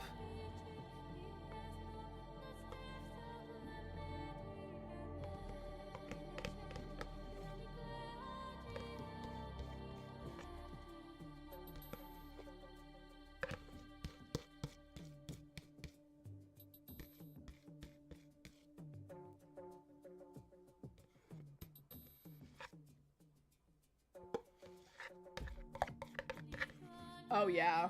I mean, pretty much like any service industry position that gets to that like national or multinational corporate level, like their employees are the ones getting fucked over the most.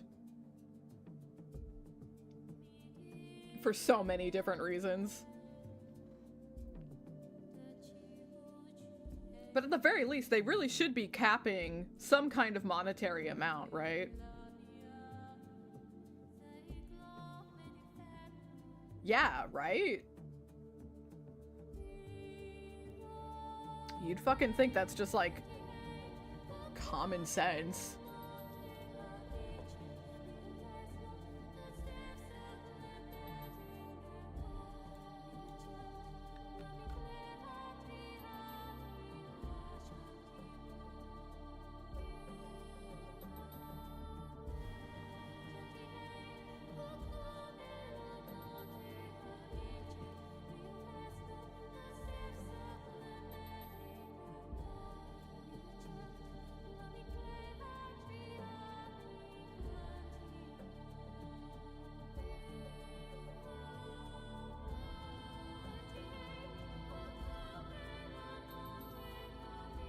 Scooby-Doo sandwich! This is the soundtrack for Ghost in the Shell Standalone Complex. The soundtrack is just so good. It's so good. Also, the anime is so good. You should watch the anime too. It's so good. It's so good! The music is really fucking phenomenal. Yoko Kanno is the composer, and she has always... Oh, I'm probably already getting VOD muted for this, Crag. But then which OP? Because they're all good. But it's probably Inner Universe, because, like, goddamn, Inner Universe. Oh my god. But Yoko Kanno, she's a Japanese composer who has always, like, deeply appreciated the music styles of, like, you know, people all over the world. And a lot of people praise her work in Cowboy Bebop because of, like, how, like, it sounds like jazz, right? It sounds like really fucking legit phenomenal jazz. And people would always ask her, like, oh, what school did you study at or whatever to, like, learn jazz? And she was like, it was, at the time, it was like, it was this new, really amazing sound coming out of, like, Southern America, the United States. And I was fascinated by it. And she talks about how, like, she just took a fucking backpacking trip across Southern America so that she could just, like, participate in these communities and experience the music live for herself. And you see that dedication in her work because, like, if you listen to the soundtrack for Ghost in the Shell, some of it is in Japanese, some of it's in Italian, some of it's in Russian. Like, she puts her money where her fucking mouth is, and she like incorporates singers and musicians from all over the fucking world in her music. I love her so much. She's so fucking good.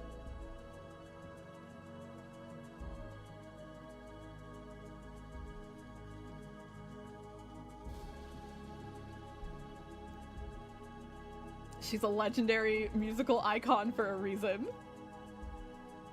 Enjoy that alert, gamer. Get some good noms.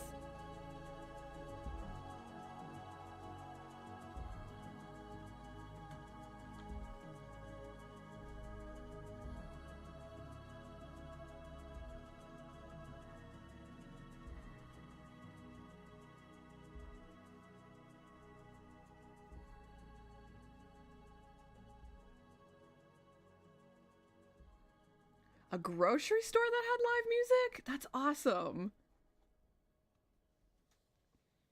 If you go to like the right Italian place here, sometimes there's like a piano and there'll be some live performers.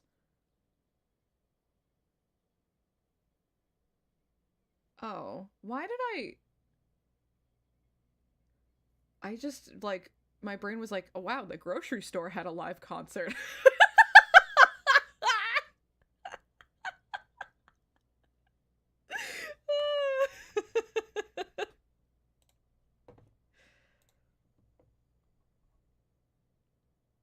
It sure would.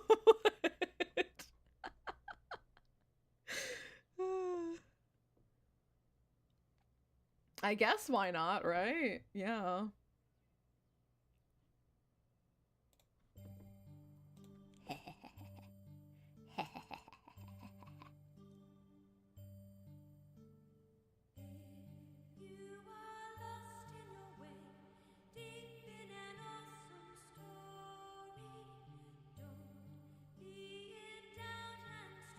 God, imagine. Oh my god, Raz cultured? Wowie zowie. I'm in like the 90s section. Oh my god! Someone other than me watched Noir?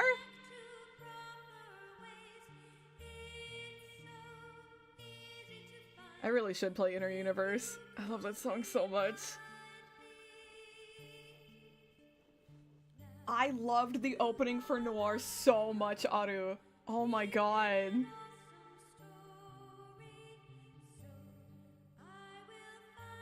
It was so fucking good. Oh my god, it's been a hot minute since I listened to that. I might need to go grab that.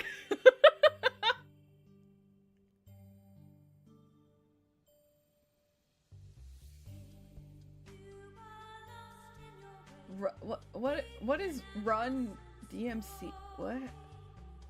I don't know if I know what that word means.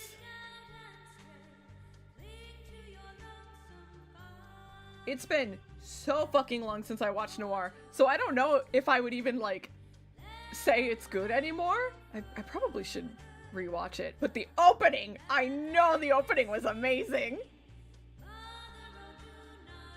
I might, oh boy, ooh. You shouldn't have said that, Anu. I kind of want to listen to the opening now.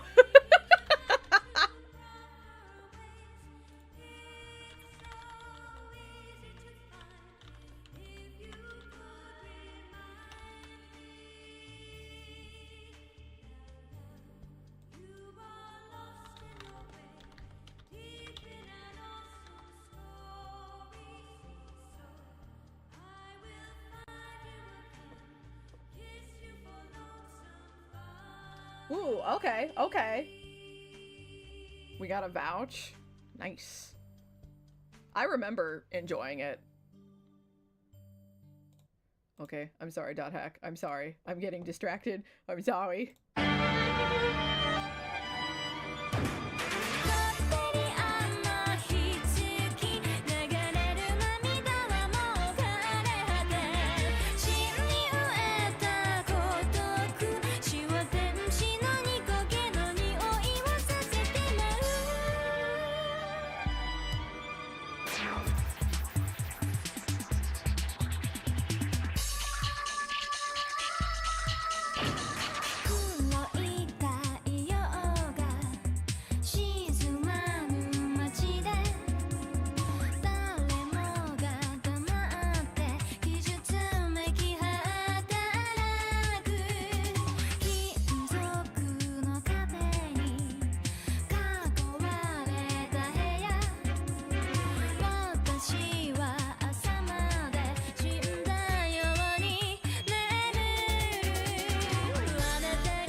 I'm obsessed with those violins. Oh my god, I love Ali Project so much. They're so fucking good.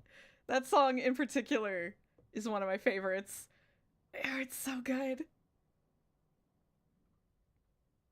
So good. And if we want to time back in, Ali Project has also done .hack music. So, they're really good.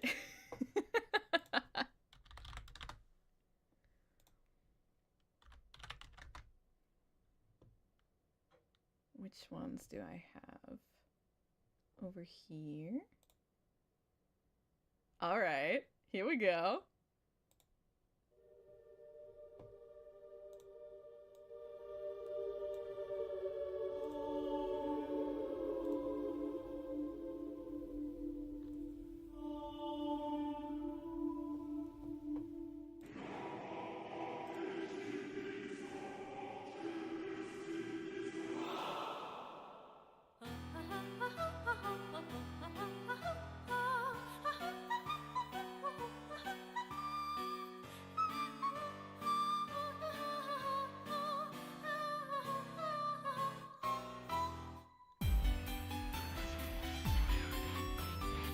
She's so good!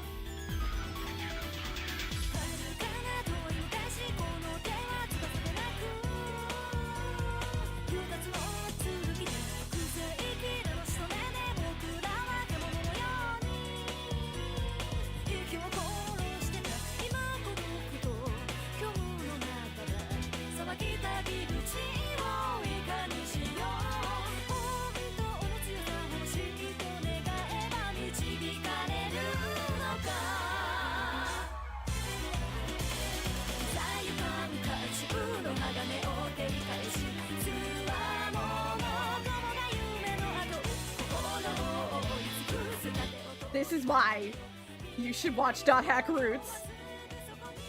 This is just the background music.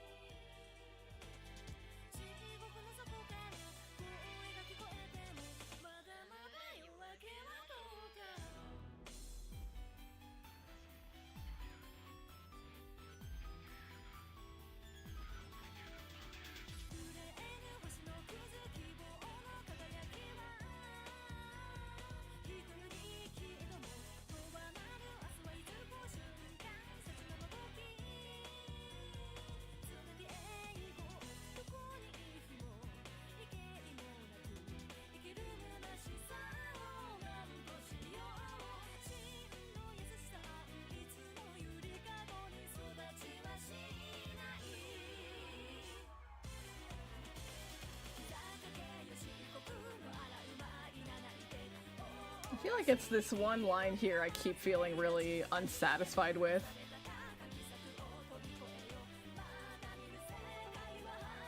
Maybe.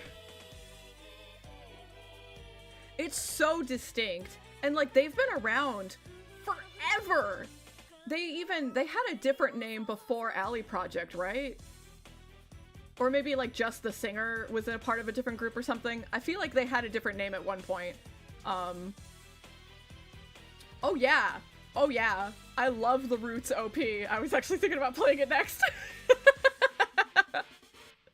I love the Roots OP. But their music is just like so distinctly them. It's crazy. And it gets like higher quality over the years and they clearly get better. But it's still them? It's crazy. I love them. I love Yuki Kajiura. I love Yuki Kajiura. I love Ali Project.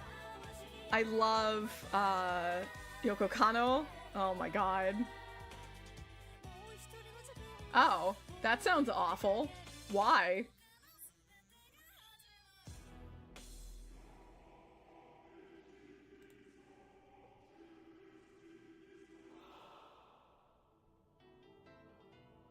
Yeah, and it might not be, but my immediate impression is not good.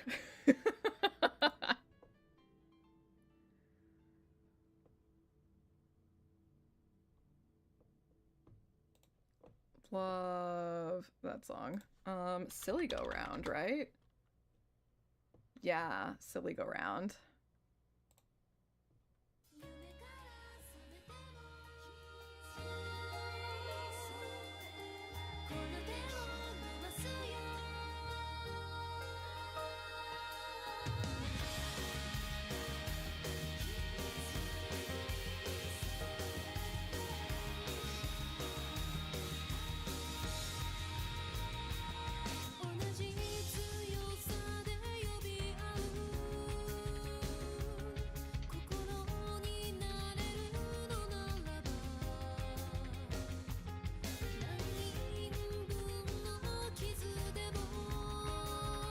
Well, was it just like the theme song or something? I thought the composer changed for game 2. Was it just the theme song?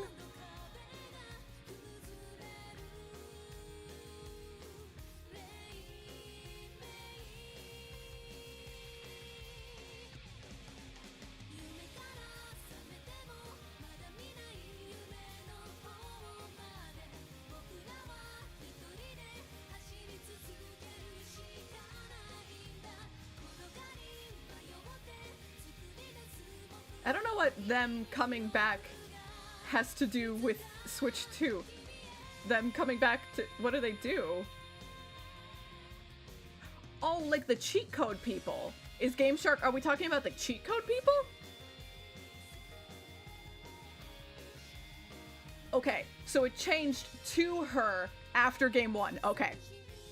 So, I'm not totally crazy. I remembered that part right, at least. I remember booting up Xenosaga 2 for the first time, and even just like on the main menu, you know, before you even start the game, I remember the music felt different, and I was like, this is good.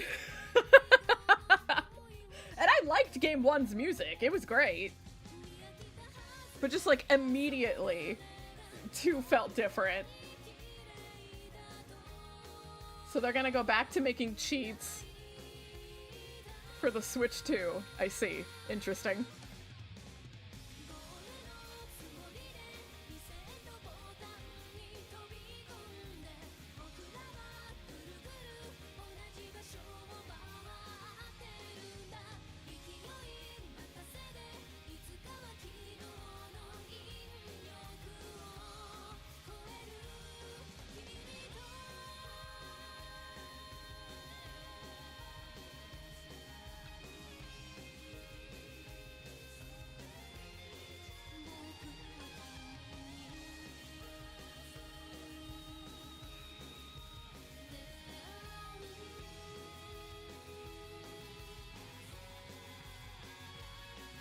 I guess so.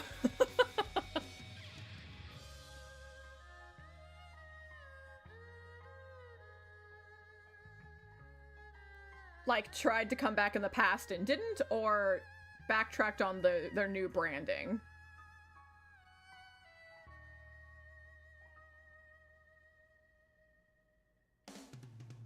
Oh yeah, not surprising at all, because MiHoYo was literally putting up job listings in California for people. They were like looking for people to train AI datasets. They weren't looking to hire artists or voice actors or programmers. No. They were looking to hire someone to train AI for them.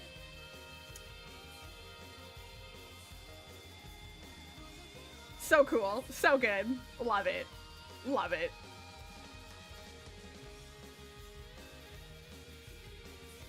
I don't accept that, Raz. I absolutely do not accept that. Absolutely not. Disgusting.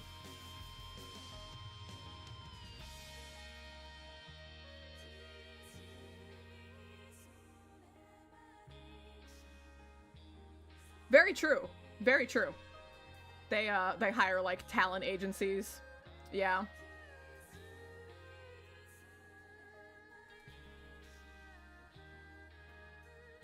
I like... Is it though? Is it though? And like, there's a problem, right? MiHoYo is a company based in China. China has much laxer laws about, like, copyright and IP. In China, it's basically just like anything is fine until you get caught. Oh, oops. I forgot that I have that song twice. Once for the soundtrack for the anime, and once for the soundtrack for Link. And that's just like how it goes in China. I think that's awful. I think it's awful. And it's really upsetting. Really upsetting to see them continue that line of thought with creation.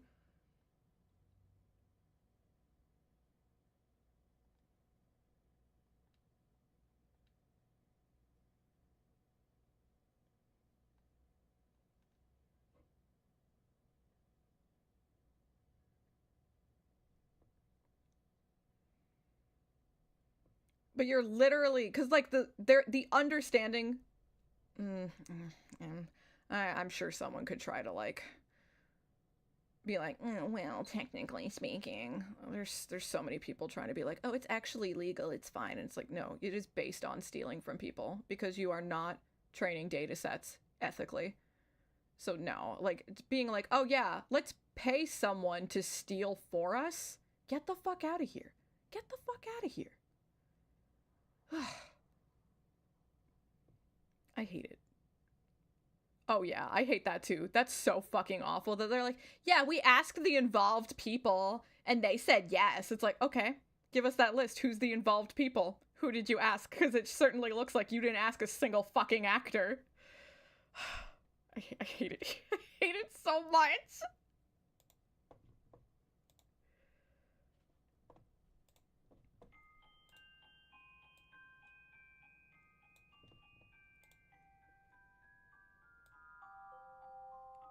We live in such fucking cursed times.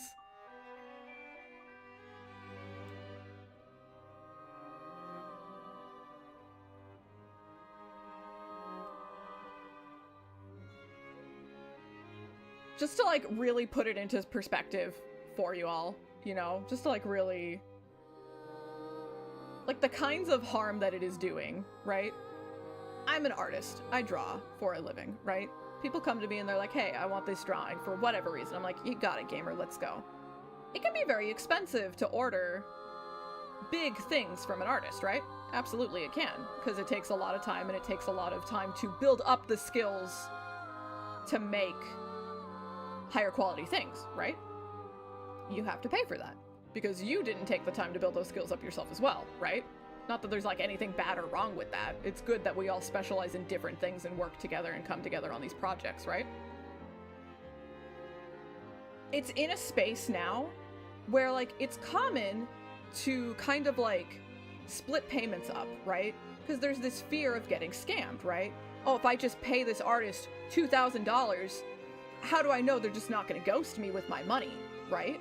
So it's pretty common to be like, okay, I'm going to give you like a rough draft. You're going to pay half of the money, and then I'll continue, and you'll pay the second half when I'm done. It's a pretty normal procedure to try to like make it a little bit safer for everyone involved, right? It's at a point now where I have to fear that me sending that rough draft to someone, like they could just put it into a fucking AI filter, have the piece quote unquote finished, and now they don't pay me anything. That's happening to people right now. And I have to fucking protect myself against shit like that. And there's only so much I can do to protect myself from shit like that, you know? It's fucking awful, the state of affair. Like, the way things are right now, it's awful. It is so fucking bad.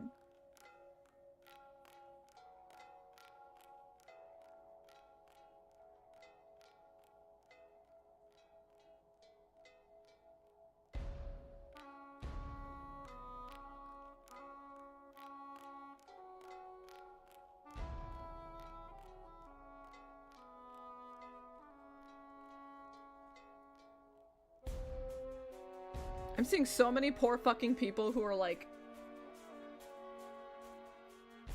just getting out of school right now, like just graduating art school, and they feel so fucking hopeless. They're in debt thousands and thousands of dollars, and they don't even know if they can make that back.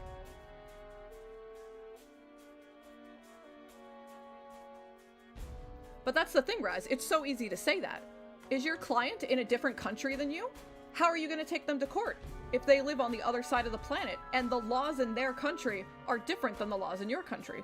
It is so difficult to take someone to court if they live in a different country than you. Also, just can you afford it? Even if they are in the same country as you, can you afford it?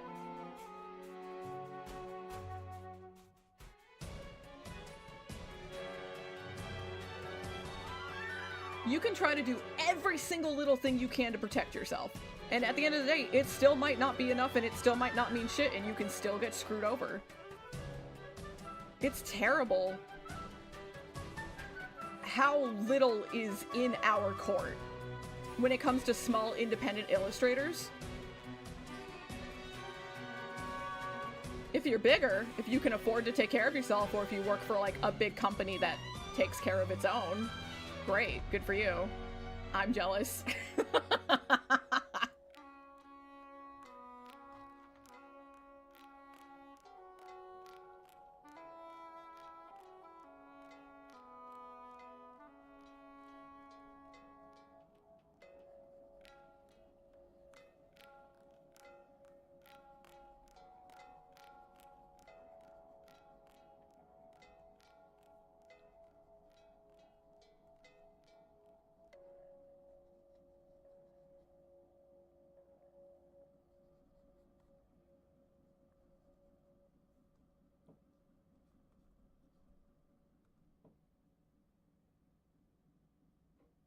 Maybe we just bring this in a little bit. I still feel like it's not quite right.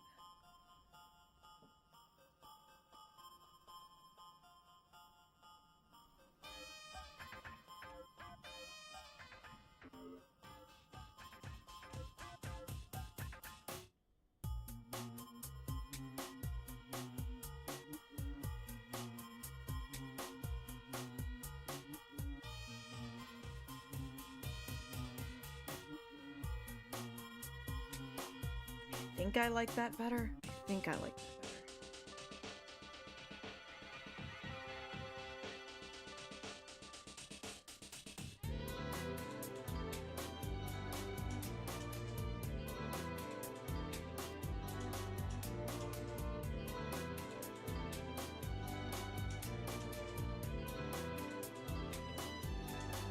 You can probably find something semi-close here, specifically for like, if you want to like hire a lawyer to like put together an officially legally binding like cease and desist order for you, right? I don't think it would be that expensive. But then what if the person ignores the cease and desist? Because they can ignore it. Many of them have.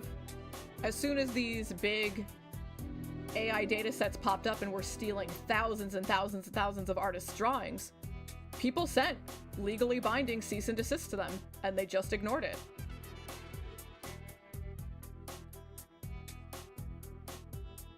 The average independent illustrator cannot afford to actually take them to court and deal with the lawyer fees. Nor should they be expected to. They're the victim here. They're the one being stolen from.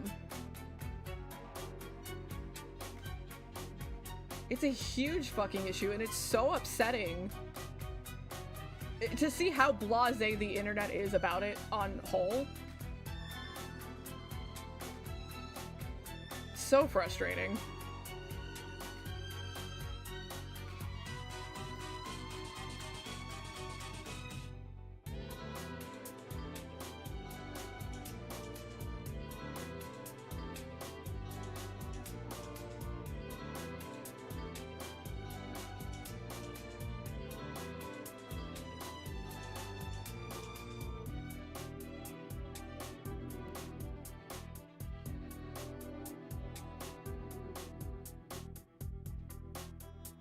I mostly feel okay with that. I think I mostly feel fine with that.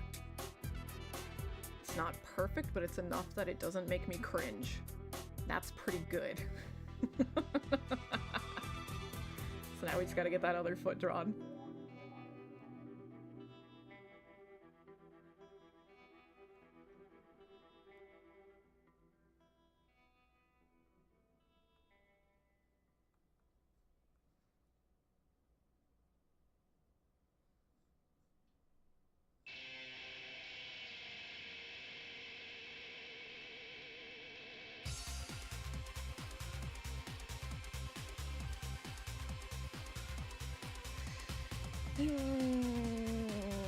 Part of me wants to be lazy and just copy paste it, but I shouldn't do that.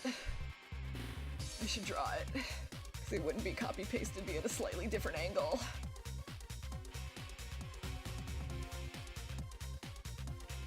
There is one particular group that has created a thing called Glaze, so that if people do steal your work and put them into AI datasets, it's this gloss, this glaze that goes over your digital image, and it taints the AI dataset, it poisons it, is how they word it.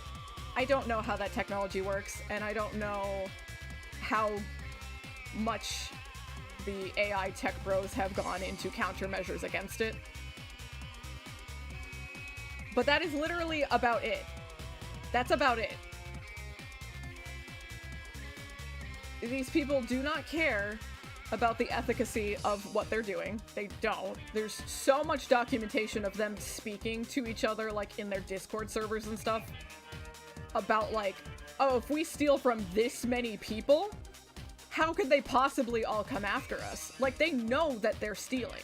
They openly admit that what they're doing is stealing. They know. They don't care.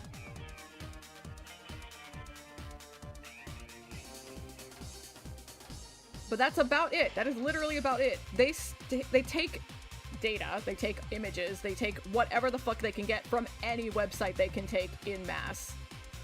So, like, other than just never posting your stuff online,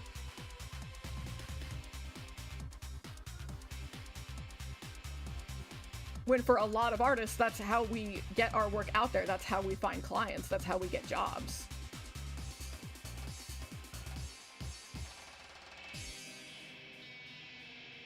God, right? Everyone just start posting absolute fucking trash.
Yeah. And so they would, like, purposefully comment that under, like Disney images, right? That was our way to, like, fight back against these fucking bots. Because we can't afford to take care of ourselves, but Disney can afford to take care of them for us.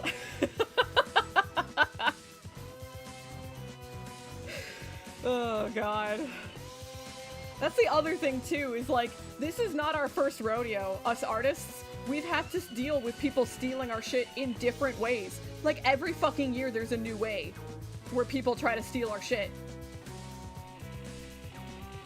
It's just a part of the job at this point, and it's so fucking exhausting.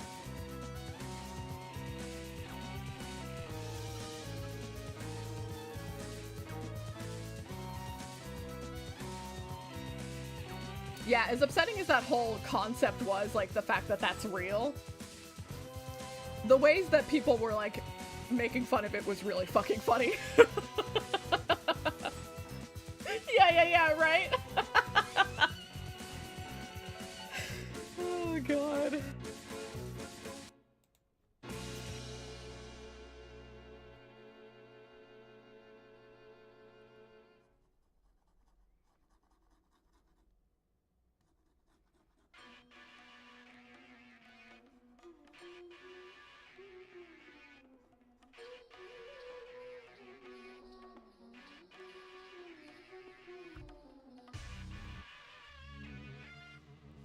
Oh my God, I love this song.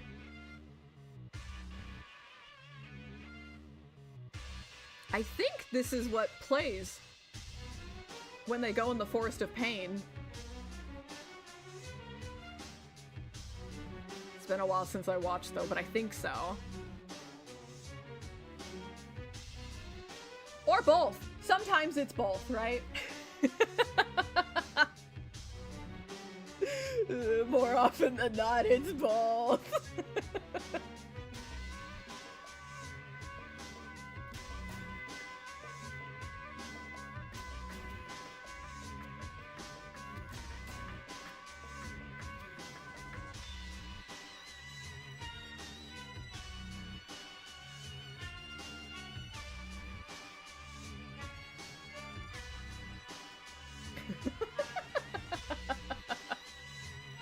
What a beautiful turn of phrase.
Link? Is that you?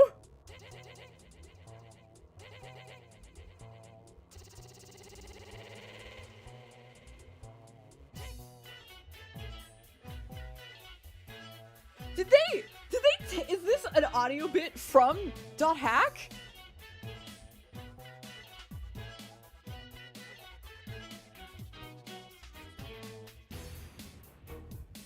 I have to imagine it is. And I don't play it in Japanese enough to know they're Japanese actors.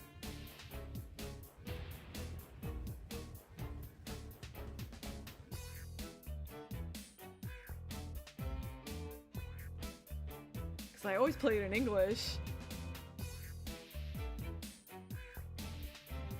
If it was someone, it would have to be Haseo, right? If it's someone.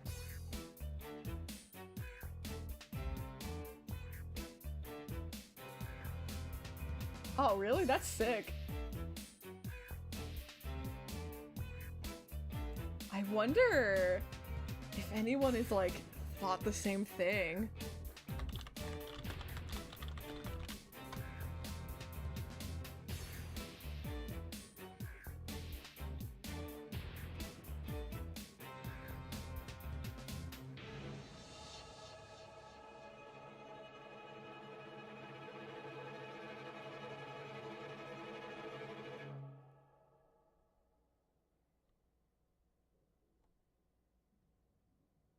Damn, I was kind of hoping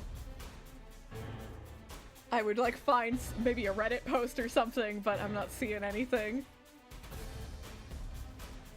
Ooh, but maybe in the comments section on YouTube.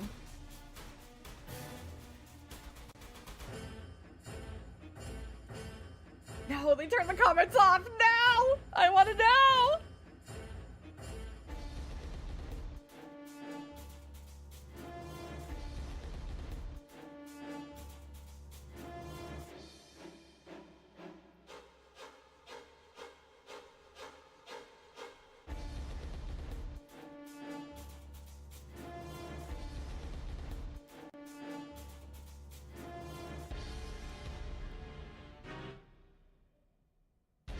I like this song a lot too.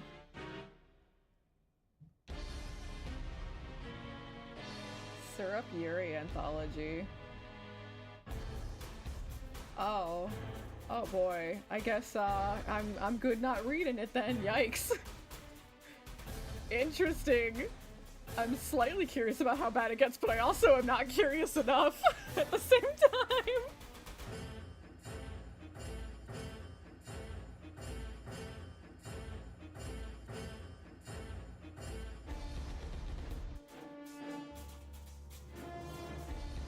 I'm far. Oh my god, I want to know who that voice clip was. Oh, I got you. I got you.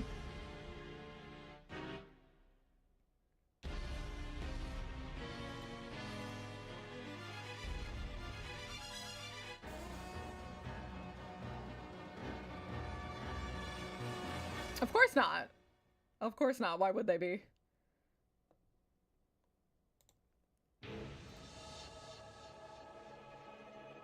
I'm playing it again.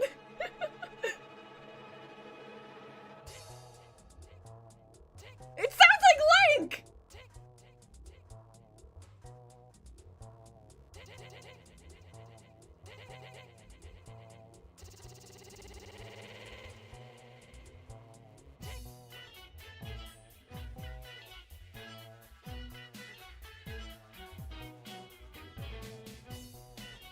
God, when does this play in the anime? I really have to rewatch Roots.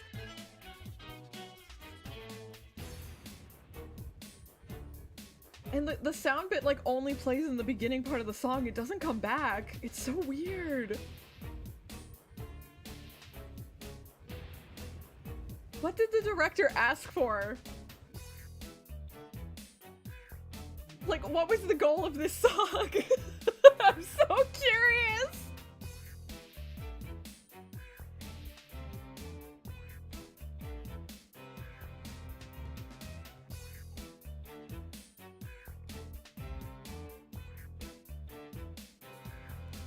Yeah, I tried Googling the song. It's called One Time Killer from the Dot Hack Roots OST.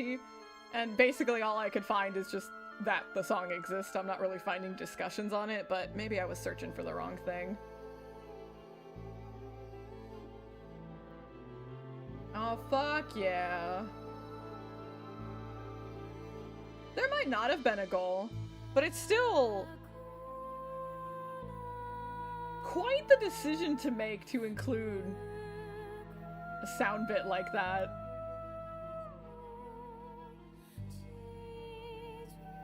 And One Time Killer, like,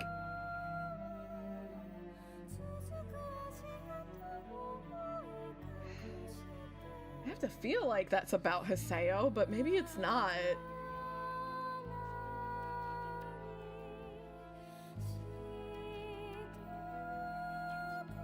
I should rewatch and find out where they use that song in the anime.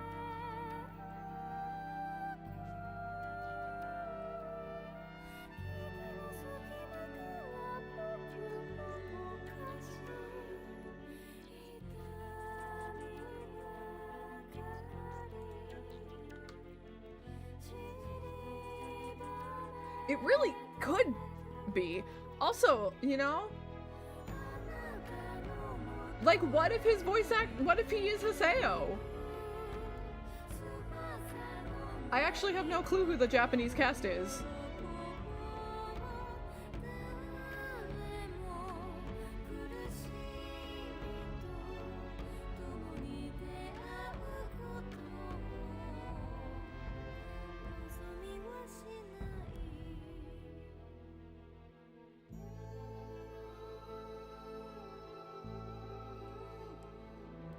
Look, the English dub is too good, okay? The English dub is phenomenal. It's so good. I'm sure the Japanese dub is just as exquisite, but I can't, I love the English dub too much. Yuri Lowenthal fucking killed it as Haseo. I could never.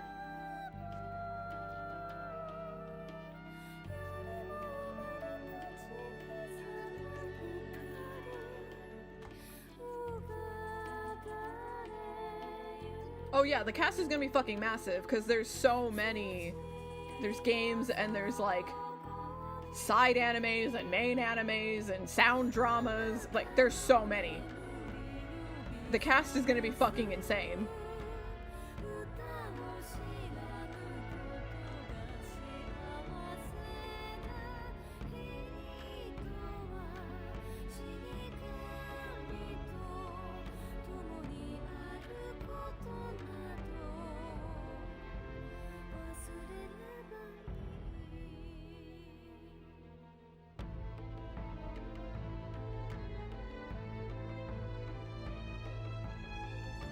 maybe I did the same problem as before. So we'll bring this in a bit.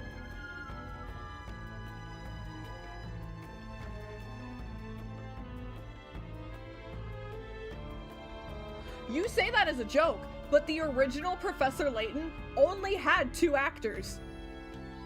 Layton's actor played Layton and like all of the adult men. Luke's voice actress played all the women and all the children. That's it. It was just the 2 of them.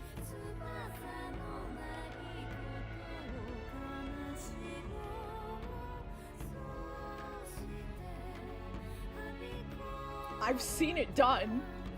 It's amazing. It's fucking great.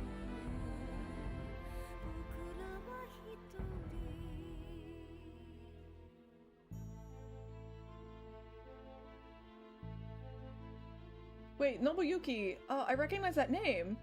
Is that Link? He's super famous if not. I recognize that name.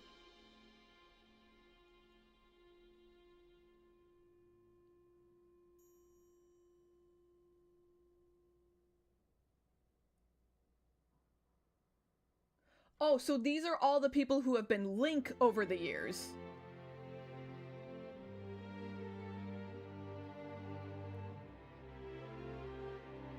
Yeah, he's huge. Yeah, he's a fucking huge voice actor. He's been around for fucking ever.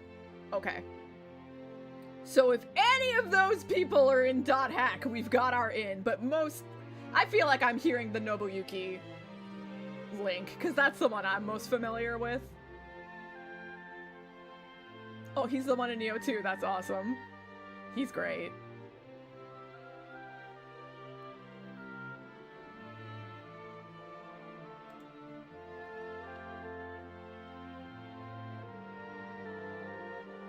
Damn, Raz, you went to kindergarten with them? That's crazy.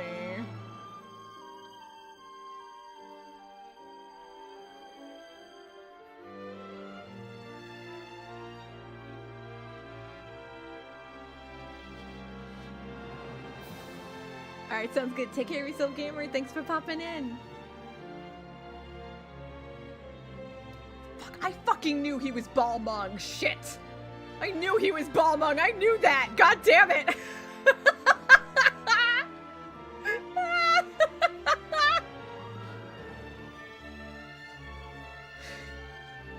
Marlowe and Nuke. Okay. Those 2 don't get as many lines, but okay.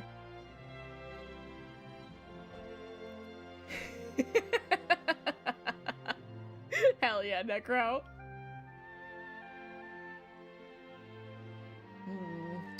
But Balmung's not in Roots, so... That'd be very strange if they used a Balmung voice clip for that song. That seems unlikely.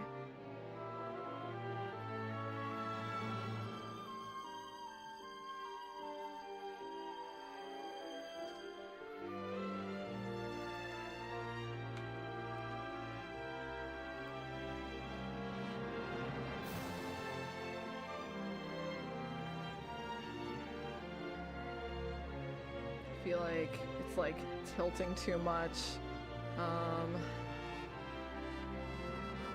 It could be. It really could. Maybe the composer is a huge Balmung fan.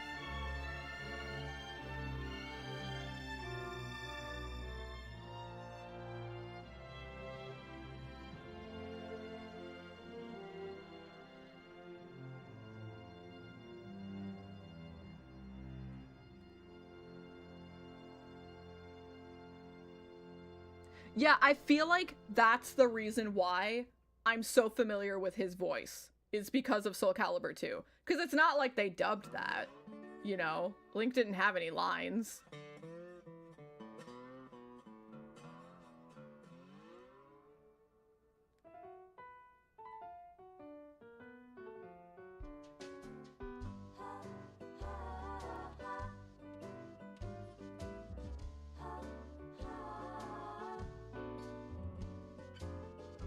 True, true, true.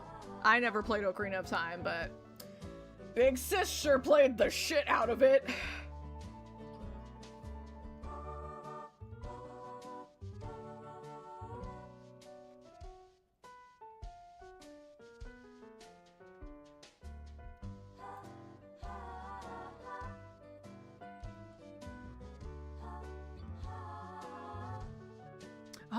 Oh, yeah, I feel like I remember people getting excited about that. Getting to craft all their theories about if Fierce Deity is like dead Link or something.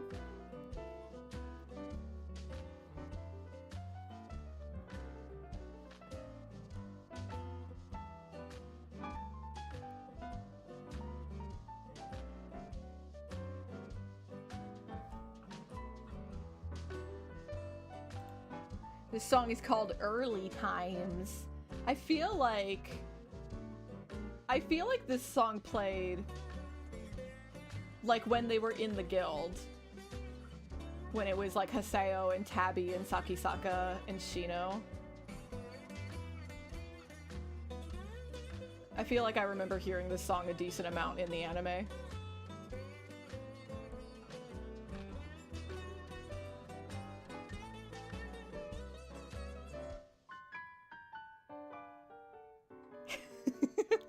Fierce Deity Link drowned, hell yeah.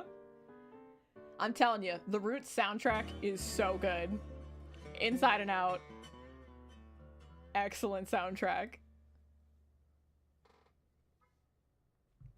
And like, not just a bunch of recycled music, it's all new.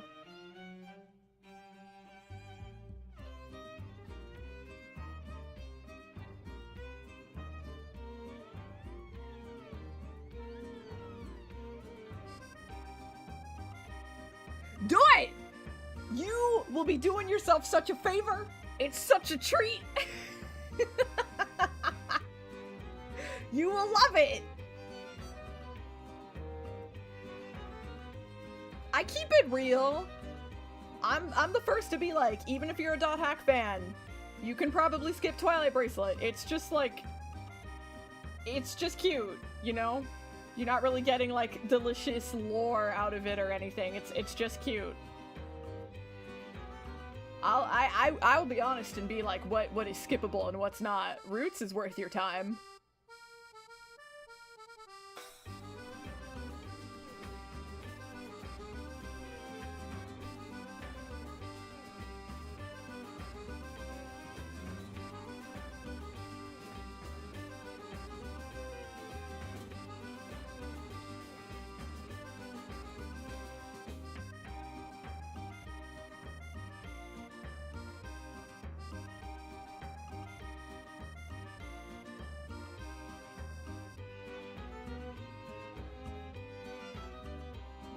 Too drastic of a curve.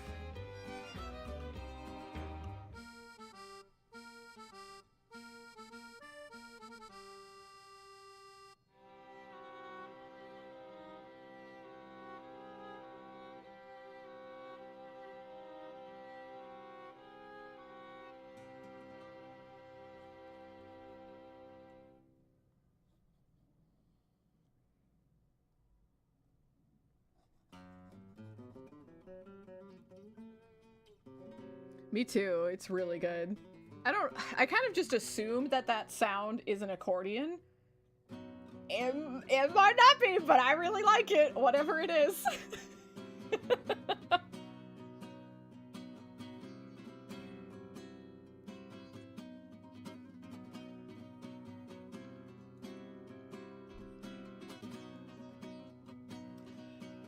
Yeah, agreed. Looking at the internet at any given point in time is probably a bad decision, and yet we all still do it.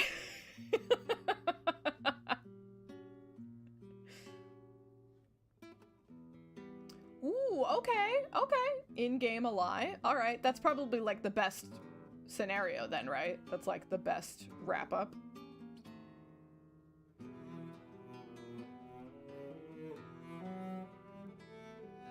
I mean, let's be real. That's only gonna stop some people.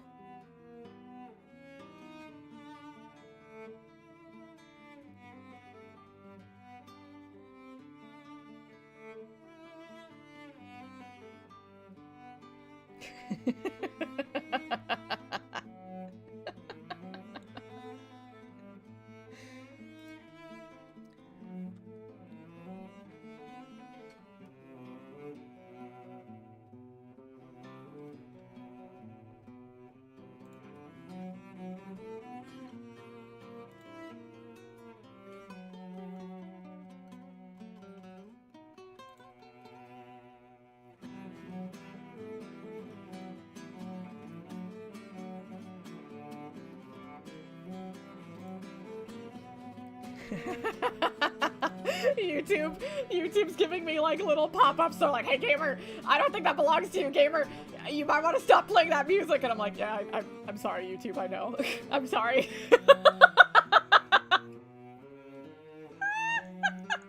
I'm surprised it took this long, honestly. Maybe it's been there for a while and I was just ignoring it. I'm sorry, YouTube. I'm sorry. Ooh. Maybe I should stop then.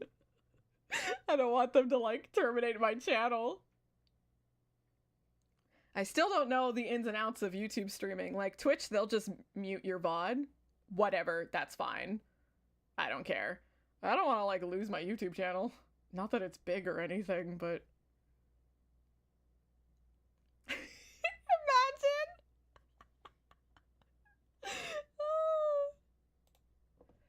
I don't think it was complaining when I was listening to Danganronpa. That's the funny part. I figured Danganronpa would set it off.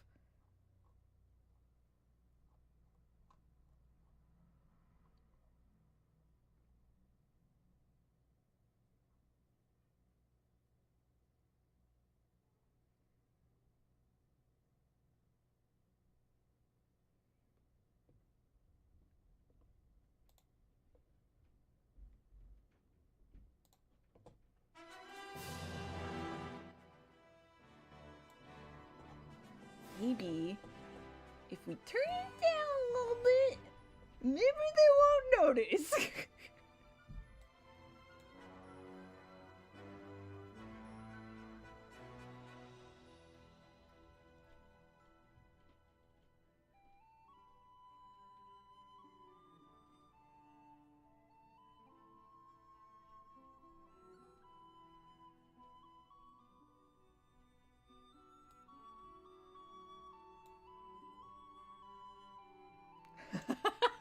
Right? I just turned the TV on in the background. Noise pollution. They'll never catch me.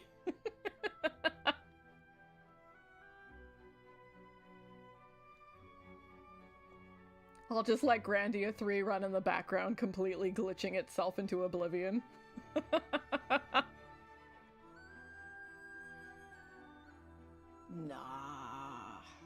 Nah, I'm not gonna show the TV show. Oh my god, speaking of TV shows, so I have not had cable in like...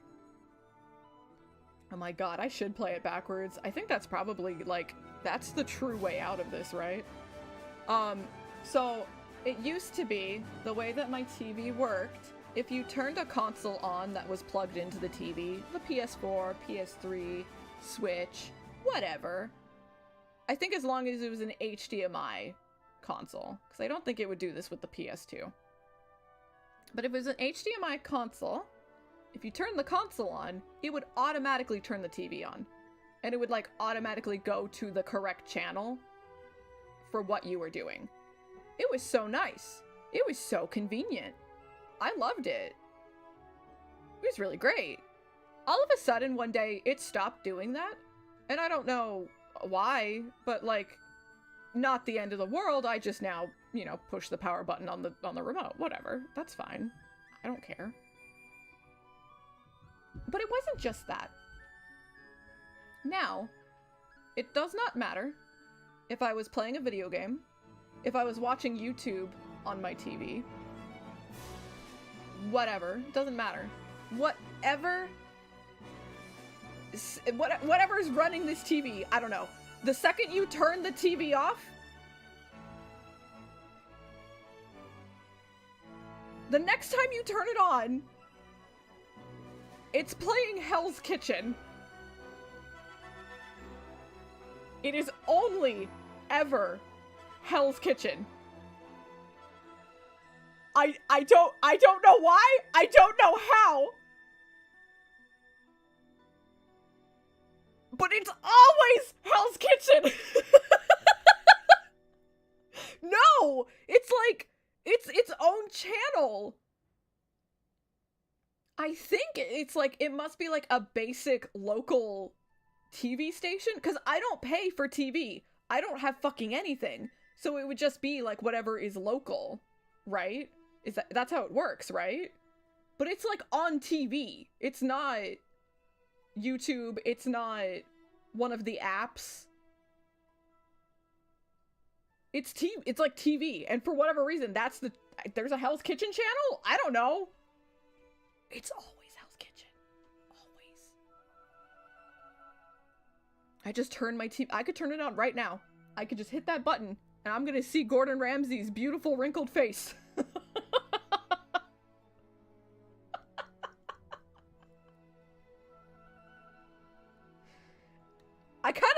I don't mind it though, you know? It can keep doing what it's doing.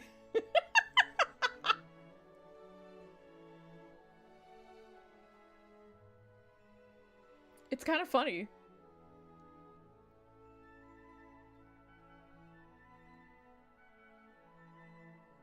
Johnny and I were tickled by it. We thought it was cute. And now we'll like turn our TV on. We'll just be like, "Hey Gordon, how's it going?"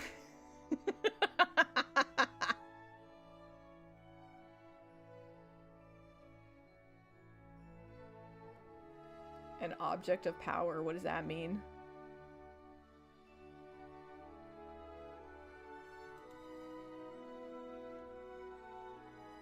Control. What is Gordon? Maybe it's Gordon Ramsay. Maybe he's controlling my TV. Maybe he's the object of power.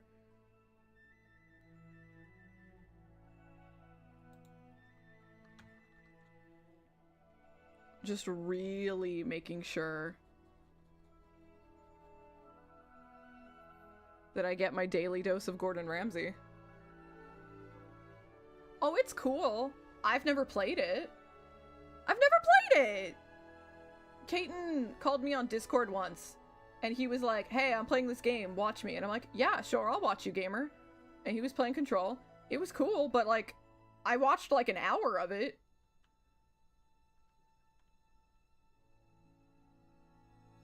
You eepy, get a CP. You neeby the CP.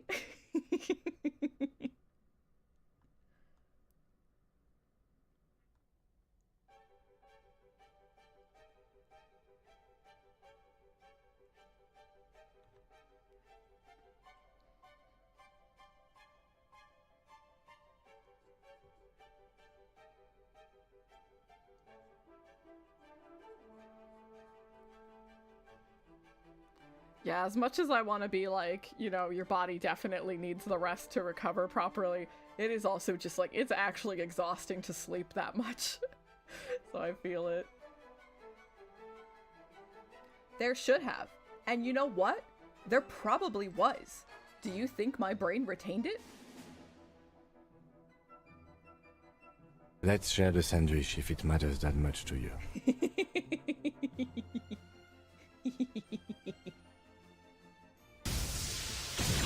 Maximum penetration!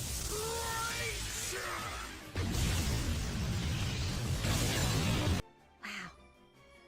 Nice car. Oh my god! That one's for you, Seventh. That one's yours. Thank you for resubscribing. Congrats on 11 months. You get a new bean next time! You truly cannot. No. This sponge is tired and old. It really can't hold too much more. We can probably cram a few more MILFs in there, and that's about it.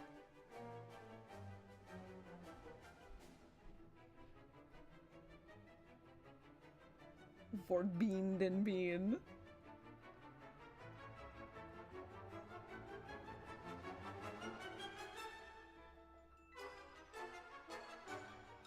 No, literally, doesn't it? Doesn't it, though? I feel like I've read something about that before.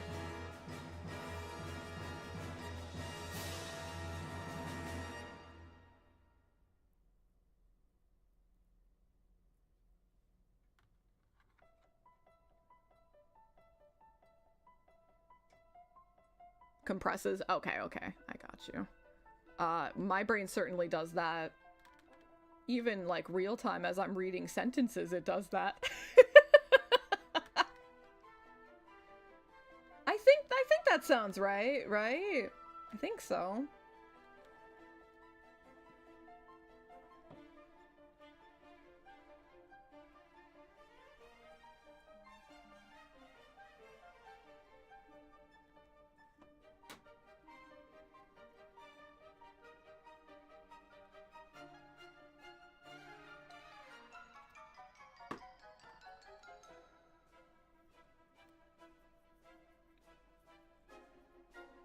Yeah.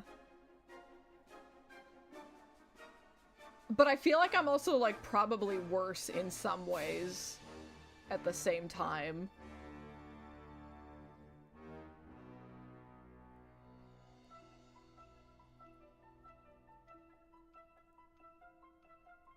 Do you mean, like, thinking back on the old times makes them happy? Is that what you're saying?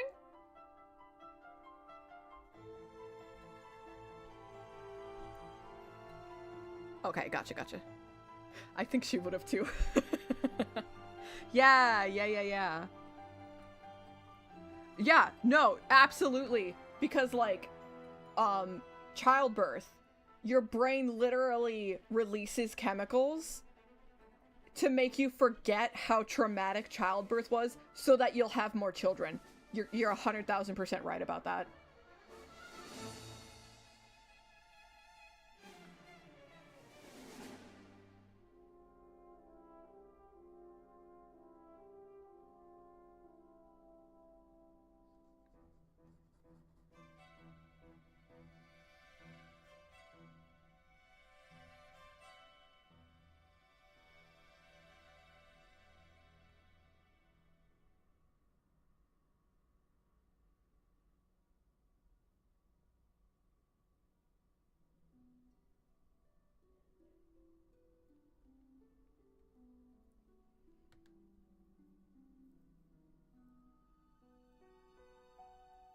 Like watching animals give birth? Is that what you mean? I want a cat so bad. I want a cat. Kate and I, like, constantly send each other, like, cat videos.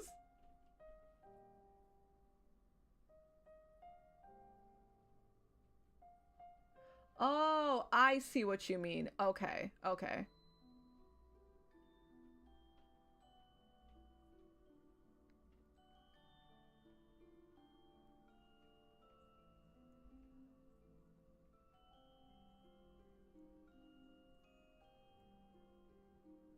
That makes sense. I wouldn't be surprised if something similar happened with, like, watching any kind of childbirth, because it's a lot. Even just watching.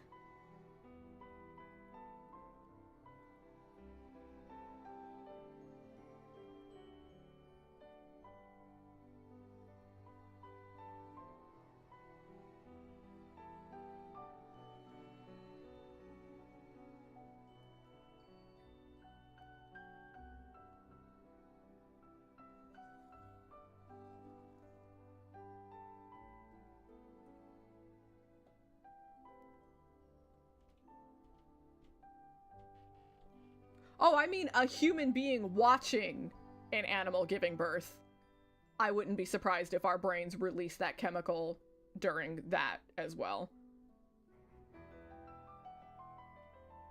The body is truly horrific. Terrifying.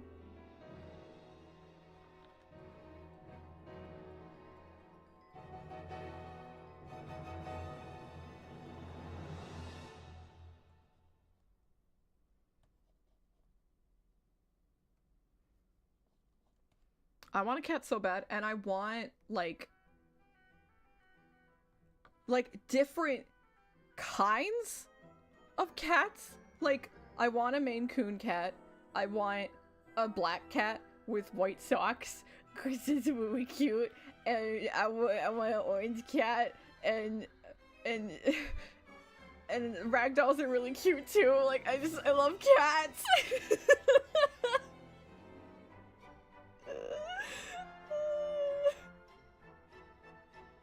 I want them all too. I love cats. I love every kind of cat. I just want to hug all of them, but I can't hug every cat.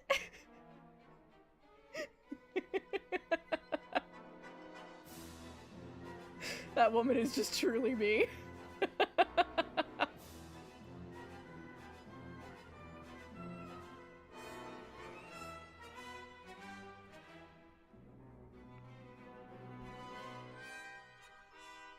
Yeah, Craig, you too. You gotta pet them all every day. You have to give them all the love.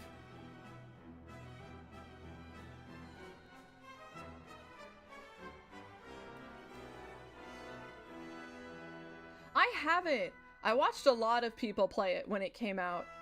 I liked what I saw, but I never got around to it, no. It looked really cool, though.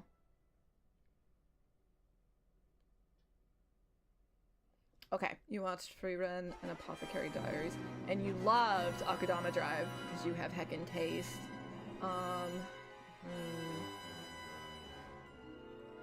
I feel like I don't know that I ever actually saw the ending to Stray, but I'd say I probably watched a solid 70% of the game.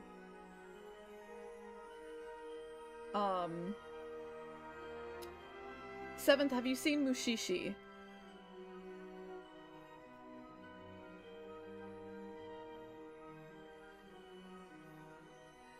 Okay. Mushishi is very different, but at the same time, the vibe is very similar to Frieren. So if you've been loving Frieren, I think Mushishi's gonna hit. It's gonna scratch the right itch for you. Oh no, she cried? Oh no!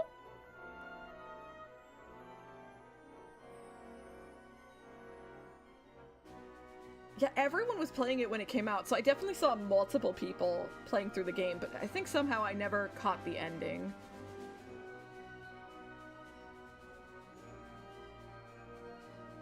Oh no! Oh no! I hope it's happy crying.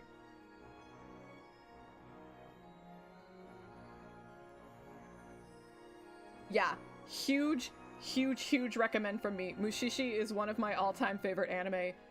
It's not for everyone because it is very pensive, it is very quiet, it is very still and slow, and it's all about, like, just soaking in the ambiance. It's so good. It's so good. I love the art style, I love the animation, I love the music. It's phenomenal. Really good.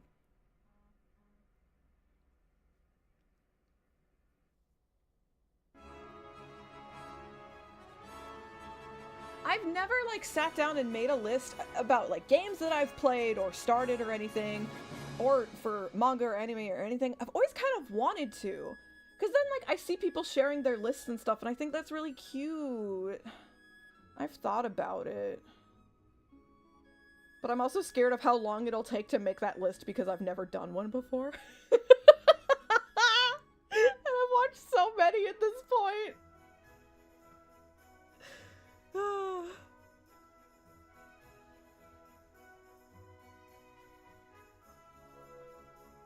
Idea? What's your idea, gamer? Yeah, really. Like, actually. Even if I, like, set aside, like, oh yeah, let's do this an hour a day. But I've wanted to. I've just never, like, kicked myself into actually getting it done.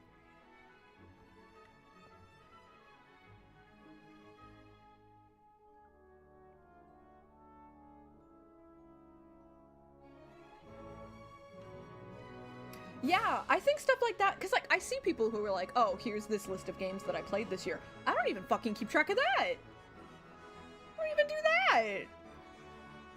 But I think it would be nice. Yeah.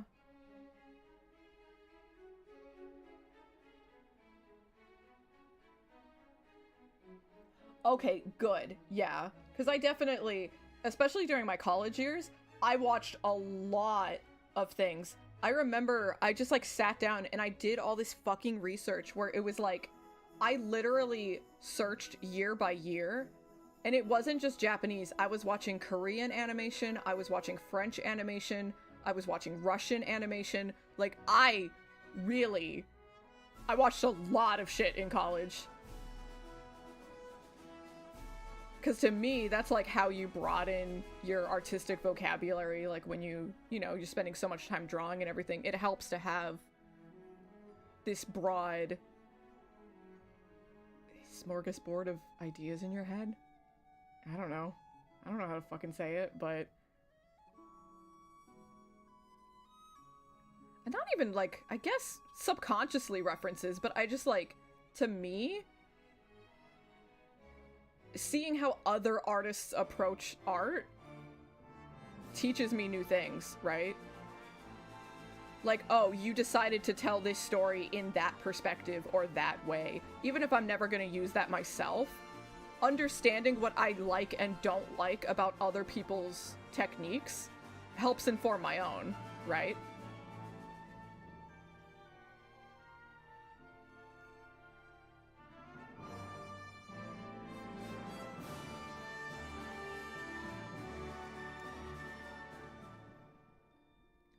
One of the most traumatizing was a French animated film I watched. Oh my god. Oh, it was terrible.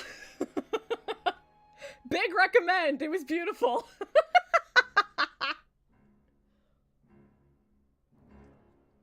So, I remember having difficulty finding it back in the day because it has the same name as, and maybe it was just because it, like, came out around the same time or something. I don't know.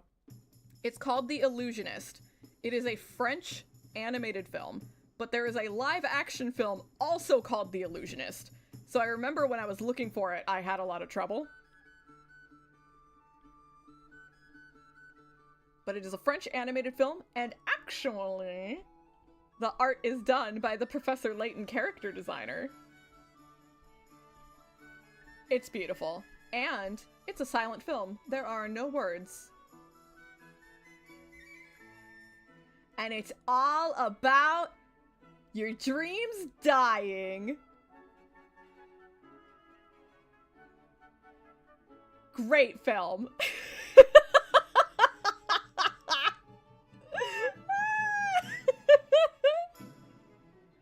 It hit really fucking hard. Oh, see, back in my day, we didn't have that yet. Oh, it's rentable on YouTube. That's awesome.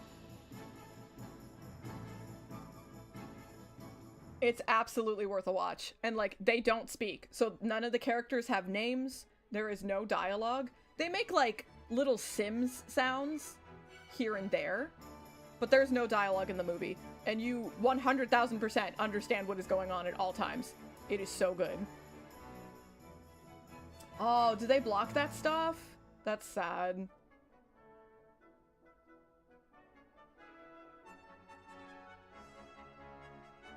Beautiful film, though. It will fuck you up emotionally.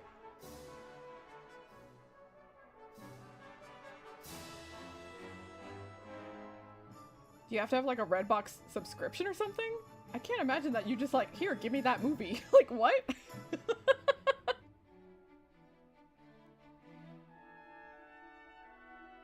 It's very sad. It is very depressing. And it might only have affected me so badly because I'm an artist, and it is specifically about creative people losing their dreams. Because of the changing times around them, specifically. So it definitely hit home for me in particular. Maybe it won't mean as much to other people, but beautiful film. I always love it when a film, like, doesn't actually need dialogue to get the message across, right?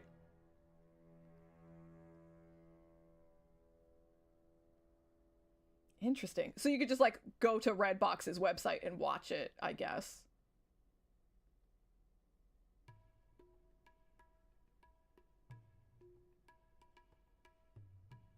Gotcha. Part of me is like, man, maybe I should rewatch it, but also, I know it fucked me up. Do I really want to watch it again?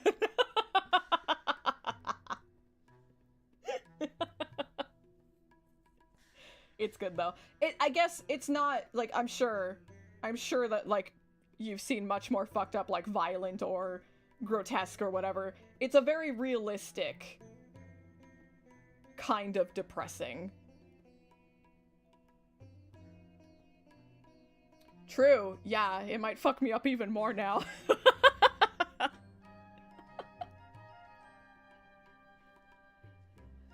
I mean, you know how I feel, Seven. You're supposed to watch them both at the same time. You goober. You only watched half of it. I can't believe you. Yeah. Get some good sleep. Take care of yourself, gamer. We were unhinged and wild today, but it was fun. I guess.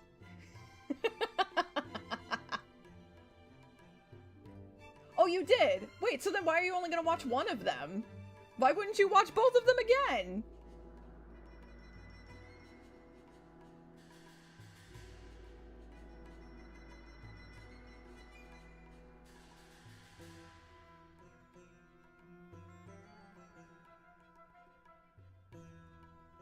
It sure is. It sure is. I feel like...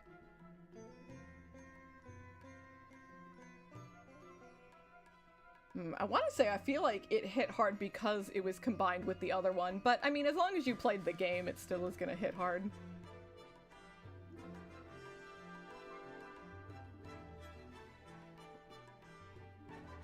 I remember, like, every single time I've shown it to a friend, I've just been, like, rewatching it with someone, I still fucking cry.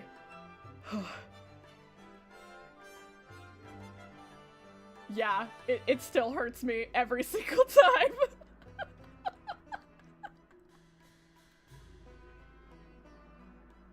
I felt it was really, like, validating when I showed it to a friend and she was crying and I'm like, oh, okay, good, I don't need to hide that I'm crying.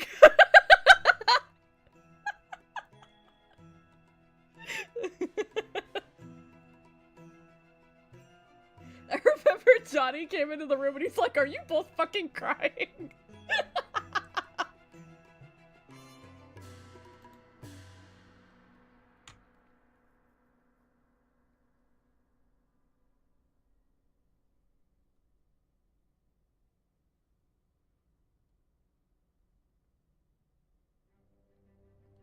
Raziel. Seventh means Raziel.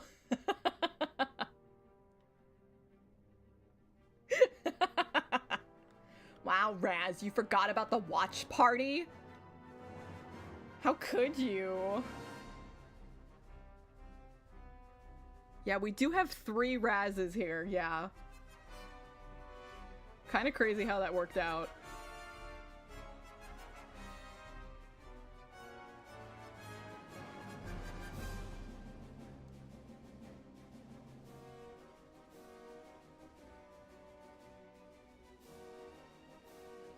Maybe have this jut out a little bit less, because it is a little insane, the amount of curve that has.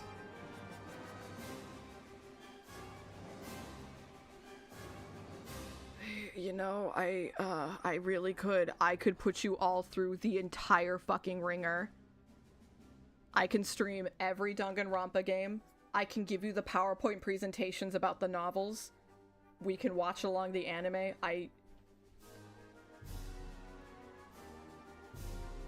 It's bad. It's bad. It's bad how ready I am to do that.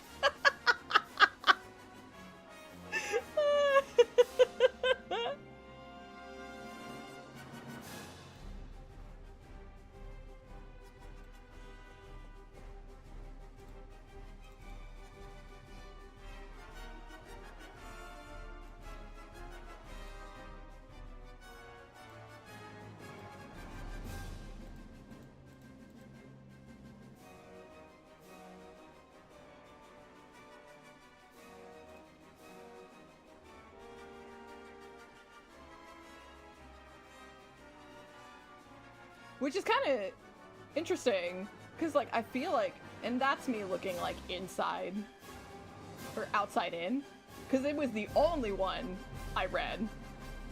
And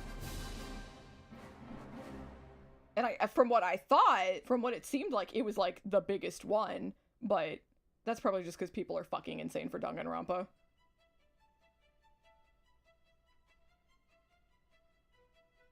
Yeah, I didn't even know they had a Nier one, but I played that myself, baby.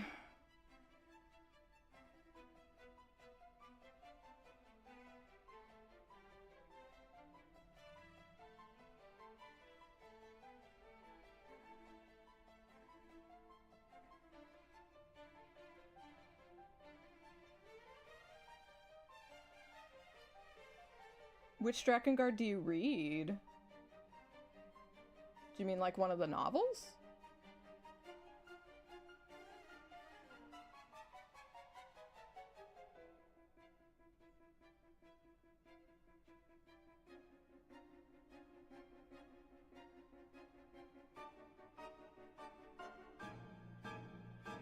I didn't read a Drakengard Let's Play.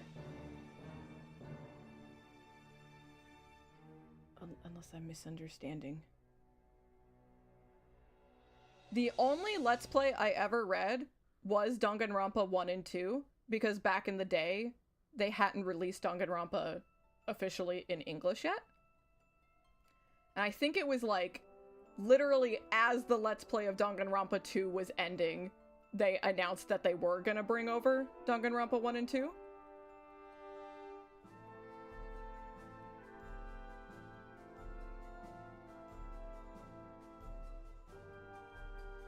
So I didn't read V3, I didn't read Despair Girls, you know, I played those myself.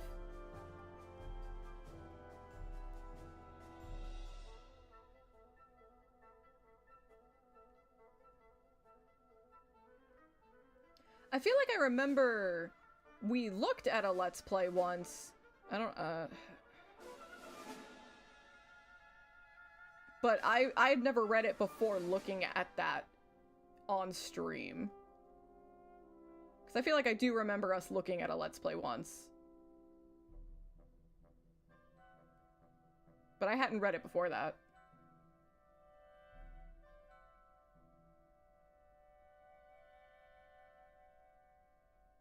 Yeah, we had to wait till the Vita, and it was like the combo pack. It was like the 1 and 2 combo. Oh my god, I love this song. It's so good. I'm honestly shocked YouTube doesn't care about this soundtrack, but it cared about the Dot Hack Roots one.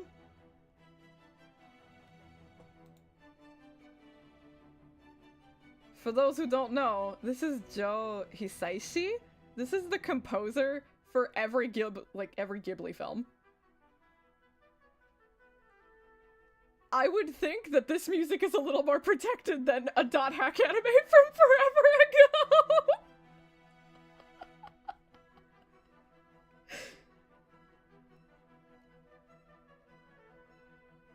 This particular soundtrack is not a Ghibli film, but still his work.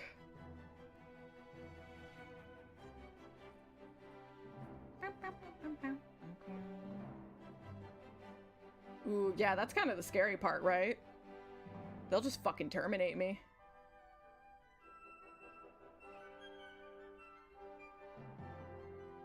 Wing, welcome in! Oh my god, 7th? I remember back when Spike Chunsoft, was it? Yeah, right? And like Nipponichi? Because I think Nipponichi was the one who brought Danganronpa over to the States. I remember they made the website and they were like, we're doing it, gamers. We are bringing you Danganronpa. Aren't you excited? And we were like, oh my god, yeah, we are so excited. And I fucking remember on their website, for a minute, Hifumi was listed as the ultimate fatty. I saw that with my own 2 eyes on the official Nipponichi website. And then they changed it, probably because people were like, that's kind of weird. Why are you doing that?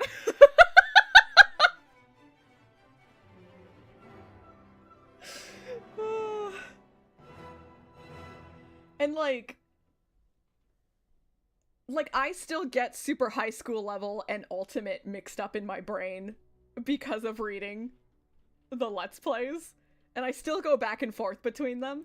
And like the difference between reading the Let's Play, which was trying to keep it pretty faithful to the Japanese script, and then the American localization, like, I still call every character by their first and last name interchangeably. Like, I just change it on the fly.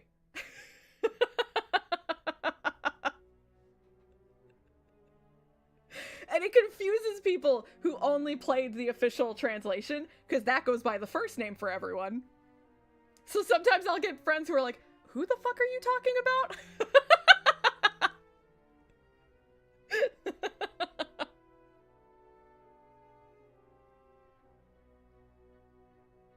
I do like Super High School Level. It's so silly, but I do like it.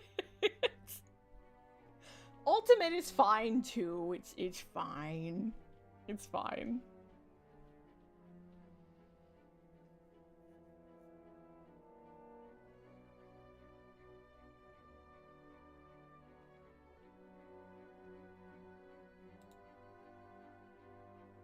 I kind of think so too, honestly.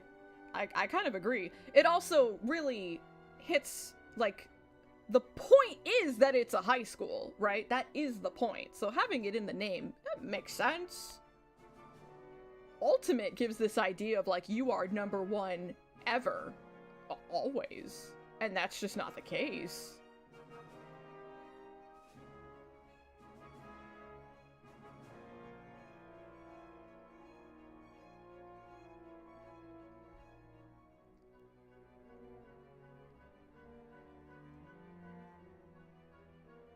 Yeah, I probably would have had no issues with that.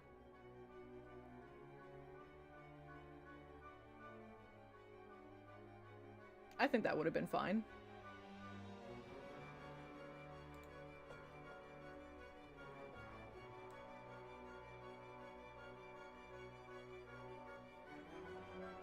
I feel like I'm so tempted. I have to own one pair of heels. I have to. I'm sure I've got one somewhere. I'm like tempted to put on some heels and like take a photo at this angle so I can get this better.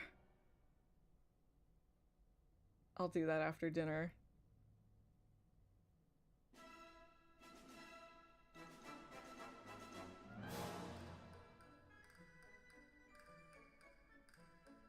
But other than that, I think her model looks pretty darn alright. Some slight tweaks here and there that I'm still gonna want to make, but mostly fine. I kind of feel like I might want to shift her chest a little more to our left, her right. Because it kind of looks like her top part is looking straight on, and then the bottom part is kind of turned, you know?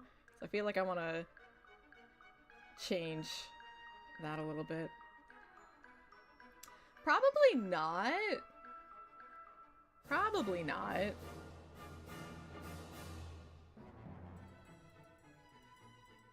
I don't mind stuff like that, but when I write, everything is like so fucking tight. Everything is there for a reason, and everything is there to push the plot forward in some degree, right? Whether it's an individual character's story arc, or I'm trying to misdirect the player into thinking something else, right? Like, everything is so purposeful. I don't have a lot of room for, like, it's just there just as a joke, you know?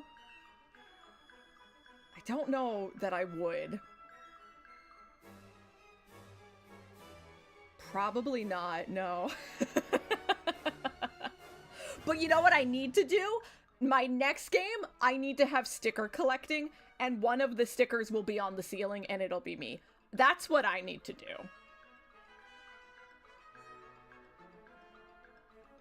Definitely not stealing ideas from anyone. Definitely not. Eating butter. I honestly do have ways I could sneak it in, because one of the characters is a YouTuber. That's like in her character.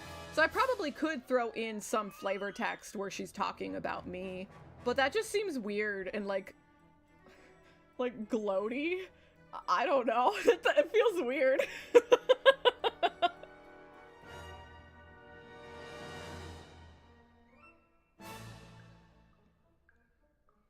Heckin' do it, gamer.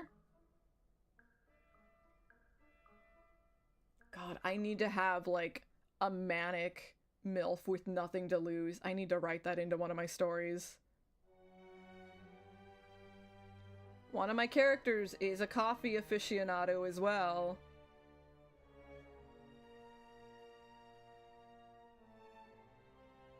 I have opportunities.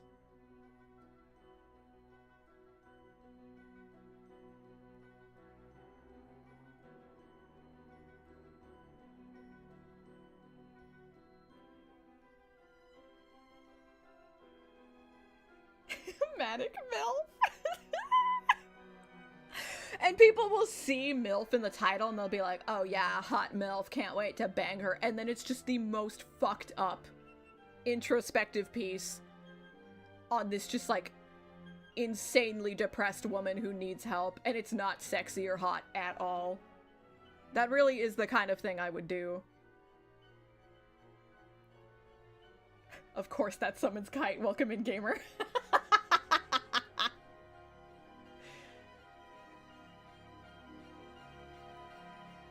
I didn't really get to know Kobeni, but I know there's something with a car and everyone thinks it's the best. That's about all I know. Damn, it's 5:40? Wait, it was like 5:20 a second ago. What the fuck? What the fuck? Time is fucking fake. I have to get dinner started. Her car dies! Oh no! Yeah, that's part of why I know the car is because of the pole. Yeah, that's part of why I know. And I asked Johnny about it. I'm like, why is the car? Why is the car winning? I hate it. I personally hate that time moves forward. I hate it. Yeah, very true.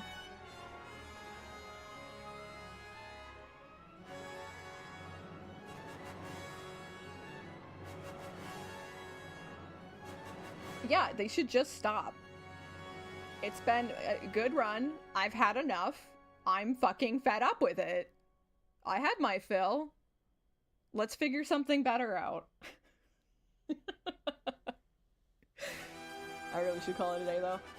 We got the sketch done for Faye's sprite, and she is the last sprite. So after I, like, clean her up and everything, the whole cast is done, which is great. That's really fucking cool. So then I can put them into Ren'Py, make sure that the sizing is where I want it and stuff before I start, like, actually rendering everyone and then getting different poses and expressions and stuff, right? So, good. It's a very good first step. Very solid to have the whole cast, like, ready to go into the game. To some extent. I should probably get at least one base background ready, too. Probably. Ugh, it's gonna take so much work. Well, we're not doing live 2D anymore, so they won't be missing anything anymore. It's fine. That chapter of my life is over.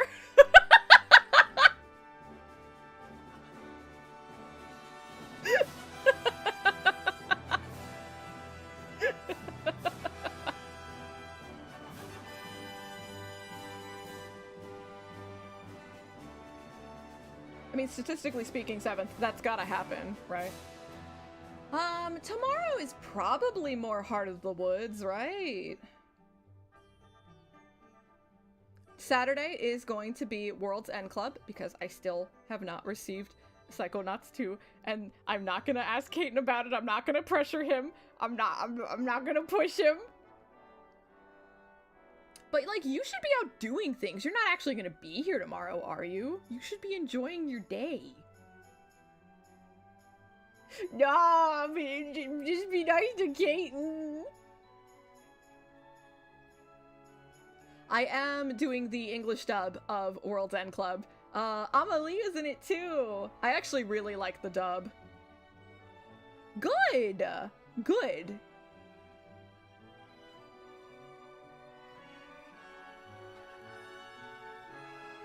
Oh, I thought you were saying you're not gonna be here.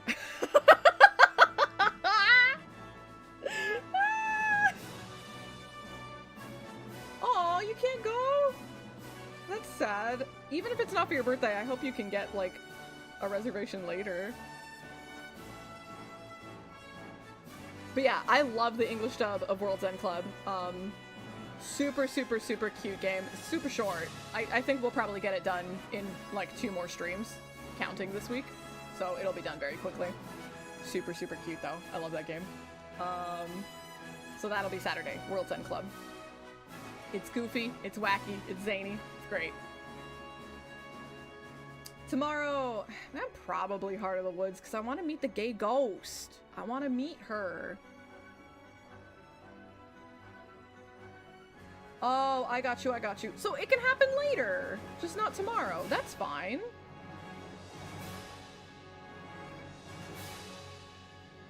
It's so dramatic and like a victory, right? It's great.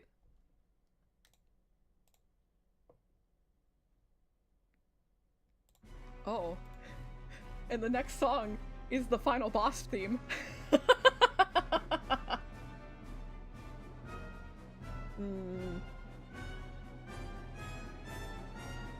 Well, I'm gonna say bye-bye on the YouTube side.